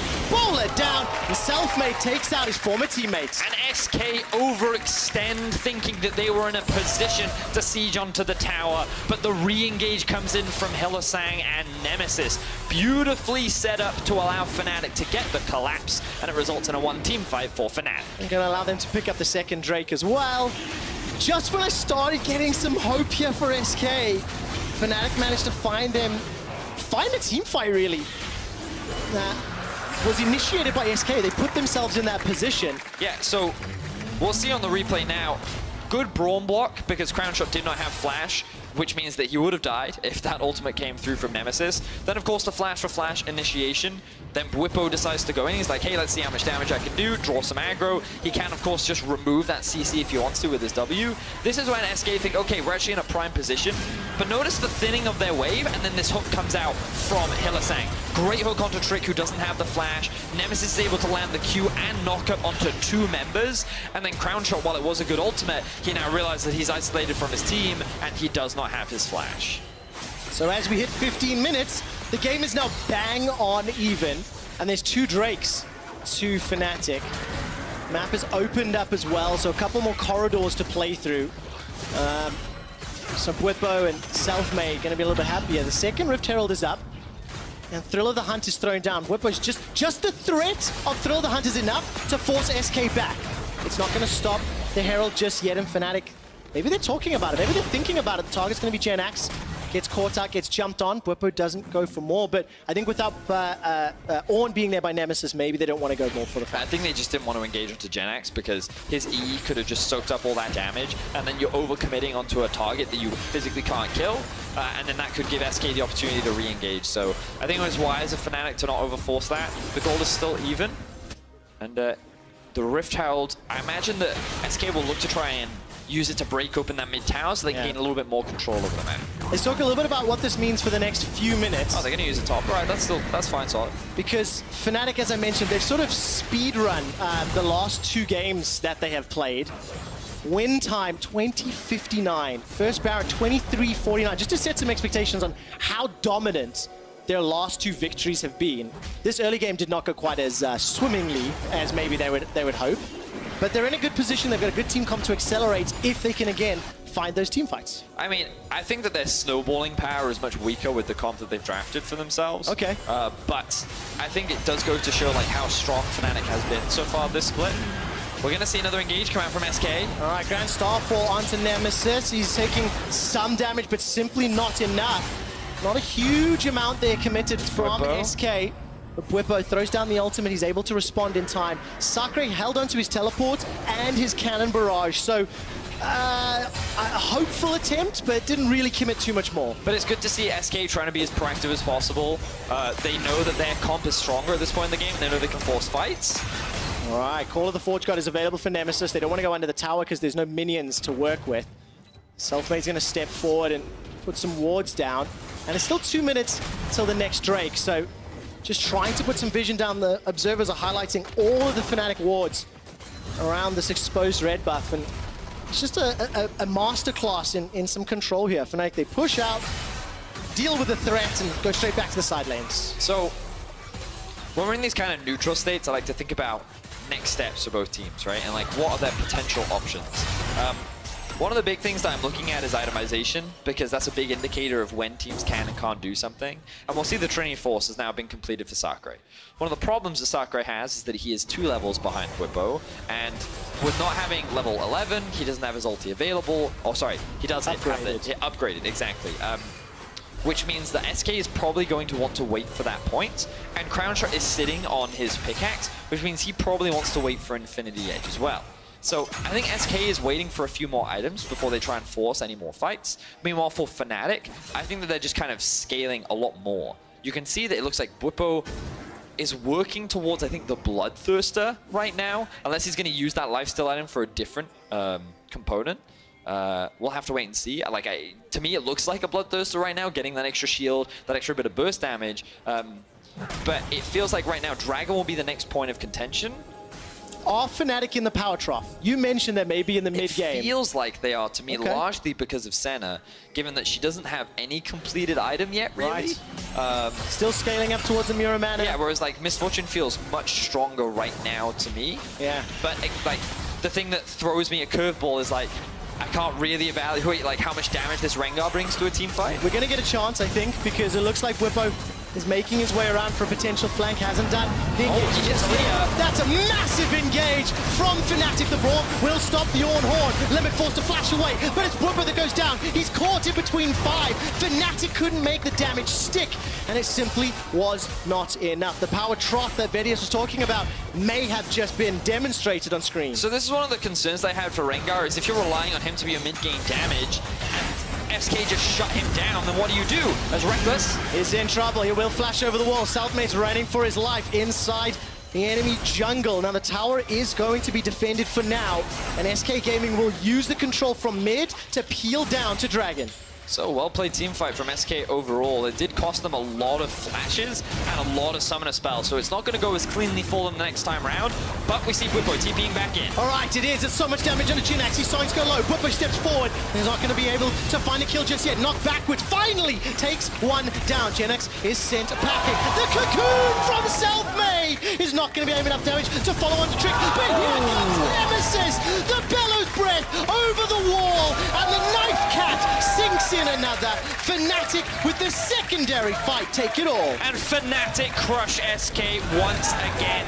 It felt like that fight was lost, but SK took too long and Fnatic turn it around. They secure a tower, they're gonna secure a Drake. Fnatic walk away the victors. Is this what you were talking about on PGL when you said the crispness, the decisiveness of Fnatic? They lose one, but the moment Whippo's back, the re-engage and literally everything landing. Yeah, and I mean, we were just talking about summoner spells, right? If you think about how much SK had to invest in order to just stop Whippo from doing anything, we can appreciate more now that with all of those tools unavailable, how hard it was to stop him. So let's have a look at this fight. Fantastic hook from Hylissang, being able to lock down Trick, and Whippo thinks he sees an easy target. So he goes on to Trick, immediately gets exhausted by Limit. Extremely well played there by him, and then the stopwatch from Trick. So SK were ready, they knew. But then this is where we see the re-engage. They took so long to get to this Drake. Look at the positioning of Crown Shot. Limit has barely any mana left. Trick doesn't have the stopwatch available, and Jinax is just kind of left isolated as the rest of his team look to disengage, and then we get to see a great flash cocoon. But here, this is the creme de la creme from Nemesis as he flashes in, gets the knock. We don't have time because Whippo's solo killing Sakura. He is for now. There is support coming down from Trick, but look at the damage. What? The Ornn Horn does it, seals the deal. Now that's a golden Trick once again. He doesn't need to run. They fancy themselves another fight. Knock back from Nemesis. SK don't want this. Glacial Fissure comes down. Whippo finally taken out. Hilly has arrived just a little late to the party. But that looked like a 2v4 that honestly felt like it could have gone for now. I mean, I was sitting there looking at Nemesis and he was like, I'm a blacksmith, baby. I don't need to back off from this fight. And then he's like, no, wait, there are 4 of you. Actually, Knife Cat, you're on your own. And then he was out of there. Well played, though, from Fnatic. I think they ended up trading 1-for-1 overall. They get the flash out from Sakura, but while that action was happening, Selfmade was setting up this vision. He's gaining control over the river. Hylissang is in trouble, and look at those hook mechanics, managing to get himself to safety. Support from Reckless as well, and Selfmade still sitting deep. I mean, a couple of wards to play with, and yeah, now Baron's going to be the next target. Yes, but we got to bring it back to the Rengar build. Okay, right. Because he's gone Essence Reaver. Right. So he's going full CDR. He's like, I want my ultimate available as often as possible. Currently, his ultimate has a cooldown off. You'll get there. It physically will not let me click on the Rengar because he's dead. Use the keyboard. It's Q. Press Q. Nope, he's dead. Okay. Anyway, let's have a look at this replay. So, 2-level advantage for Whippo. We get to see him all in on Sakura, and you can see how he just, like, there's very little that the Gangplank can do in this 1-versus-1. He's slowly just getting chunked out. The ultimate comes in from Senna. And Trick thinks that he's saving his top laner here. He doesn't realize the Nemesis is going. And at this point, I'm like, Nemesis can for sure 1v3 this fight. But it's when he realizes, oh wait, no, Braum is also here, we gotta back out, that he's like, yeah, okay, sorry dude, I can't afford to fight this. I got stuff to Smith. He does indeed. And talking about Bwipo, who was running away there. At level 13, so his ultimate rank 2, it's a 54-second cooldown for Thrill of the Hunt, waiting for it to get to max rank. Less than a minute. That's what 54 seconds mean. You have a head for numbers, my boy. You're welcome. But what does it mean, Vidius? It means that he could use his ultimate as often as he wants. Like, he could use it right now, and it'll be back up in time for the next fight. Like, he's eyeing Pantheon. Like, I love the Zhonya's Rush from Trick. While it does reduce your damage, it also helps you mitigate some of the pick potential. Oh, it's the combo. Oh, wait, never mind. Bwipo's not in there. We got baited ourselves. He could have been. The threat, the implied nature that he could be there. Oh, his ult is up. But also remember, we saw actually the threat of Bwipo's ulti just pushing people away from Rift Herald. Yes. Many minutes ago. And now the whole game state has shifted. It felt like SK were dictating the pace and we're in control and we're pushing Fnatic around. Yeah. Because now we see Fnatic. Reckless does damage now. Oh yeah. Like, he's strong. So that trough that we were talking about is definitely not an issue, and I think the Fnatic can feel way more confident in these fights. Here it comes. Oh, another fantastic drench line. Trick uses that hourglass you just talked about, Betty. That's a 3-man knocker from Nemesis. His Ornn has been impeccable. Genax jumps into the back line, but he needs more support. Nemesis is currently holding off 4. He will finally go down to crown shot, and there is no reply from Fnatic. Genax got out with his life. It was a battle of the front lines where, hook lands. It does indeed. The shield is up though. Limit blocks a lot of damage. Reckless continues to step forward as Hilly now will get burned down. Bwipo leaps in forward but is exhausted instantly. Look at that heal from the battle roar, but it's not going to be enough to pick up any kills. Another 2 SK. I think that when Fnatic don't have Nemesis, they can't afford to commit to these fights because they need that front line to play around. They need more of these extended fights, and like, it feels to me that Bwipo is struggling to have an impact in these 5v5s as Selfmade could get caught out here. Yeah, he does. Flashes over the wall, but it has bought some time. Reckless is in range, got flash available. There's a teleport now coming down. This is Nemesis. Flash is up too. No ultimate. This is a very slow Baron thus far. Nemesis can jump into the pit, and it looks like he's going to. The Rupture has just been thrown in. That's the flash. That's the bellows. The burn through. Reckless gets a double. He's looking at SK for more. The Baron has been elicited. That's a triple. Quadras on the cards. It's stolen by scumbag Selfmade, but the Baron is gift wrapped for Fnatic. Everything about that play was Nemesis. This guy TPs into the fight, flashes into the pit, and just tanks up everyone from SK to allow Reckless to do what he's wanted to do in every fight. Just last hit the opposition from a mile away. Beautifully set up from Nemesis. It's gonna be the Baron for Fnatic. It's gonna be the Dragon Soul for Fnatic, and they couldn't ask for more. No, they literally could not. 4-0-8 for Reckless at the end of this fight, but you have to track Nemesis. Yeah, just watch him in this fight. So he sets up with the Q. Rest of SK appreciate what could happen. Only one person gets knocked up, but he sets it up for Limit going extremely low. And just notice how he's keeping SK tracked in the pit. So Reckless, he's untouched. No one can get anywhere near him, so he can just clean up this fight from the backline. He wanted to get the Penta. The Quadra gets stolen away from him, but it doesn't matter. It wasn't about Reckless. It was all about how Nemesis set that one up to allow Fnatic to steal the Baron. I sincerely hope on the team comms they were yelling Penta, Penta, Penta. I mean, it's a safe bet, right? I mean, maybe. Because it's one of my favorite things of Mic Check, and then hearing them yell at each other after the fact. What I really want us to remember in this game, Rengar kind of been useless. I'm just saying, like, he got a solo kill shot. Yeah, he got a solo kill, but outside of that, he's just kind of died. I mean, What pick would you have preferred, hypothetically? Because this was the last pick, right? I mean, I don't know. Any other carry? No, that's not fair.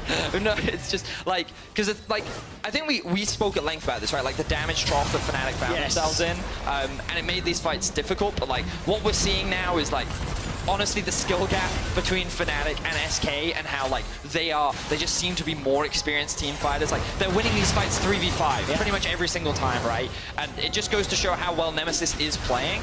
And now they're looking to siege onto the base and end this game. And I think if you zoom out, it's showing you how coordinated Fnatic are, how prepared they are. It's week 2 of the Spring Split, and they just feel very practiced, you know, very in sync, if you will. Well, look, they're pushing into the base now. 28 minutes is on the clock. 4,000 gold up already. And Bwipo's Thrill of the Hunt less than a minute, as Vedius would say. Is now going to be in a little bit of trouble. Grand Starfall comes down. This could be the final attempt. GenX is getting obliterated in his HP. It's Reckless that gets another. He's unstoppable. The retreat is on the cards as Hilly goes down. Nemesis and Selfmade looking for another. Trick almost gets blown up, and he does. It's Selfmade that gets the kill secure. Inhibitor will be focused down, and this was a tense game. Back and forth. SK managing to step up in the early game, but Fnatic punishing in the mid game.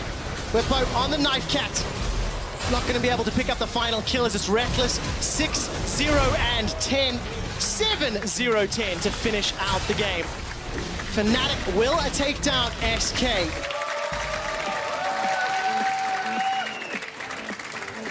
That was a really fun mid game. I mean, it definitely was a fun game.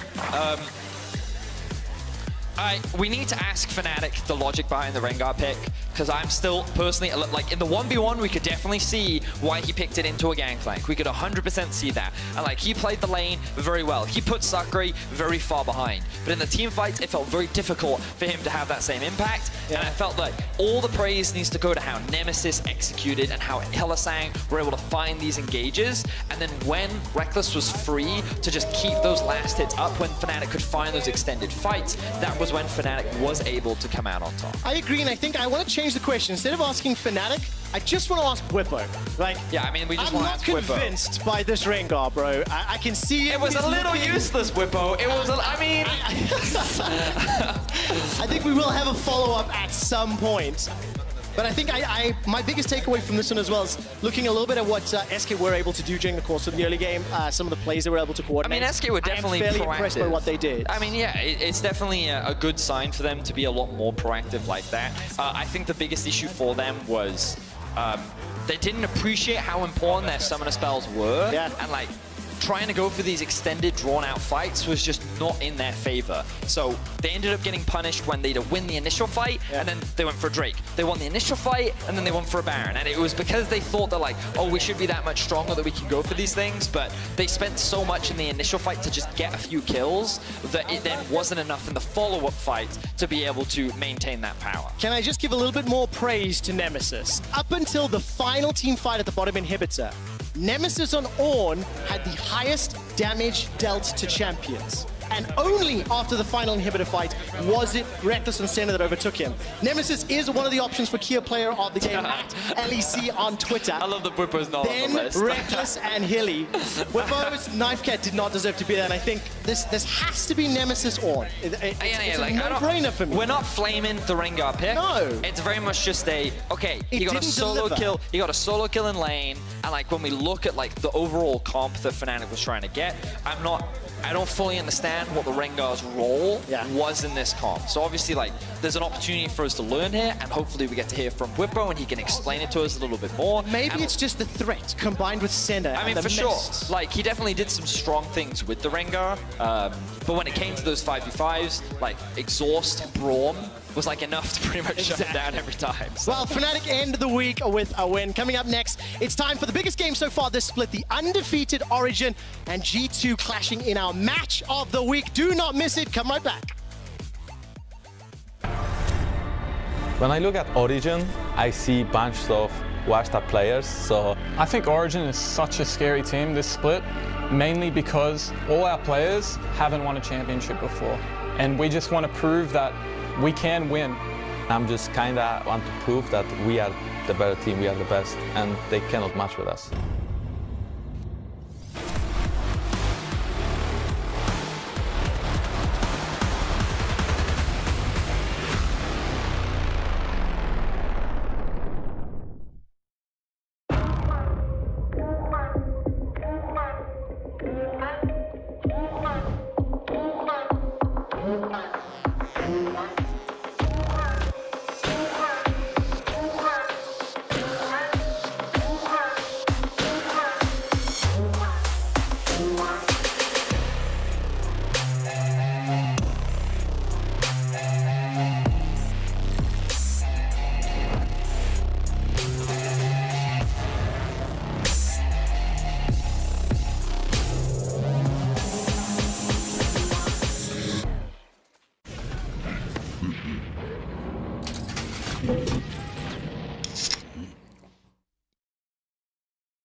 Hearing whispers in the night, voices filling up your mind.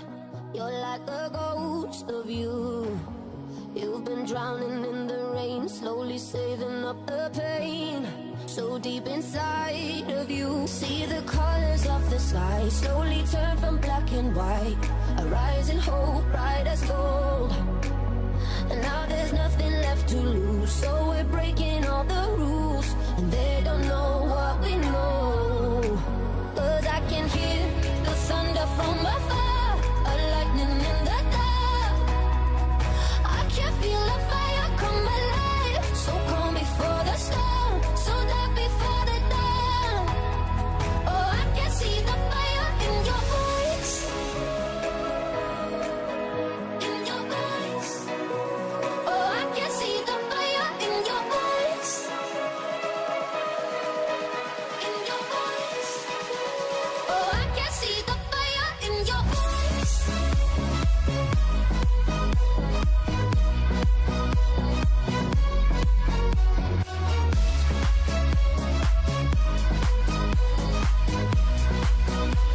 Oh, I can see the fire in your eyes. Now you'll never be the same once you felt that burning flame.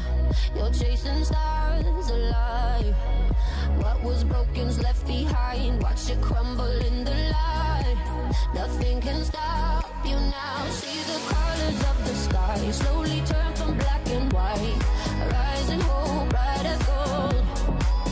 And now there's nothing left to lose, so we're breaking all the rules. And they don't know what we know. 'Cause I can hear the thunder from afar, a lightning in the dark. I can feel the fire come alive, so calm before the storm, so dark before the dawn.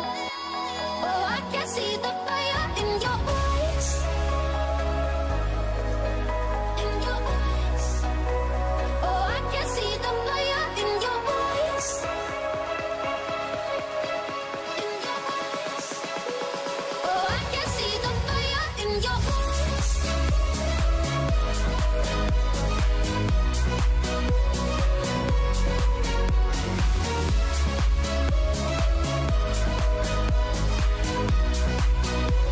Oh, I can see the fire in your eyes.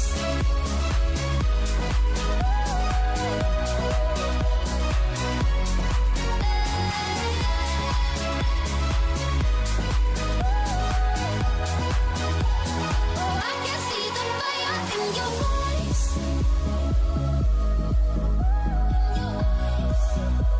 Oh, I can see the fire in your eyes.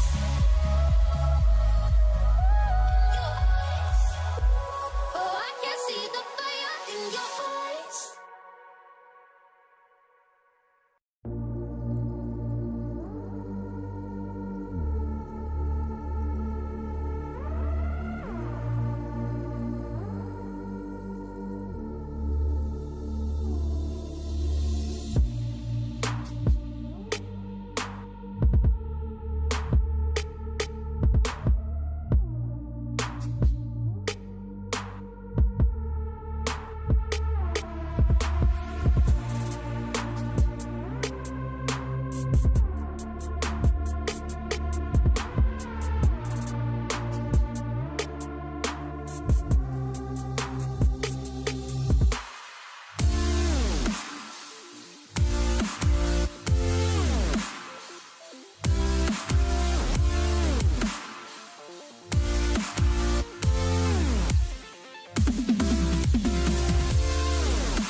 There's no doubt in my mind that this is a matchup between the best and second best team in the league.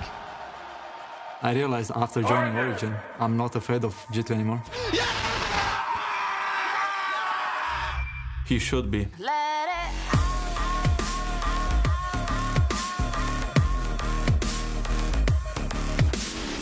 Bold statements. Origin looks like the best team.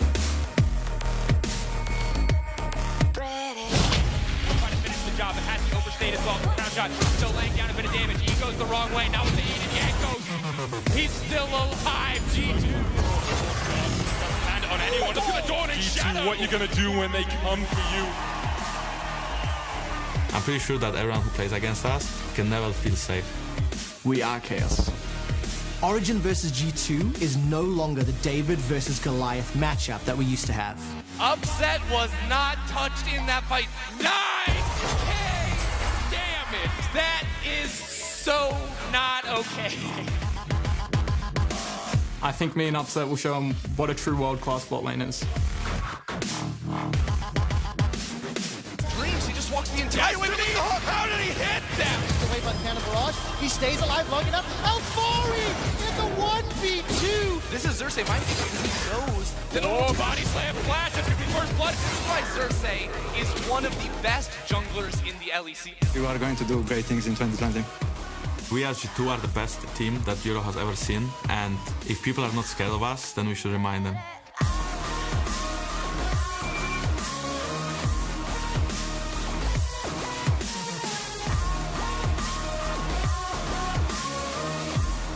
G2 and Origin are definitely the two best teams in the LEC. We still have the exact same players. And these are the players that went to the World Final and dominated Europe. I think this weekend's gonna be a bloodbath.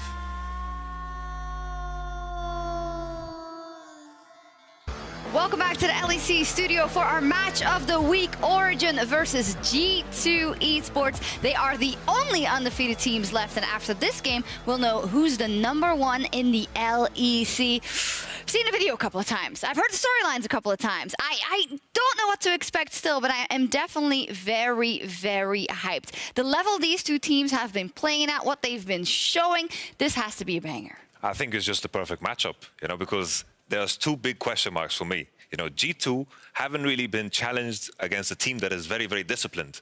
And OG have always had these drafts that, win the early game and then mid to late game, they just breeze through. But that is where G2 always show their strength. So a lot of question marks in the air, anything can happen. Yeah, it's kind of like a measuring stick of all the vastly different styles. We've said it before, we're going to say it again. Just to quote Caps, they are chaos. They pick drafts where they outplay their opponents and then they execute on it brilliantly. And on the other side, you have just the precision, to quote Yamato Cannon, and Origin, that patience that's coming out of this squad. So it's like, what's going to rule the day? The patience and the precision of Origin, or the absolute chaos and just limit testing of G2? Yeah, and the question is also, are we going to see the same stories? Because sometimes in these hype matchups, it doesn't go the way you thought it would go. Maybe G2 Esports is taking this as an opportunity to show us we can play cool, calm, and controlled. I don't think so, but we'll see. And maybe Origin is looking for the more proactive and chaos-style compositions. We don't know. Yamato, if you were Origin, they're also undefeated, but you do have the feeling they're still a bit of the underdog. What strat would you go for?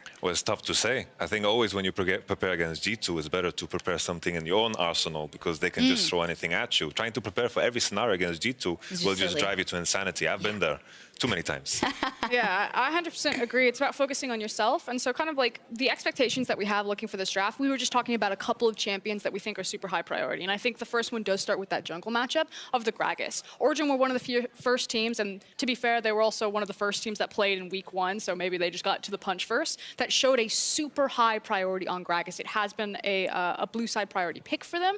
This time around, I believe they are on the red side. But I'm just curious if they're going to get that pick again now that the rest of the LEC is cut up, now that they know how strong Gragas is going to be, or if G2 are going to separate that Gragas from Xerxes or find something else into the matchup. For sure. I think it's funny that we always end on the same note when it comes to junglers. Elise, Lee Sin, Gragas. Because Elise and Lee Sin has been showing up, and I'm a big fan of Janka's Lee Sin, and I think that's the edge he has in this jungle matchup. Because Xerxes Lee Sin, I haven't seen it too much. I haven't seen it too much. Depending on what comes out, what are we thinking of this jungle matchup? Xerxes has really started this season off very, very strong, and I think we're seeing kind of the next step, rather, of Xerxes, right? He's evolving, but what can he show in this matchup versus Jankos? I feel like a lot of the tape that we've had from Xerxes so far has been about neutralizing or kind of gathering information. We always say right place, right time, and there seems to be really great communication with his laners, that they're setting up waves for him, that he's at the perfect gank, covering people when they need to overextend. But for a lot of games, it is fairly quiet, and it's just gathering information, figuring out what the enemy jungler is doing, and then Origen just, they deny anything that you want into an early game and then roll into those mid-late game eases. For sure. Like, what I would love to see about Xerxes is, I feel like the last years he's been spending a lot of time to like fix the criticism. Oh, he doesn't play the meta junglers. He always plays the cocktail Ivern and Zac. He always plays for farm and doesn't play the early game style. And all of a sudden, you know, as we're moving, he's turning into a fully fledged jungler that has no weaknesses. I want him to dig deeper and bring those good old picks like Ivern back, Zac back, maybe a Warwick or something. That would have been wonderful. Yeah, of course, and maybe a curveball will be necessary depending on what comes out on the side of G2 Esports. And let's take a step back and look at, you know, how important a win in this situation would be for either side. And I think for Origen, of course, no matter how undefeated you are and how strong you've been playing, getting that notch on your belt by beating G2 Esports is such an incredible boost for your split. Now, there's no like statistical lock-in here or mathematical lock-in here, but I will say that if you're G2 and your Origen to go 4-0 and kind of like the first 2 weeks of LEC, for me, I'm like, you're gonna make playoffs. Like you're absolutely almost like locked to do it because everything would have to go so dramatically wrong. Origen's been there. For you not to make it. And so in terms of like the impact and the weight, having such a strong start like that, especially getting G2 and Origen kind of out of the way when teams are theoretically kind of figuring out their synergy, kind of still going through their growing pains, it's just like a best case scenario for either of these squads. Yeah, from G2, all we've heard in these videos and in the hype video is people should remember that we're the best. People should remember that they are not able to beat us. And that's why I have high expectations for the way they step into this game. And I'm hoping they show us their cleanest game yet. I hope they remember that from the get-go, because sometimes I feel like they are the ones forgetting with how they play in the early game. Yesterday was a big step up because they actually had a massive lead, strong matchups, and then continued on to snowball the game. When G2 is ahead, they look like the most dangerous team by far. That they do. Here we go into picks and bans for our match of the week. G2 Esports versus Origen. We dipped our toes into the pick and ban conversation already. What bans can we expect that we've seen throughout the day and for these teams already? I'm really hoping for the Xayah ban on blue side to make sure that there's some tension in terms of what you want to pick for the AD carry role. I think Xayah Rakan first rotation on red side is super, super strong right now. And just kind of going off the back of that with now a first ban Jarvan, after listening to you kind of talk about, you know, Xerxes champion pool and maybe not having the Lee Sin, that's what I wanted to see. G2 to triple ban junglers. He's looking maybe over even to Xerxes. first pick a jungler and really push Xerxes to see how deep that champion pool goes. How comfortable are you in these matchups against our summer MVP? I'm liking the Syndra ban as well. This was something that has been disabled in the past weeks, and Syndra Flex is a dangerous one against a team like G2, of course. And G2 Esports will ban out the Kiana themselves, of course. Nukeduck, no slouch on that, perhaps in the jungle, but that means they can't play it themselves either. And we'll see what the last ban is in the first phase. And it leaves so a lot of junglers taken off the table. But that also means that a ton of ADCs are here. So is this going to be doubling down? Okay, yeah. Very quickly. Grabbing something like a jungler or grabbing one of those big ADCs. And I agree with the sentiment from G2 Esports. I think Senna stands above every single ADC right now because of how versatile she is. Like, Xayah only works with Rakan. There we go. And of course, Origen identified that really quickly. Destiny already had a great performance on Rakan before, and to put him in a comfortable position is important. But Caps was so destructive on Senna when we saw it the last time, so we'll have to see what Origen can put up against it. How do you feel about the Braum versus Rakan matchup? I think Rakan definitely wins out there. I think I like the Xayah Rakan, and I considered it just a better ban than the Kiana because Lee Sin has a good matchup into the Kiana jungle. Nukeduck doesn't like to play the Kiana mid lane. I think with Xayah Rakan, it's so good into any support you want to play with Senna. Braum or Tam, perfect for it. So do you think that that's why G2 have decided to go for the Lee Sin, the LeBlanc, and they're saying we're probably going to get double banned on support? Mickey's going to be able to find either a Thresh, a Braum, or a Nautilus, and it's fine that we can kind of take the L on the bot lane as long as we get some big power in that mid lane and jungle duo? For sure, I'm with you on that. The question is now, mid lane or no? Is it the Lucian lock-in? Oh, no. Oh, okay, Can I just say how excited I am about the LeBlanc lock-in for Perks? I mean, we don't have to repeat it. I think we showed the VOD of the last RNG game just a couple of days ago, but to see that mid laner back in that position on this mid laner versus Nukeduck, that is hype. But how hype are we about Rek'Sai? Honestly, not that hyped. I was hoping for something more exotic into the league. I want to touch further on the LeBlanc pick because it's such a takeaway from Nukeduck. He liked to pick it so much. It's a very strong blind pick. Syndra being out, Lee Sin, LeBlanc is one of the best 2v2s in the game right now. Yeah, fantastic decision there from the side of G2 Esports. And then looking at what will come out for a ban of Lissandra. Morgana ban is very troll. Very troll. Is there something weird happening in scrims? They gotta ban Tom. It must be.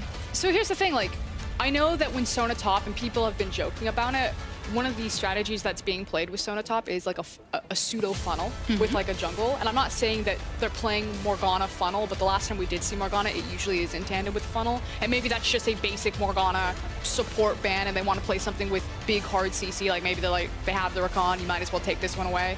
But I'm just throwing that out there, just testing the waters. Might be, we'll see. This smells like fear to me, man. This just smells like fear. Tom is going to get picked and we'll have this composition that TSM didn't execute with because I think G2 will be able to play on the sidelines. I think that's going to be the biggest difference maker. Rise there, last ban as well. The Aatrox is banned out. Maybe that signals that we might see a set in the top lane here for the other side. Who knows? We'll see what they decide to go for. Still looking for a top laner and a mid laner for Nukeduck. What will it be? Oh, okay. However, oh, it's locked in. Okay. Silas, in this situation and current state, what do we think? Silas has a decent matchup or can play around LeBlanc if it does goes mid lane. Obviously, it's still a flex pick. Silas has been cropping up a lot in solo queue in both Korea, China, and EUS. I was watching Whippo play it the other night. And all you need to know is, if you haven't seen Silas in a while, is he gets ridiculous health back off of his W. It's disgusting. I think the tricky part about Silas here is that he's going to have to play super aggro. Silas is like AP Irelia. You have to go forward, forward, forward. If you can't go forward, you're going to die over and over and then fall off. And Soraka, you want to take it? Oh, God. Go ahead. We were actually just talking about this because the previous game, Senna was having like, every time she healed, she was like healing for like 300, 400. And I was like, imagine if they had a Soraka too. Like, Senna Soraka is so busted. You would never be able to out-team fight that come mid or late game because they're going to get like 700 health back every single second. And it looks like it will be going in the top lane. Repeat for yesterday for Wonder. Rather, now we talk so much about Origin and how good they are at crafting these pick and ban phases. What do you think so far, and what would make it work? I think a lot of curveballs have made it difficult, you know, with Rek'Sai picked there. I think that's a wonky one. Silas, I think also Nukeduck is digging very deep here. I think Silas is very hit or miss, and I feel like this is the type of game that gets decided in 5 minutes. Is Don't this pick the Rumble. can't No. pick Rumble. No. Is this the first time they've gotten out-drafted? And how much is it going to cost them? So here's the thing. Game. Soraka is like a direct counter against Rumble. Rumble presses his ultimate and Soraka just completely eats the damage. She just presses R, she probably has a redemption in there. You do nothing. I think this one will come down to G2. The contrast between the two drafts is very different. Very big team fight heavy composition on the right side. On the left, they'll have to split. So if they find the fights, maybe OG can claw their way back in. You both have great analysis and great insight, and the draft is horrible if I get it here correctly. No, so, not horrible, not horrible. It's okay. Well, you said they lose the game. I think I think it will cost them again. So how do they save this game? What do they need to see from them for more? Team fight, team fight, team fight. Because the 5v5, if they get caught, a very squishy composition on the left side. But G2 know how to play mid to late game. They will split around. Okay, we'll see what happens. Both teams have drafted their compositions. Gyotto and Grabs went head-to-head. He's given a hug. Maybe he's saying, you really got me there this time, Grabs. But we'll see what happens. The fans aplenty with the flags for both G2 Esports and Easy collapse? Or will it be craps? Or what will we see? There we go for our match of the week. And after this game, only one team will remain undefeated as Origin and G2 hit the rift.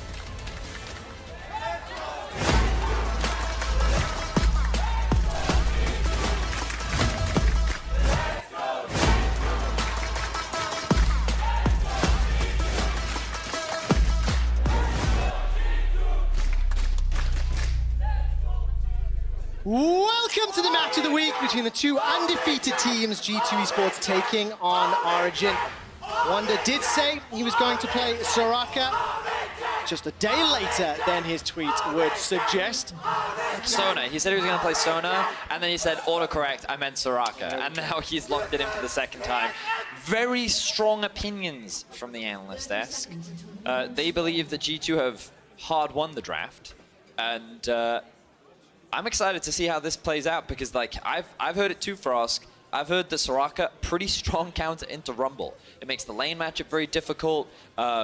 I think that Silas is, I don't consider it a counter to LeBlanc. Remember, he's had a bunch of changes now. The last time we saw Silas to what he is now, very different champion. A lot of his auto attacks have been changed. Like, he doesn't have a shield on his E anymore. Like, the champion plays very differently. He's much more of like a, I mean, many people see him as more like a burst mage later into the game, but early on, he doesn't generate a lot of pressure. So, like, we're seeing a situation where G2 should have pushing mid, pushing top, and you have a very strong 2v2 in the mid jungle. I think Rek'Sai does well into the Lee Sin, but I think G2 have quite a lot of early game options, and we know what G2 like to do when they have early game options. They do, but Origin's a team that has demonstrated absolute sublime control over the last few games, and they've had very strong leads.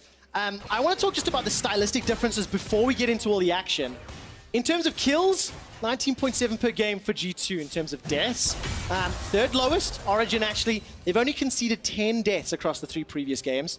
Next is G2 at 23. I mean, they've had such clean games, but you can tell the difference in styles by the game time, Benny. Yeah, you certainly can. We know that G2 is a team that their early games have been a little shaky. Obviously, they cleaned that up significantly when they played their game yesterday. But G2 is a team that once they get a slight advantage, they do not slow the game down. They're very good at pressuring, and they're really good at knowing how to snowball. Whereas OG, I think Yamato described it best, they're kind of the team that wants to go for that 99.999% win play. And so they want to make sure that all of the setup is perfect. And when we talk about perfect setups, we can already see things not going so perfect for the Origin duo and the 2v2 in the bot lane. No, Destiny, a little punished there. Last weekend when Frosk and I were casting, I think she called him the spell flinger. He's just one of those guys that just kept going in your face over and over and over. And I want to see if that mentality continues. Death Sentence will connect onto Upset. That's going to blow the cleanse. We saw Jankos on his Lee Sin roaming up towards Wonder. And Perks already starting to leave the lane. So G2 already up to some early shenanigans and looking to set themselves up an early advantage. Wow. Wonder being very aggressive in this lane. You can see he's starting to set up a big push. Perks already bot lane. A slow push was being built up in the 2 versus 2 from Mickey and Caps, and Perks using his pressure already at level 3. Ladies and gentlemen, this is how you effectively roam in the mid lane, and he's not going to lose anything for it. He's just going to catch that wave right up, and Nuke Duck, he's not going to be able to do anything, but Xerxes wants to try. All right, Destiny, no flash available to him. Caps is going to use the mist, and Xerxes cannot engage. Now, remind me, if I think back to draft, that was first rotation, Xayah Rakan locked in here for Upset and Destiny. And it is absolutely not working out for them just yet. But this is something that we kind of anticipated. We heard the analyst desk talking a little bit about some of the impacts that you can have, that Soraka pushing in Rumble top, and now Jankos is coming to help. Has his eyes set on trying to kill Alphari, wants to try and put him behind. We know that he's had some pretty solid performances so far this split. Jankos going to catch the wave as the wave builds up underneath. Here we go. And Jankos has been so outspoken about this game. Sonic Wave will find its target. Alphari's shield, though, keeps him alive long enough, and Jankos too low level, too low HP to continue the dive. I want to very quickly note how Wonder led with the silence, which meant that Alphari couldn't actually use anything to then guarantee the land of the Q into the land of the Q from Jankos as well. So the setup, very well executed from G2. They just didn't quite have enough damage because it's Soraka top. Yeah. It's Soraka top. Well, absolutely the case. Xerxes was definitely heavily targeted and picked some bans. Gonna move forward. That cleans Wrath and put some damage down. Wonder will teleport. And now look for some pressure. Nuke Duck will get silenced. So TP from Alphari put him back in lane. The wave was pushed heavily against him. Yes. So this won't cost Wonder too much. It's also really important for Perks so that he can push this wave out, because Origin could have set up a freeze, or at least a situation that would have been very awkward for Perks. So with the arrival of Wonder, they forced Nuke Duck and Xerxes out of the lane, and now they can get the wave to bounce back towards Perks. All right, now the waves in Wonder's camp here in the middle. And with Perks. I just want to quickly remind everybody of one of the little sub-games that is at stake today. Nuke Duck and Upset, both deathless across their 3 games. G2, the team account was tweeting they're going to come for them, and you can see pressure on Upset in that bottom lane. Makes him a little scared. Nuke Duck, so far, not falling prey just yet. Yeah, and I think we kind of have to contrast them to their counterparts, Quickshot, because right now we kind of have the KDA Kings with Perks, Caps, Nuke Duck, and Upset, and you can see that they've been very dominant in the lane. They've been doing a huge amount of damage, and I was definitely someone that questioned, how well will Perks return to the mid lane? Will he be the long-lost king, and will he reclaim his kingdom? And I think so far he's demonstrated that he definitely has. Does it count when he's playing ADCs? Good one. Good point. I want to see what he does in this LeBlanc. And we'll get to this story in a moment as he's dashing forward. The distortion comes out. Nuke Duck turns around, but Perks is able to escape with the distortion once again. There's pressure in the top lane. Nuke Duck continues to be chased by the minions as Wonder and Xerxes are now going toe-to-toe. The Unburrow comes out. Equalizer comes down. Wonder's in trouble. Gets the silence for a second and escapes with his life. No wish available to him. Wow, the sustain coming out from the Soraka was just too much for Xerxes to handle. Did burn his flash to try and get the kill. With the Alphari ultimate coming through, they thought that would be enough, but unfortunately for Origin, they can't find a kill. Like the aggression coming out from Xerxes, but doesn't result in a kill. We actually see Mickey roaming up towards the top lane as well, kind of hanging in the flanks. I think they're going to swap. I'm looking at what Caps is doing. Staying in that lane for now. Got a small CS advantage, plus 10 over his opposite number.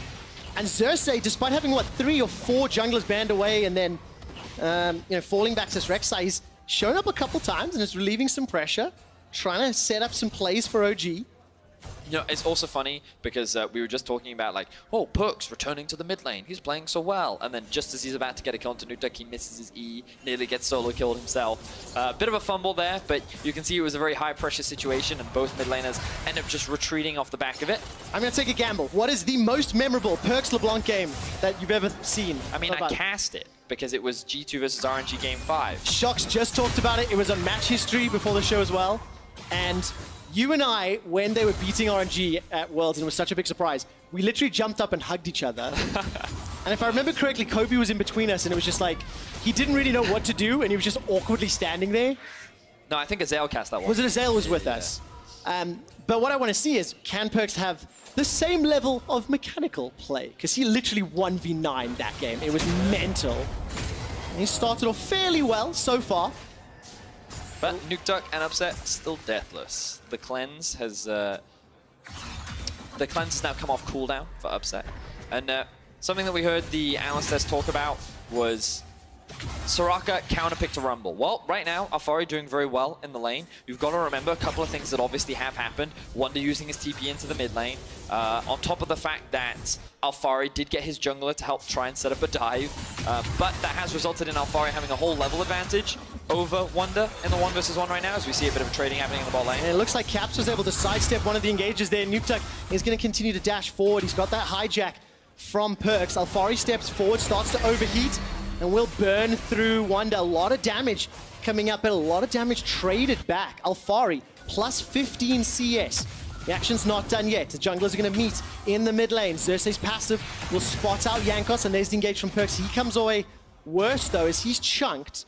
And as it stands, OG, they're grouping up, and it seems like they're starting to apply a little bit of pressure around this southern river. I mean, I think OG will be pretty strong in the mid game, and I also think that they scale relatively well. I think one of the big things they're going to struggle with is Senna in the late game. And of course, like, when you think about LeBlanc, what she does very well is in the late game, she can just chunk you out of nowhere, right? She can maneuver around vision, she can find you out of position, and then she can just jump over the wall, QR, maybe land an E, there goes your HP, right? But you then have Upset's ultimate to be able to dodge that. Ooh, actually, we can see there's the engage, there's the engage! Destiny manages to catch Caps, but he finds the Lantern. Is going to be able to escape the Law bottom lane. There's Thresh's Lantern saving Senna for a change, but good engage from Destiny. So just a heal for Ignite trade. This could give Xerxes an opportunity to go for the Drake, but of course, Nuke Duck has gone base, so they won't be able to find anything off the back of that. Keep your eyes on Caps now. He's pushing in the mid lane. He does have the Ignite available too, But we do see these two control wards just sitting on the minimap right here and right here, which means that if he wants to roam up top or if he wants to roam up bot, obviously he's going to get spotted and you can already see the pings coming out. So Alfari immediately going to disengage off the back of that one, and this roam power of Perks is being heavily mitigated by this good river vision that's coming out from Origin. I'm so excited. We're 10 minutes in, and OG and G2 are dead even. We've got a number of champions that are going to be very exciting to watch during the course of the mid-game. Nukeduck stepping all the way forward, not going to be able to land the chains. I don't think Perks did either. Manages to distort all the way back into Nukeduck's face, and now Destiny will step forward into Yankos. But like, this is the first litmus test. I said a quote in the Match of the Week hype video. I said, I feel these are the top 2 teams in Europe right now. Now, this is before seeing Fnatic continue to smash this weekend, so I do have to revise that a touch. But it's good to see what level of competitiveness Origin will put up against G2. And it feels to me, with the draft and the way the draft played out, G2 are in try-hard mode, that they're playing deadly serious. Vedius, as you can see, Mickey will find a death sentence. First blood secured onto Destiny, but now all of a sudden Origin are flanking. The overheat and Alfari has just timed out. Equalizer comes down. Rift Herald is still the target. Flash forward exhaust onto Alfari. Nukeduck steps forward. Remember, he's still deathless. One more death is available. The railgun comes out. Alfari goes down. A second kill for G2. And Nukeduck is running for his life. They lost Destiny first, and the TP engage did not work out. Perks, don't think he has enough damage just yet. Nukeduck's going to be able to heal away some of that chip. So Origin are the team that tried to force the play there by starting up the Rift Herald, but not going to quite land there. But it's G2 that ends up coming out on top, largely just because they're in a better position and they were able to execute better. When we get the replay up, I actually want you to keep your eyes on the chain CC combination that comes out when a Soraka is in the game. Her silence is so devastating because it prevents you from doing literally anything. Upset currently being run down. Takes a lot of damage, but he escapes with his life for now. Still has cleanse and flash though. Cap's also aware that there are people in the river and they're not his friends. So he doesn't want to overextend there. Destiny now a little overextended. All right, round 2, fight. Waiting for the chains. Perks a little late on that one, buddy. Destiny was able to fly away to safety and had the quicker fingers. Teleport now coming down as Nukeduck will join the fray in the middle lane. Any CC connects onto Perks, combined with Xerxes and Destiny. This could be a dead mid laner. Following Nukeduck, he's trying to bait out something. Flash is still available for Perks.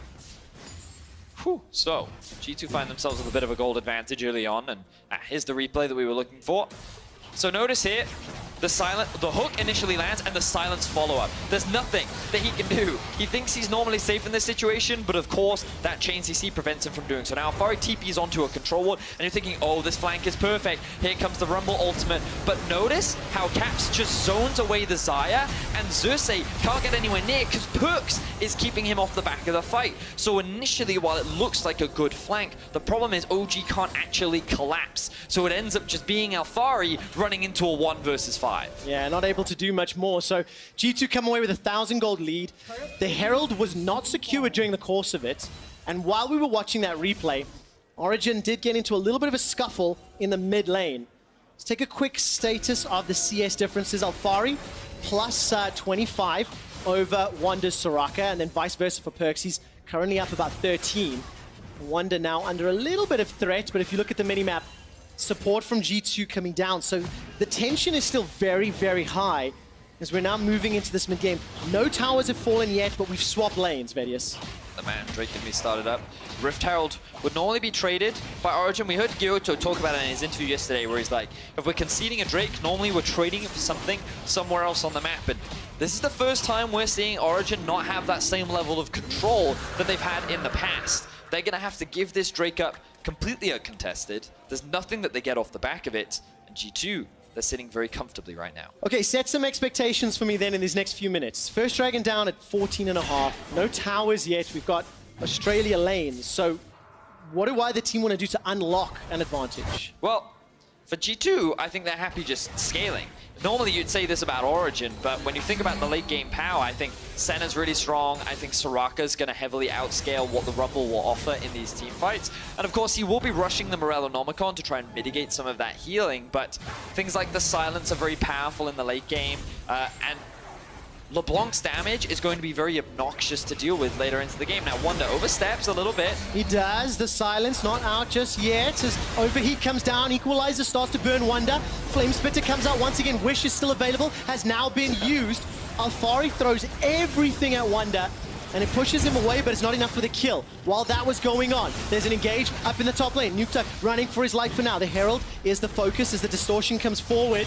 Perks will manage to make his way out. Herald still alive. Death sentence goes between the uprights. Nobody caught yet. Finally, Herald looks like it will go down. Destiny manages to get an engage. The Herald is dropped as the Flay goes backwards. Upset Nukta now falling back. Nukta gets caught up by the ethereal chains. He gets turned on, collapsed on. This might be the first death of Nukta in 2020. G2 shut down Nuke Duck. He will no longer remain deathless. The decade of the Duck is done. And G2 now set their eyes set on the tier 1 in the mid lane. I really like that one. Well, look at this. G2, they outplay the skirmish. I think, do you think it's fair to say second time in a row that OG's sort of fishing, trying to set something up? Yeah, and G2 just this is counter? quite uncharacteristic for OG, but this is also what G2 do. They get into your head, they force you to play in a way that you don't feel comfortable playing, and like, they think that they can force this fight right now.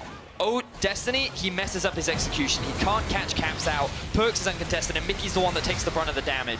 This then forces OG to be split up, and look, Upset, he's still chunked out from the earlier damage that he took from Perks. He never got to lifesteal that back up. Nuke Duck then drops. G2 delivered on their promise. Now there's only Upset that they have to kill, and the quest will be complete. All right, Perks takes a lot of damage from Xerxes and Destiny as the combo forces him back.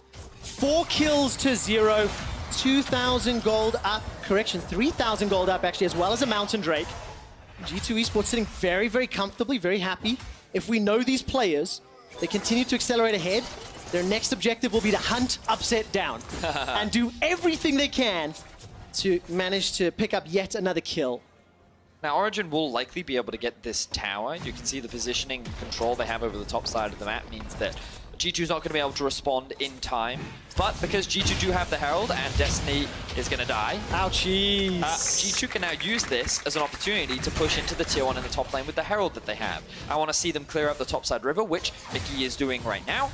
And with Caps pushing in that wave, he can then look to rotate up towards the top lane and assist G2 in sieging on that tower. Do you hold Destiny accountable for being killed there?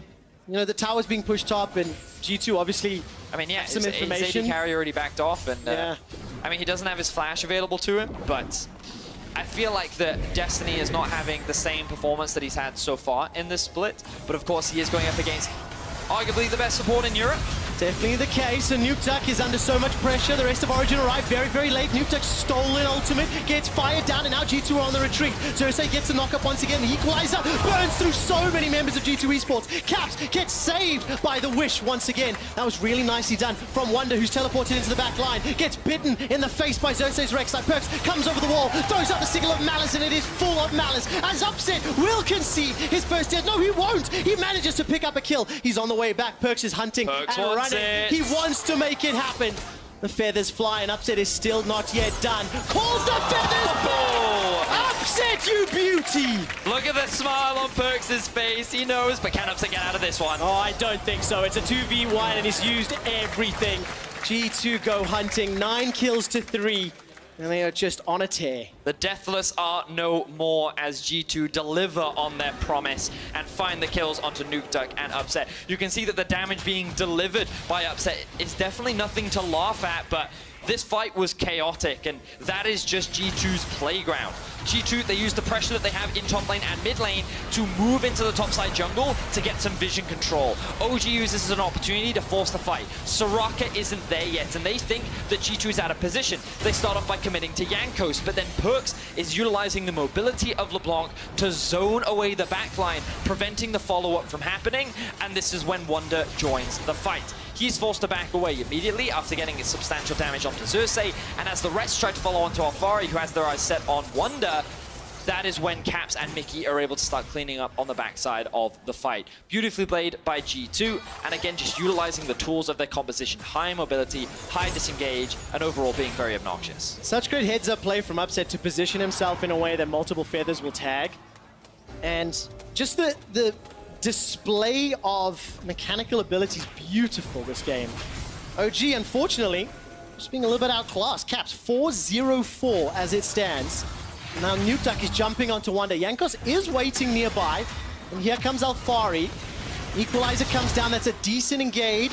Morellonomicon is going to help out against Wonder's heal. Wish is still available to him, it has now been used. 4 members of Origin go in, they get 1 kill, turn their attention to Wonder, is throwing out the silence, trying to find a route. He goes down, it's Nukeduck that finds another, and OG strike back. They're also going to look at the tower. And G2 are looking to trade elsewhere on the map. Yes, this is a good play for Origin because they are able to get some shutdown gold. They're able to get those very much needed kills onto G2 Esports, but it looks like they're only going to be able to trade it for 1 tower as G2 is just gaining so much more control over the rest of the map. 3 towers to 1, 3,000 gold lead, and 2 dragons in favor of G2. Origin, they can turtle now. When you think about it, hiding under those inhibitor turrets, there is some possibilities for them to defend.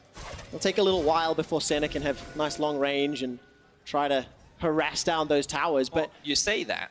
How many stacks is she at? She's already at 50 stacks. Okay. All right, so to put that into perspective, Reckless had 58 at like 28 minutes into the game, and Caps is already at 50 when we're at 21 minutes into the game. So he's going to have 675 range very early on.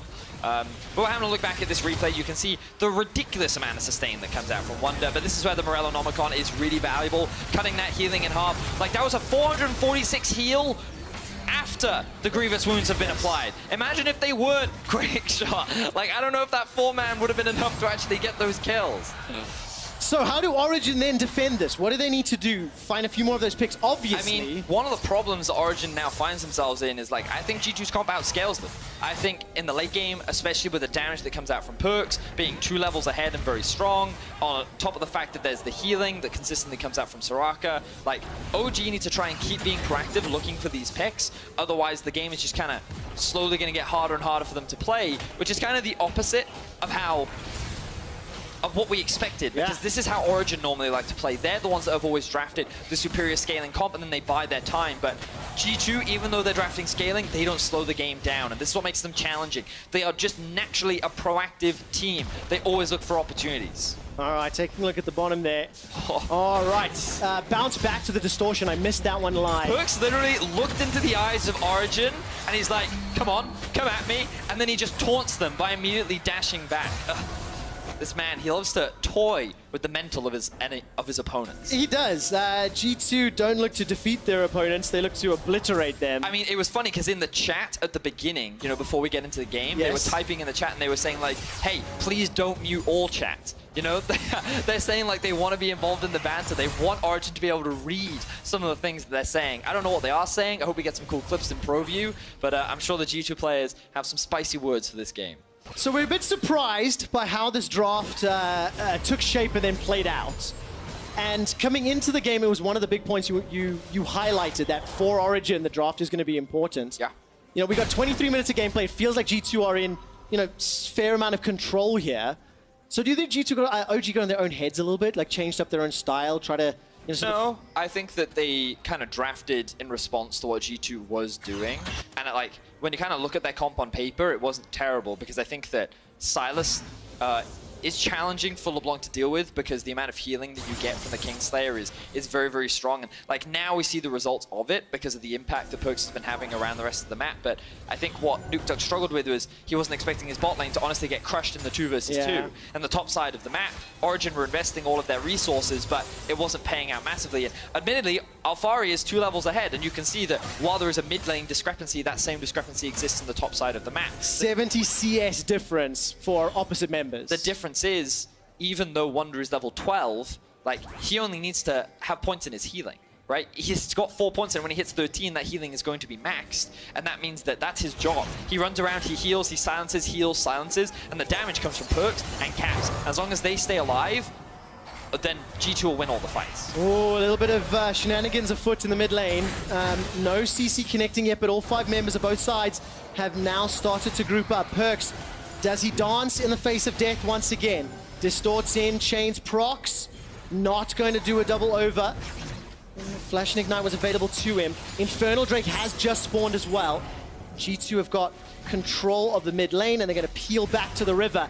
Destiny's going to be in some trouble. He can get caught out. That's the double distort. He's able to fly away to safety. Destiny is dancing on the edge of safety over and over.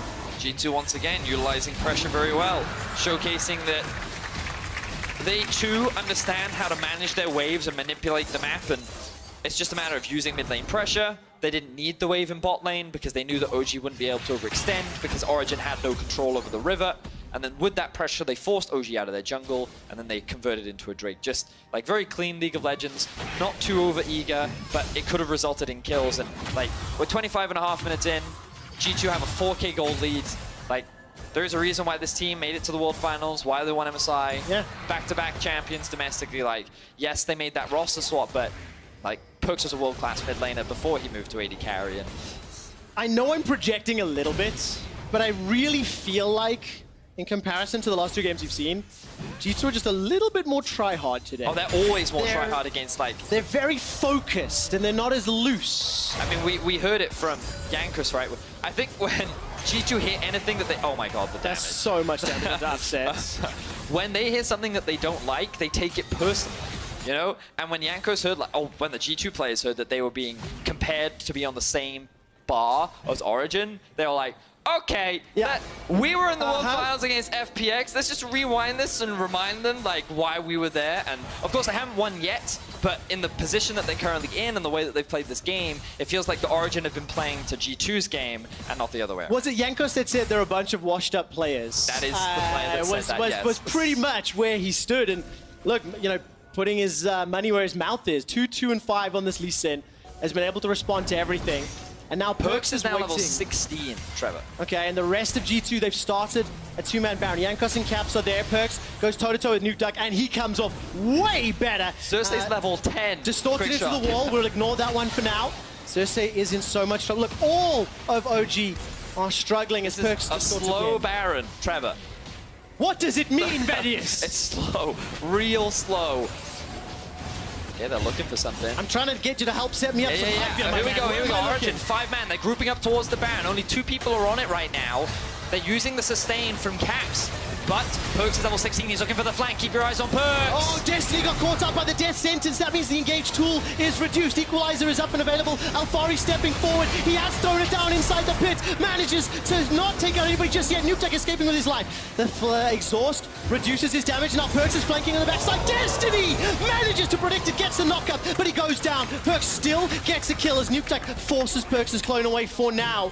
OG, it looked so good at the start, and Caps will be hunting down Nuke Duck. Who will get the kill? Jankos will manage to step forward. It's Perkz who does it. 4-1-5. Destiny being caught by that death sentence, I feel, was so instrumental in that fight. But I also just want to draw attention to like what Perkz was doing. He was basically 1v5ing that fight because, you know, we talked last game about how Rengar kind of has that pressure, you know, and how when he goes invisible, you don't know what you're supposed to do. Perkz is just doing that. Ooh, and now he's dead. Right, so that's what he was trying to do again, but this time round, he didn't have his flash available, and he ends up getting punished for it. So a little too much confidence coming out from Perkz there. Now G2.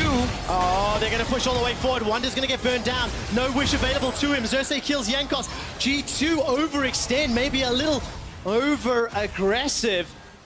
Perkz goes down first, Jankos after. They still don't get the Baron. The fight's not done. Equalizer's back up for Alphari. He drops it on G2's heads. Starts to burn them down. Wish is a few seconds away. So here comes Upset. Nuke Duck is coming in from behind. Origin are right back in the match of the week. They turn their attention onto Caps and to Wonder. They're not done yet. And do they feel brave enough to go for Baron? They definitely should. Jankos is still 12 seconds away. Origin have all 5 members alive. Teleport is up for Alphari. Like, a huge throw has just come from G2, and now Origin is saying, you know what, we'll take that. Thank you, because I wanted to have a good game to end the week.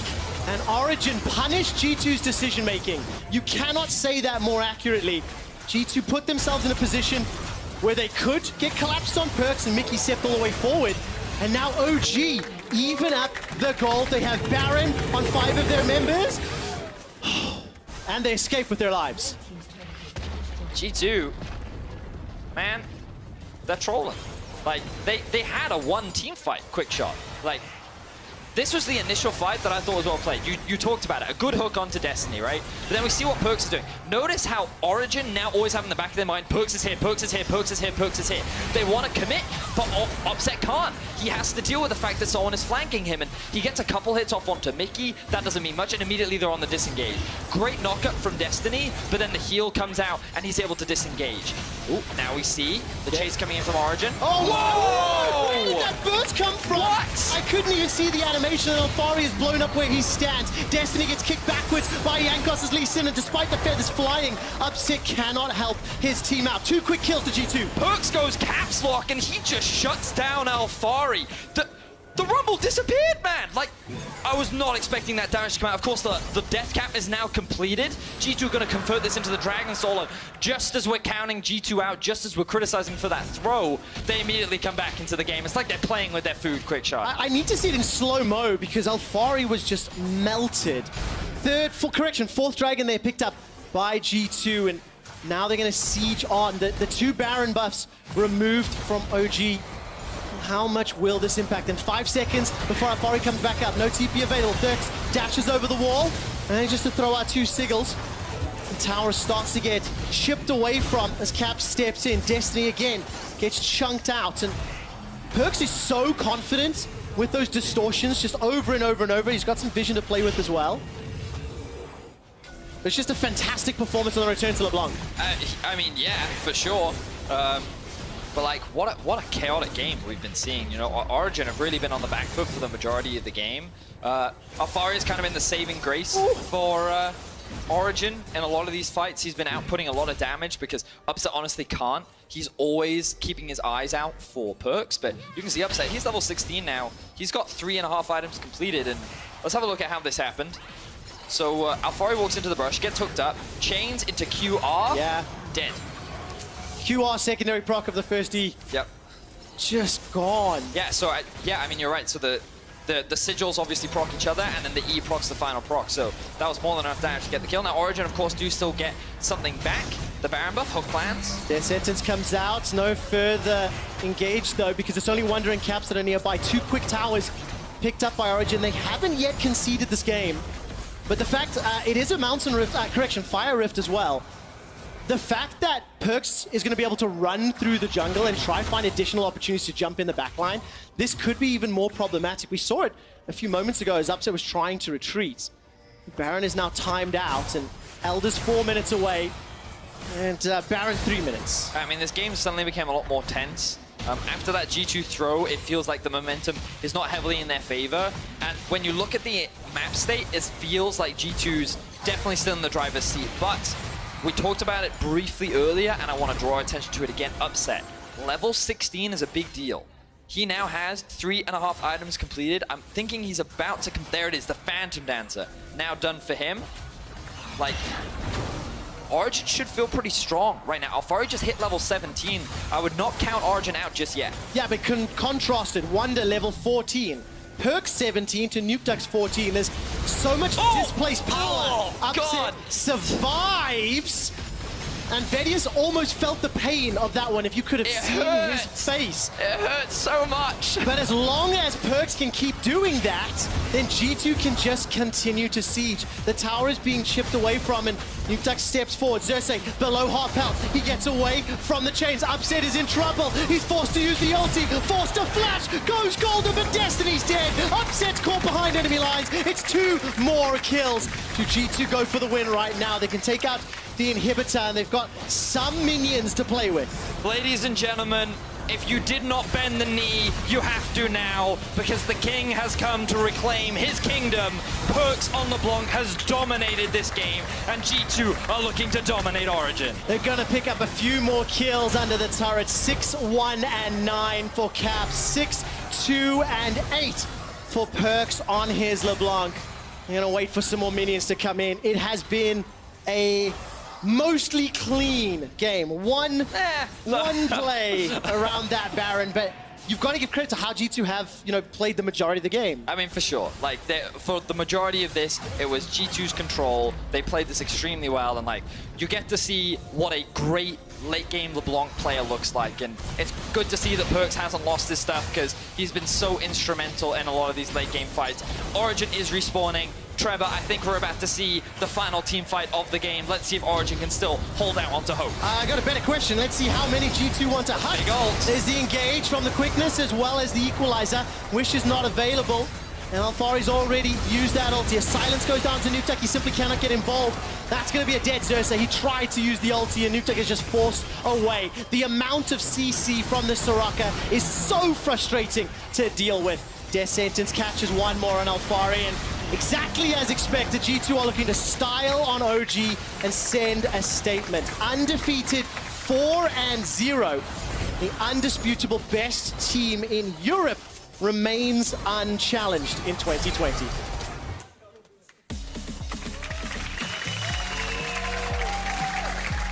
If anybody watches the Oscars and somebody's taking too long in their speech and they get played off, yeah, that's what just happened. That's just what happened. That is exactly what just happened from our production team. I mean, G2 made it exciting, right? Like, they threw really hard. Like, really hard. They gave away the Baron. There was an opportunity for OG to come back into the game. And then one small mistake, you know, Alfari gets hooked, he dies. Immediately, G2 are back in the driver's seat. Coming into today, Origin with 3-0, and they had only conceded 10 deaths in their previous games.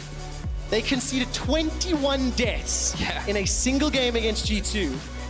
And I think it goes to show that when G2 want to, they put their tryhard pants on, they are still beyond a shadow of a doubt, individually and as a team, the strongest. I mean, Fnatic is also looking very good, sets us up nicely for the classic.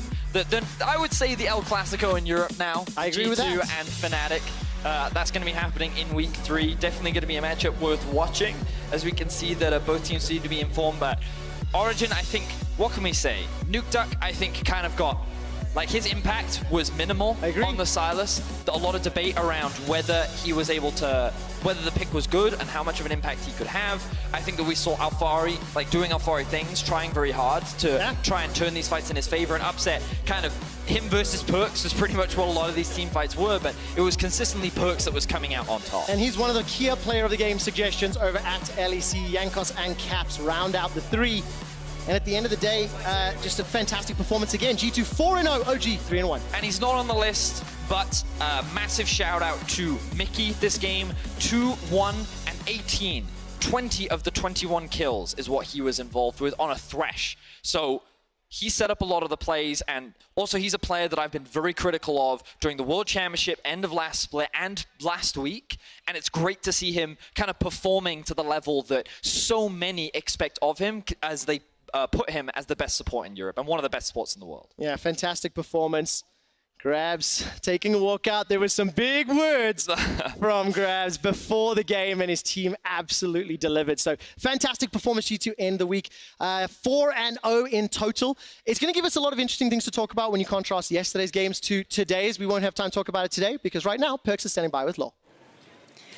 Thank you, guys, and congrats, G2, on remaining undefeated here. Thank you, Perkz, for joining me. I want to talk about Origin because so far they had been praised about their draft. I want to know how you worked around this today because you outdrafted them really bad.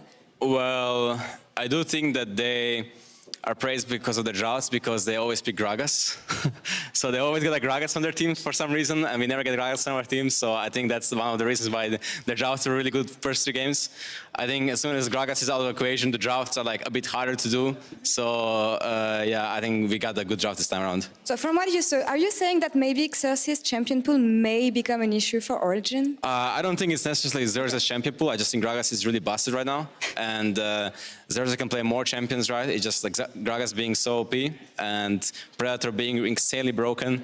I don't know why it's still in the game, but yeah, that's basically it. I think Xerxes is good jungler and other champs as well. I agree on that, but I was surprised to see them leave Tahm open, but I was even more surprised to see you guys pick Thresh instead of Tahm. So can you explain this decision? Because I heard that Senna plus Tahm is a really busted composition. Well, Mickey on Tahm, that's like not really a good duo, you know. Mickey and Tahm just doesn't go very well. He always ints on the champ, so we're not really like we're not really wanting to force him to play Tam. But I do think Thresh was a better pick than Tam anyways. Thresh allows Lee Sin and LeBlanc to play more aggressive and has harder control early game than Tam would.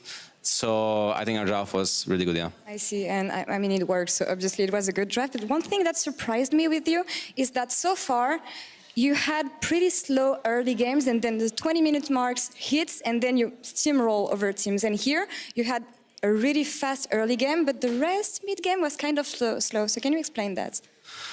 Well, in this game, we are really giga outscaling them. So getting early game leads is up to their mistakes, I feel like. Not, I mean, they played well, right? But they should be ahead early game, I feel like. And yeah, it's just we have really good scaling. And I was playing Sideline while Nuke was not. He was grouping a lot, which they kind of have to do as well because we have Lee Sin and Soraka ult. So I think that we just played to our winning condition and they tried to play to theirs and we prevailed, yeah. Well, taking a step back here and focusing more on Europe as a whole, I listened to what Janko said yesterday and what he thought about what is supposed to be the second best team in Europe. So can you tell me what you think about the level in Europe right now?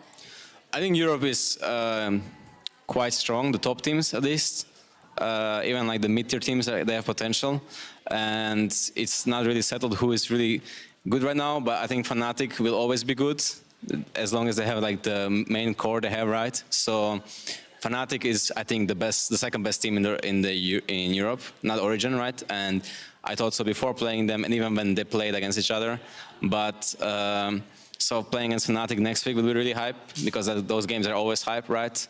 And as establishing ourselves as the best team in Europe once again next week will be the goal, yeah. And we'll see about that next week. Now, about the underdogs, the dark horses, we talked about Excel, Rogue. Who should be the most surprising team on the Spring Split for you? Well, I don't think Rogue is really an underdog in this split. I feel like they have a pretty strong roster all around. They should for sure make playoffs, right? Compared to previous splits where it was a struggle. I think Excel could be a good team. I guess it's hard to say. There's a lot of like mid-tier teams that could be good, but I'm not sure, honestly. We'll just have to see how it plans out, yeah. We'll see about that and who becomes better through the split. And now, I want to ask you, I have the answer, but who do you think got player of the game here? Got player of the game? Yeah. It was probably going to be Caps or me, because Caps was really consistent with Senna, and I was making some big plays. So it was me? Yeah, it was you. Well, thank you very much, fans. I appreciate everyone who voted for me. I know that I kind of deserved it, so thank you. Well, last question before throwing to PGL. I want to ask you, you went back to your kingdom this year. I want to know, as a mid laner who went to bot lane, who went back to mid lane, are you helping Caps with this transition? Yeah, I think it's a mutual, we're working together because there was like some champions that were released last year that I didn't play, such as Akali and Kiana, and I got some tips from him there on those champions, and I'm teaching him in general botlane knowledge because it's a much different role, but similar in a way. Just he already has the new champions coming out, Senna and Aphelios, that he's very good at because it's the same, they released the same time as other AD carriers got it, so he's like as good or better than them on those champs, and he's learning really fast. He's like very, very skilled, so I think we will not have any problems with that, yeah. And it's always nice to hear about the synergy between the two of you. Thank you very much, Hertz, for the interview, and congrats on the win once again. And to end this week too, let's send it over to Shox. Take it away. Yay! Thank you so much, Laura, and welcome to the LEC post-game lobby. I'm Shox, joined by Yamato and Janka. Hello. There we go. Excited because, you know, it's been a long weekend, but an interesting one at that, and a very hyped last game, I have to say. Jankos, how good do you think you did as a team in this game? Well, I think that we were playing overall more respectful and more reserved than we usually do. And I think we threw a lot when we had our leads, and we took the game very slow. So there are for sure a lot of improvements to be made, especially me and Wunder inting on the weak side. But it was a pretty decent game. How much mental warfare was there had? I know there was, you know, you in Match of the Week saying they should be scared of us, and that a couple of tweets from G2 Esports and from you guys as well. I also heard that you told them not to turn off the in-game chat. So how much mental warfare was going on? Well, in our heads, we could never lose to OG. And I think that even this game, we expect ourselves to probably play even better and like stomp them more, if that makes sense. But the game was actually pretty even and pretty long, so I have to give that to them. But still, I mean, we love to trash talk and we love to like call out other teams. So mental warfare is always fun, yeah. Yeah, it is. We kind of have built you up to be these competitors because obviously you were both undefeated and Origin was playing very, very well. But do you buy into that narrative yourself, or do you have your sights on other teams that you think could pose a threat to you than OG? I mean, I think that OG is still overrated, even though they did beat Fnatic in the first game of the split. I feel like Fnatic is probably the second team in Europe currently. I would be more, well, maybe not scared, but I would look forward to play them more next week, for example, because I think we'll obviously easily beat them, no problem there. But it could be even tougher than OG is. And then Rogue is probably like a top 4 material, whereas I would still put them as the 4th seed. And they still have to prove themselves, but they're also clearly top 4, except for like all the other teams that are just like kind of bad. Yeah, Yamato? Do you agree with the notion? Because I always had this idea of Origin just getting carried by their draft. Even in the Fnatic game, there was the Swain pick.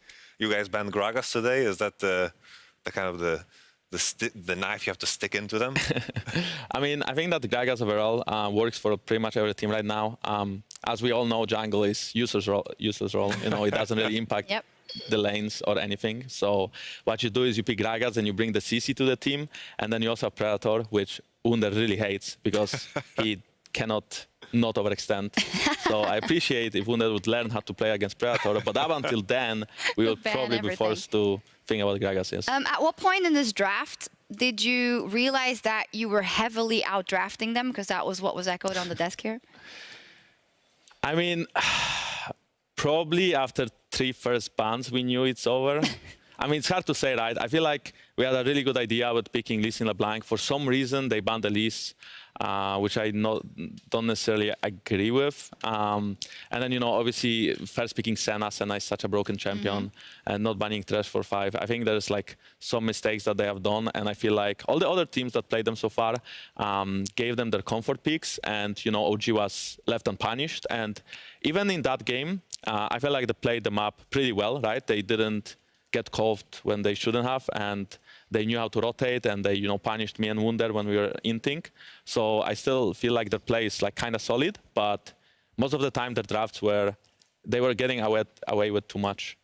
I think I have to echo the sentiment. Like, we were screaming no when they picked Rumble, because I thought this was one of the picks. And Rek'Sai. There was nothing else left, actually. Oh, I was just hoping that Xerxes had something spicy for the Lee Sin, because I feel like with these bans, the Lee Sin pick is very predictable. The Lee Sin LeBlanc rotation is so strong because I think it's just the strongest 2v2 when Syndra is out, and this was something that Nukta picked so many times. And then afterwards, when Rumble came in, I just thought Soraka, she buys Chalice so naturally. She gets MR, and the ultimate is just so strong against it. So I just felt like, you know, that moment, G2 is the team that can actually play on side and stay away from those big team fights and get leads elsewhere.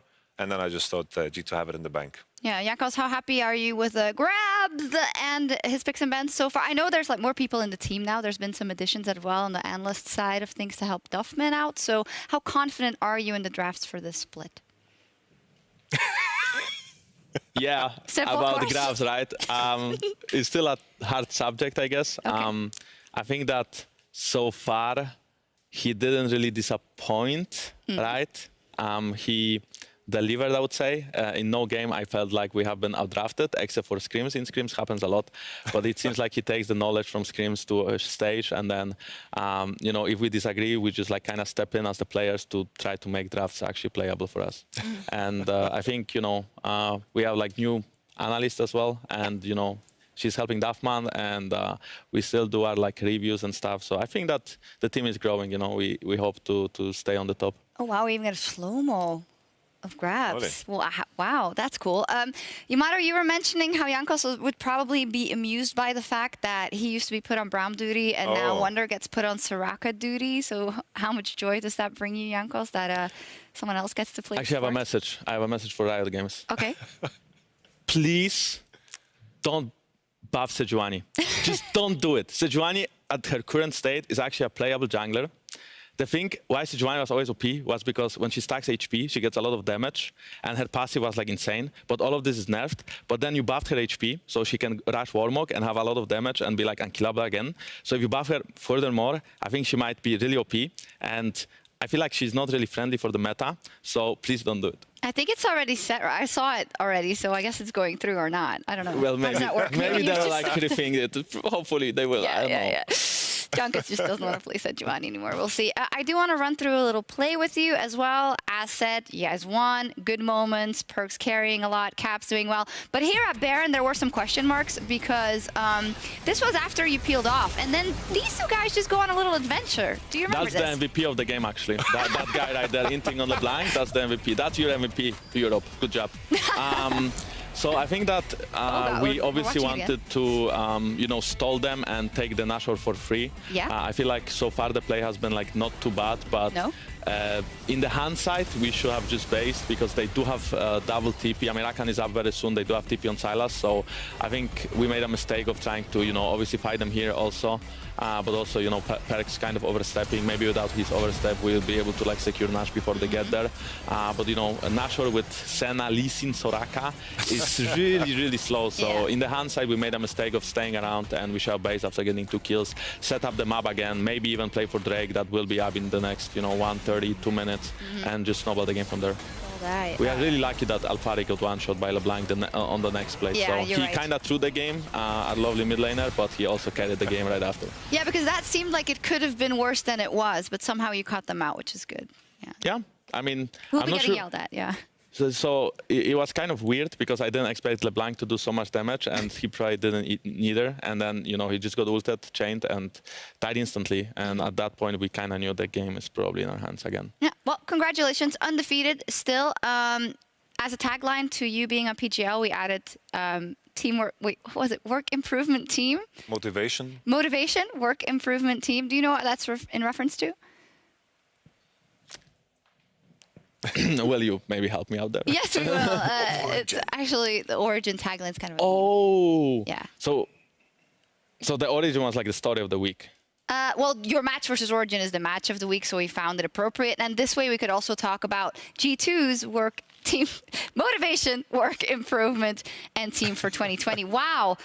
I thought it would be funny, and it's just not funny at all. No, I mean it's funny, right? Yeah. It's not funny. I mean it's fun. It's fun, you know. It's very important to be motivated and to work. And to be clear for all the people at home, we're not laughing at Origin. They're still a strong team. A fantastic team that is. Yeah, maybe we should wrap that up because I feel like we've been obviously harping on Origin a lot because they now lost this last game, Yamato, but we can't just throw everything away now. They still have those strong drafts. They still have those strong foundation, and they should waver too much after this game. I think if anything, there was a sentiment that I had in terms of overhyped, but that means that we picture them in a way that, they won every game in such a strong fashion. Yeah. This is like in contention clearly for first place. That type of overhype. Still a very strong team. I agree with the notion of Fnatic. I think they've looked very competitive and strong in their games. In the game against Origin, I think their draft left them with very little options. I think OG definitely is a strong team, and they remind me very similar of what they were in spring last year. Yeah, that's a great point. Let's take a look at the standings and some other teams that might be contesting G2. When you look at the standings, Perks already talked about it a little bit, saying how, well, Fnatic is quite a strong team. Rogue is always in your mind, Jankos. Who do you think could have the biggest potential to challenge G2 in spring? Well, I mean, definitely for now, I have to say Fnatic, because with the addition of Selfmade, I feel like they are a very strong team, very dangerous team. What's different about them with Selfmade? I mean, I guess Nemesis likes Selfmade more than Broxa. That's the main difference. So they probably just play together better because they communicate maybe. Maybe they didn't talk to each other. I mean, I don't know how Fnatic works from the inside. Yeah. So I don't know what exactly changed in the team, but I know for a fact that Selfmade's a more aggressive jungler, and maybe that also helps Fnatic to win those games. I feel like in the first week he didn't really perform, but in the second week he has been playing very, very well. And Fnatic as a team also played so much better. So, if I would see a clear top 2 in Europe, I would say probably us and Fnatic. But I also at the same time feel like Origin and Rogue are not far off, and they are very strong teams as well. I think also just Selfmade, like my issue with Fnatic, I remember even the series against you guys, you could easily predict that they were just going to funnel all their effort into bottom, because that's the way they won games. Even at the World Championship, funnel all effort into bottom, because that's what they mastered. The 2v2 mid didn't exist, the 2v2 top didn't exist, and I think Selfmade can provide a lot of versatility that Fnatic lacked at the end of the dynamic they had last year. So I think this brings a freshness to everything, and I think they can maybe contest G2 even further. Yeah, I mean, last summer it was really close, right? We almost lost to them 2 BO5s. It was 2-0 at some point, then we came back 3-2, then again in Athens. So I feel like if they can improve, you know, it's really exciting to have like actually a team to play against, a strong team to improve with. Would be an exciting battle for us to watch as well. I just want to hear your opinion on Schalke 04, because they had a horrible start, and you've played together with several of those members, of course, on the team, and Forgiven and Oduamne. What do you think is going on there, and how do you think they can fix it? I don't know about the mental state of the team. They could be like crashing right now and burning inside. They could also be really happy and kind of hopeful for the future. Personally, I don't see them doing well anymore. There is a chance that they win some games, but I would never say that they would be contesting playoffs. And, you know, it's maybe a bit early to say as well, because it's first week and the second week. So many things can change, but it's just looking at the players and how they play right now. And, you know, I know some of them. So I just feel like it's going to be very hard for them to bounce back from where they are right now. Yeah, pretty tricky. Before we move on, how is Jankos feeling in the Spring Split? You now have, again, new jungle mid duo that you're getting used to, but then you got used to it beforehand. How's that shift been for you? I mean, I think nothing much changed, right? Caps requires different attention on the bot lane, and Perkz requires different attention on the mid lane. But I played with Perkz before. About Caps, I also played with him, maybe a different role, but he overall likes to be left alone and play his own game, and that's what he kind of does at the bot lane. Obviously, it's a different role, and he needs more attention than he could in the mid lane, and he can like carry games as hard, but you know, Perkz can, for example, and then we can shift the carriness into Caps. So I feel like I'm just chilling, and you know, it's going well so far. I think chilling is good in a 2020 jungle. You know, the biggest criticism I had for you guys last year at the World Championship, when I think your entire path to the finals, you didn't need to focus on 2v2 mid. And then you faced the biggest 2v2 mid team ever. Yes, I mean, yeah, FPX was a really strong 2v2 mid duo. We did play a lot of scrims against them, so we knew what we will face, and we just didn't prepare for it enough, and we were just the worst team. So, you know, it hurts, but sorry for bringing clearly, it up. clearly FPX was the better team. Yes. I'm so sorry. We've never heard you say it. Now it's out there. Now we never have to mention it again. And Tian was the better Lee Sin, and he was really insane and like, but it's okay. I got over it. Yamato, I hope you're proud of yourself. It might be tilted into I'm just oblivion. hurting Jankos. I didn't put him as first jungler as well. I wish I could change it now, yeah? I'm sorry. I'm sorry. I think that this year, you know, obviously our team will work in a different way, and let's say our lane swap doesn't work, then worst case, what happens is that after Spring Split, we just shift back, Perkz goes bot lane, Caps goes mid lane, you know, but I just don't think it's possible. I feel like both of them are so talented that they can perform on any role, and, you know, so far, it's only 2 weeks again, but looking at scrims and when we started playing scrims, it just seems like the improvement is like, you know, a very big improvement, and we are winning games, you know. And the next week is a big test. We face Fnatic and OG. No, sorry, Fnatic and Rogue, and we should be easily able to beat them. But yeah. And then you would be 6-0, which is then yeah. And then we're chilling again, right? Because then, like, if we did beat OG, Fnatic, Rogue, then. Then we're chilling, you know, for a couple of weeks. And there's nothing else. Something else that is very important is that everyone at home can vote on the Kia player of the game at LEC on Twitter. And this is the leaderboard. Perkz is in first place, followed by Finn, Alfari, Patrick, and Reckless. And just for your information, in case of a tie, the player with the highest percentage of votes will come out on top. So that is the case right here. Deserved? Yeah, I mean, looking at all these players, they are very talented, obviously, and very skilled. I mean, I don't know how Patrick got there, but like, no flame. Just I didn't see the XL game that they won against Schalke. Against Schalke, yeah, okay, that makes. Really oh yeah, he was Baros. really like so much damage. Legolas. His DPM was insane. Yeah, so I feel like all the players deserve it. Obviously, Perkz, you know, when he pops off, he can like play really well. But same goes for every single one of these players. Yeah, it's not that crazy. This yet. week, it's like right? 2 wins and 1 wins. What? two times in this week, right? The Lucian performance had to be MVP. Oh, yesterday for Perks, it must have been. He was also robbed of a pentakill completely. Yeah. He was not really robbed there. I mean, we tried to give it to him. Yeah, I mean, it was a bit like of a late dive, right? No, But Ender explained it to me. It's apparently because between the 4th and the 5th kill, you get a bigger buffer, but it only triggers between the 4th and the 5th one, but not after the triple kill, which is what he took too much time to kill the 4th well, sucks person, for him. basically. Sucks for him, indeed. Well, whatever. Next Friday, though, the LEC returns with 5 more games, finishing with a huge clash between G2 and Rogue, and then G2 versus Fnatic. That's on Saturday, and that is the match of the week. Yamato, will G2 stay undefeated? I think yes, honestly. I think yes. I think Rogue have shown that they're slightly weaker than everyone else.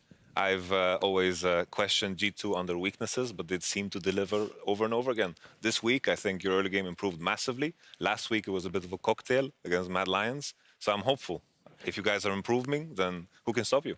Yeah, I mean, I agree with you. Oh, clearly, we are the best. No, I mean, I think that early games have looked better. Because in the first week, we were just really I felt like, especially in the first game against Mad Lions, we were playing really bad like mechanic. Like I flashed on Blue Buff, for example, and like Perix was like flashing in and waiting for Cannon 1 second, and he still got away with it and stuff. So I feel like we were like all rusty this week. All of us have step up their game. We also figured out the patch. We figured out the drafts, and next week is exactly the same. So I don't see a reason why we would get beaten by these teams. Yeah. Obviously, all they are good teams, but I'm just saying that. No, G2. And then in a bit, hopefully, you have some more power again in the jungle, and then... Ooh, oh my! And then there's no hope for Europe. Like G2, clearly favorites. Okay. But until jungle is weak, we might lose some games. Yeah, but right? Because I just don't have enough impact. Yeah, if Sejuani is back, then maybe Funnel, maybe Brom. Okay, you know what? I might just retire at this point. If all of this comes back, it's just over. Please don't. You have unfinished business. Thank you so much for joining me. There is, of course, more League of Legends coming up as week 2 of the LCS kicks off in LA. And if you missed anything from the LEC, we'll have a rebroadcast for you after their last game. For us, though, it is time to call it a night. We'll be back next Friday for more action. See you then. Thank you, Jankos. Thank you, Yamato. And peace out, everyone. Thank you. Honestly, I love being cocky. Because if you are cocky, then like people hate you after. Just keep us up. Okay, keep us up. Okay, okay, when you're ready, when you're ready. Drake, he has the black shield on as well, but keep your eyes on B-Boy, because here comes the onslaught. Patrick next on the list, but Dan coming in, that's a clutch barrel. Patrick, half his health instantly gone. The black shield buys him a bit more time. Expect in the middle of everyone. He's going to try to suplex down. The RKO, not enough to take him to safety. But Tori and Patrick cannot get it done. The body slam. How much more time? The knockback. Definitely not what Gilius wanted. Taking him out to safety. Abadog has left him. Humanoid. Is he going to get the reset? Is this his highlight moment? The through Gilius. But 1 for 1 in the end. That has to feel bad. And they might walk away with a few kills as well. Here comes a big bullet time. Flash into melee range of an Aatrox. Now that's a play with style. Well done, Carzzy. Stormfall comes down, and now Genex is looking for the play. Hylissang uses a dredge line. The railgun manages to pick up the kill with the help of Hilly. Now they're knocked down. It's a double for Hylissang's Nautilus. Talia, stop flash, no Talia. They're all dying. They're trying to Talia. Go Talia? I'm tanking them. Penta. Okay. No. I'm going dragon. Perks is hunting and running. He wants to make it happen. The feathers fly, and Upset is still not yet done. Calls the feathers! Upset, you beauty! He gets away from the chains. Upset is in trouble. He's forced to use the ulti, forced to flash, goes golden, but Destiny's dead. Upset's caught behind enemy lines. It's 2 more kills. Undefeated, 4-0.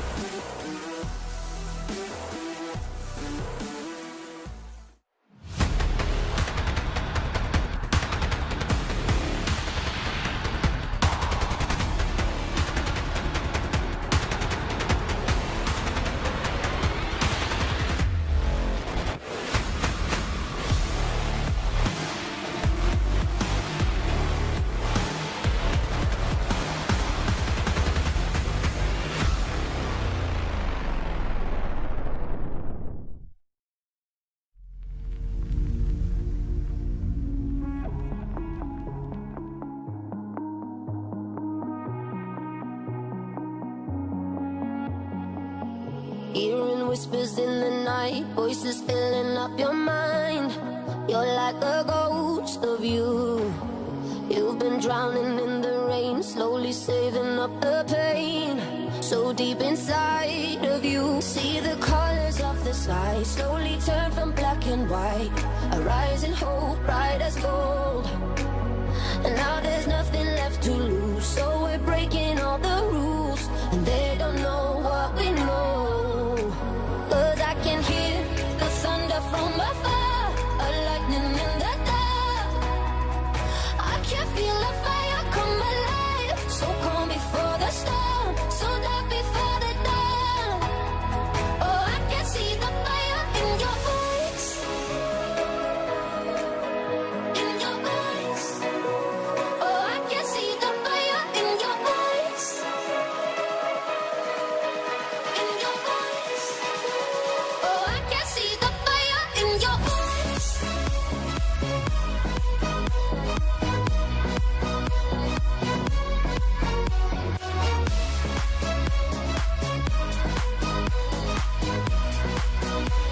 Oh, I can see the fire in your eyes. Now you'll never be the same once you felt that burning flame.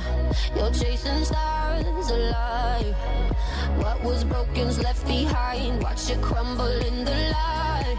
Nothing can stop you now. See the colors of the sky slowly turn from black and white. Rising hope, bright as gold. And now there's nothing left to lose, so we're breaking all the rules, and they don't know what we know.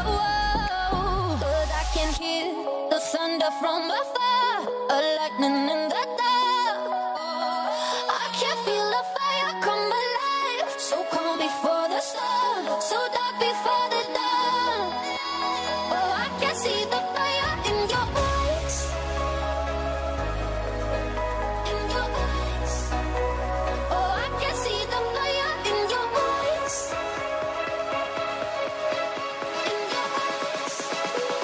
Oh, I can see the fire in your eyes.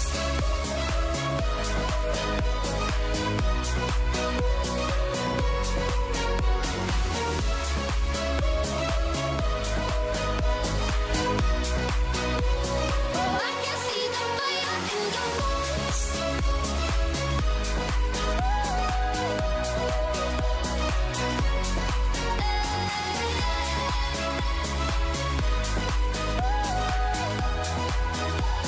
Oh, I can see the fire in your eyes.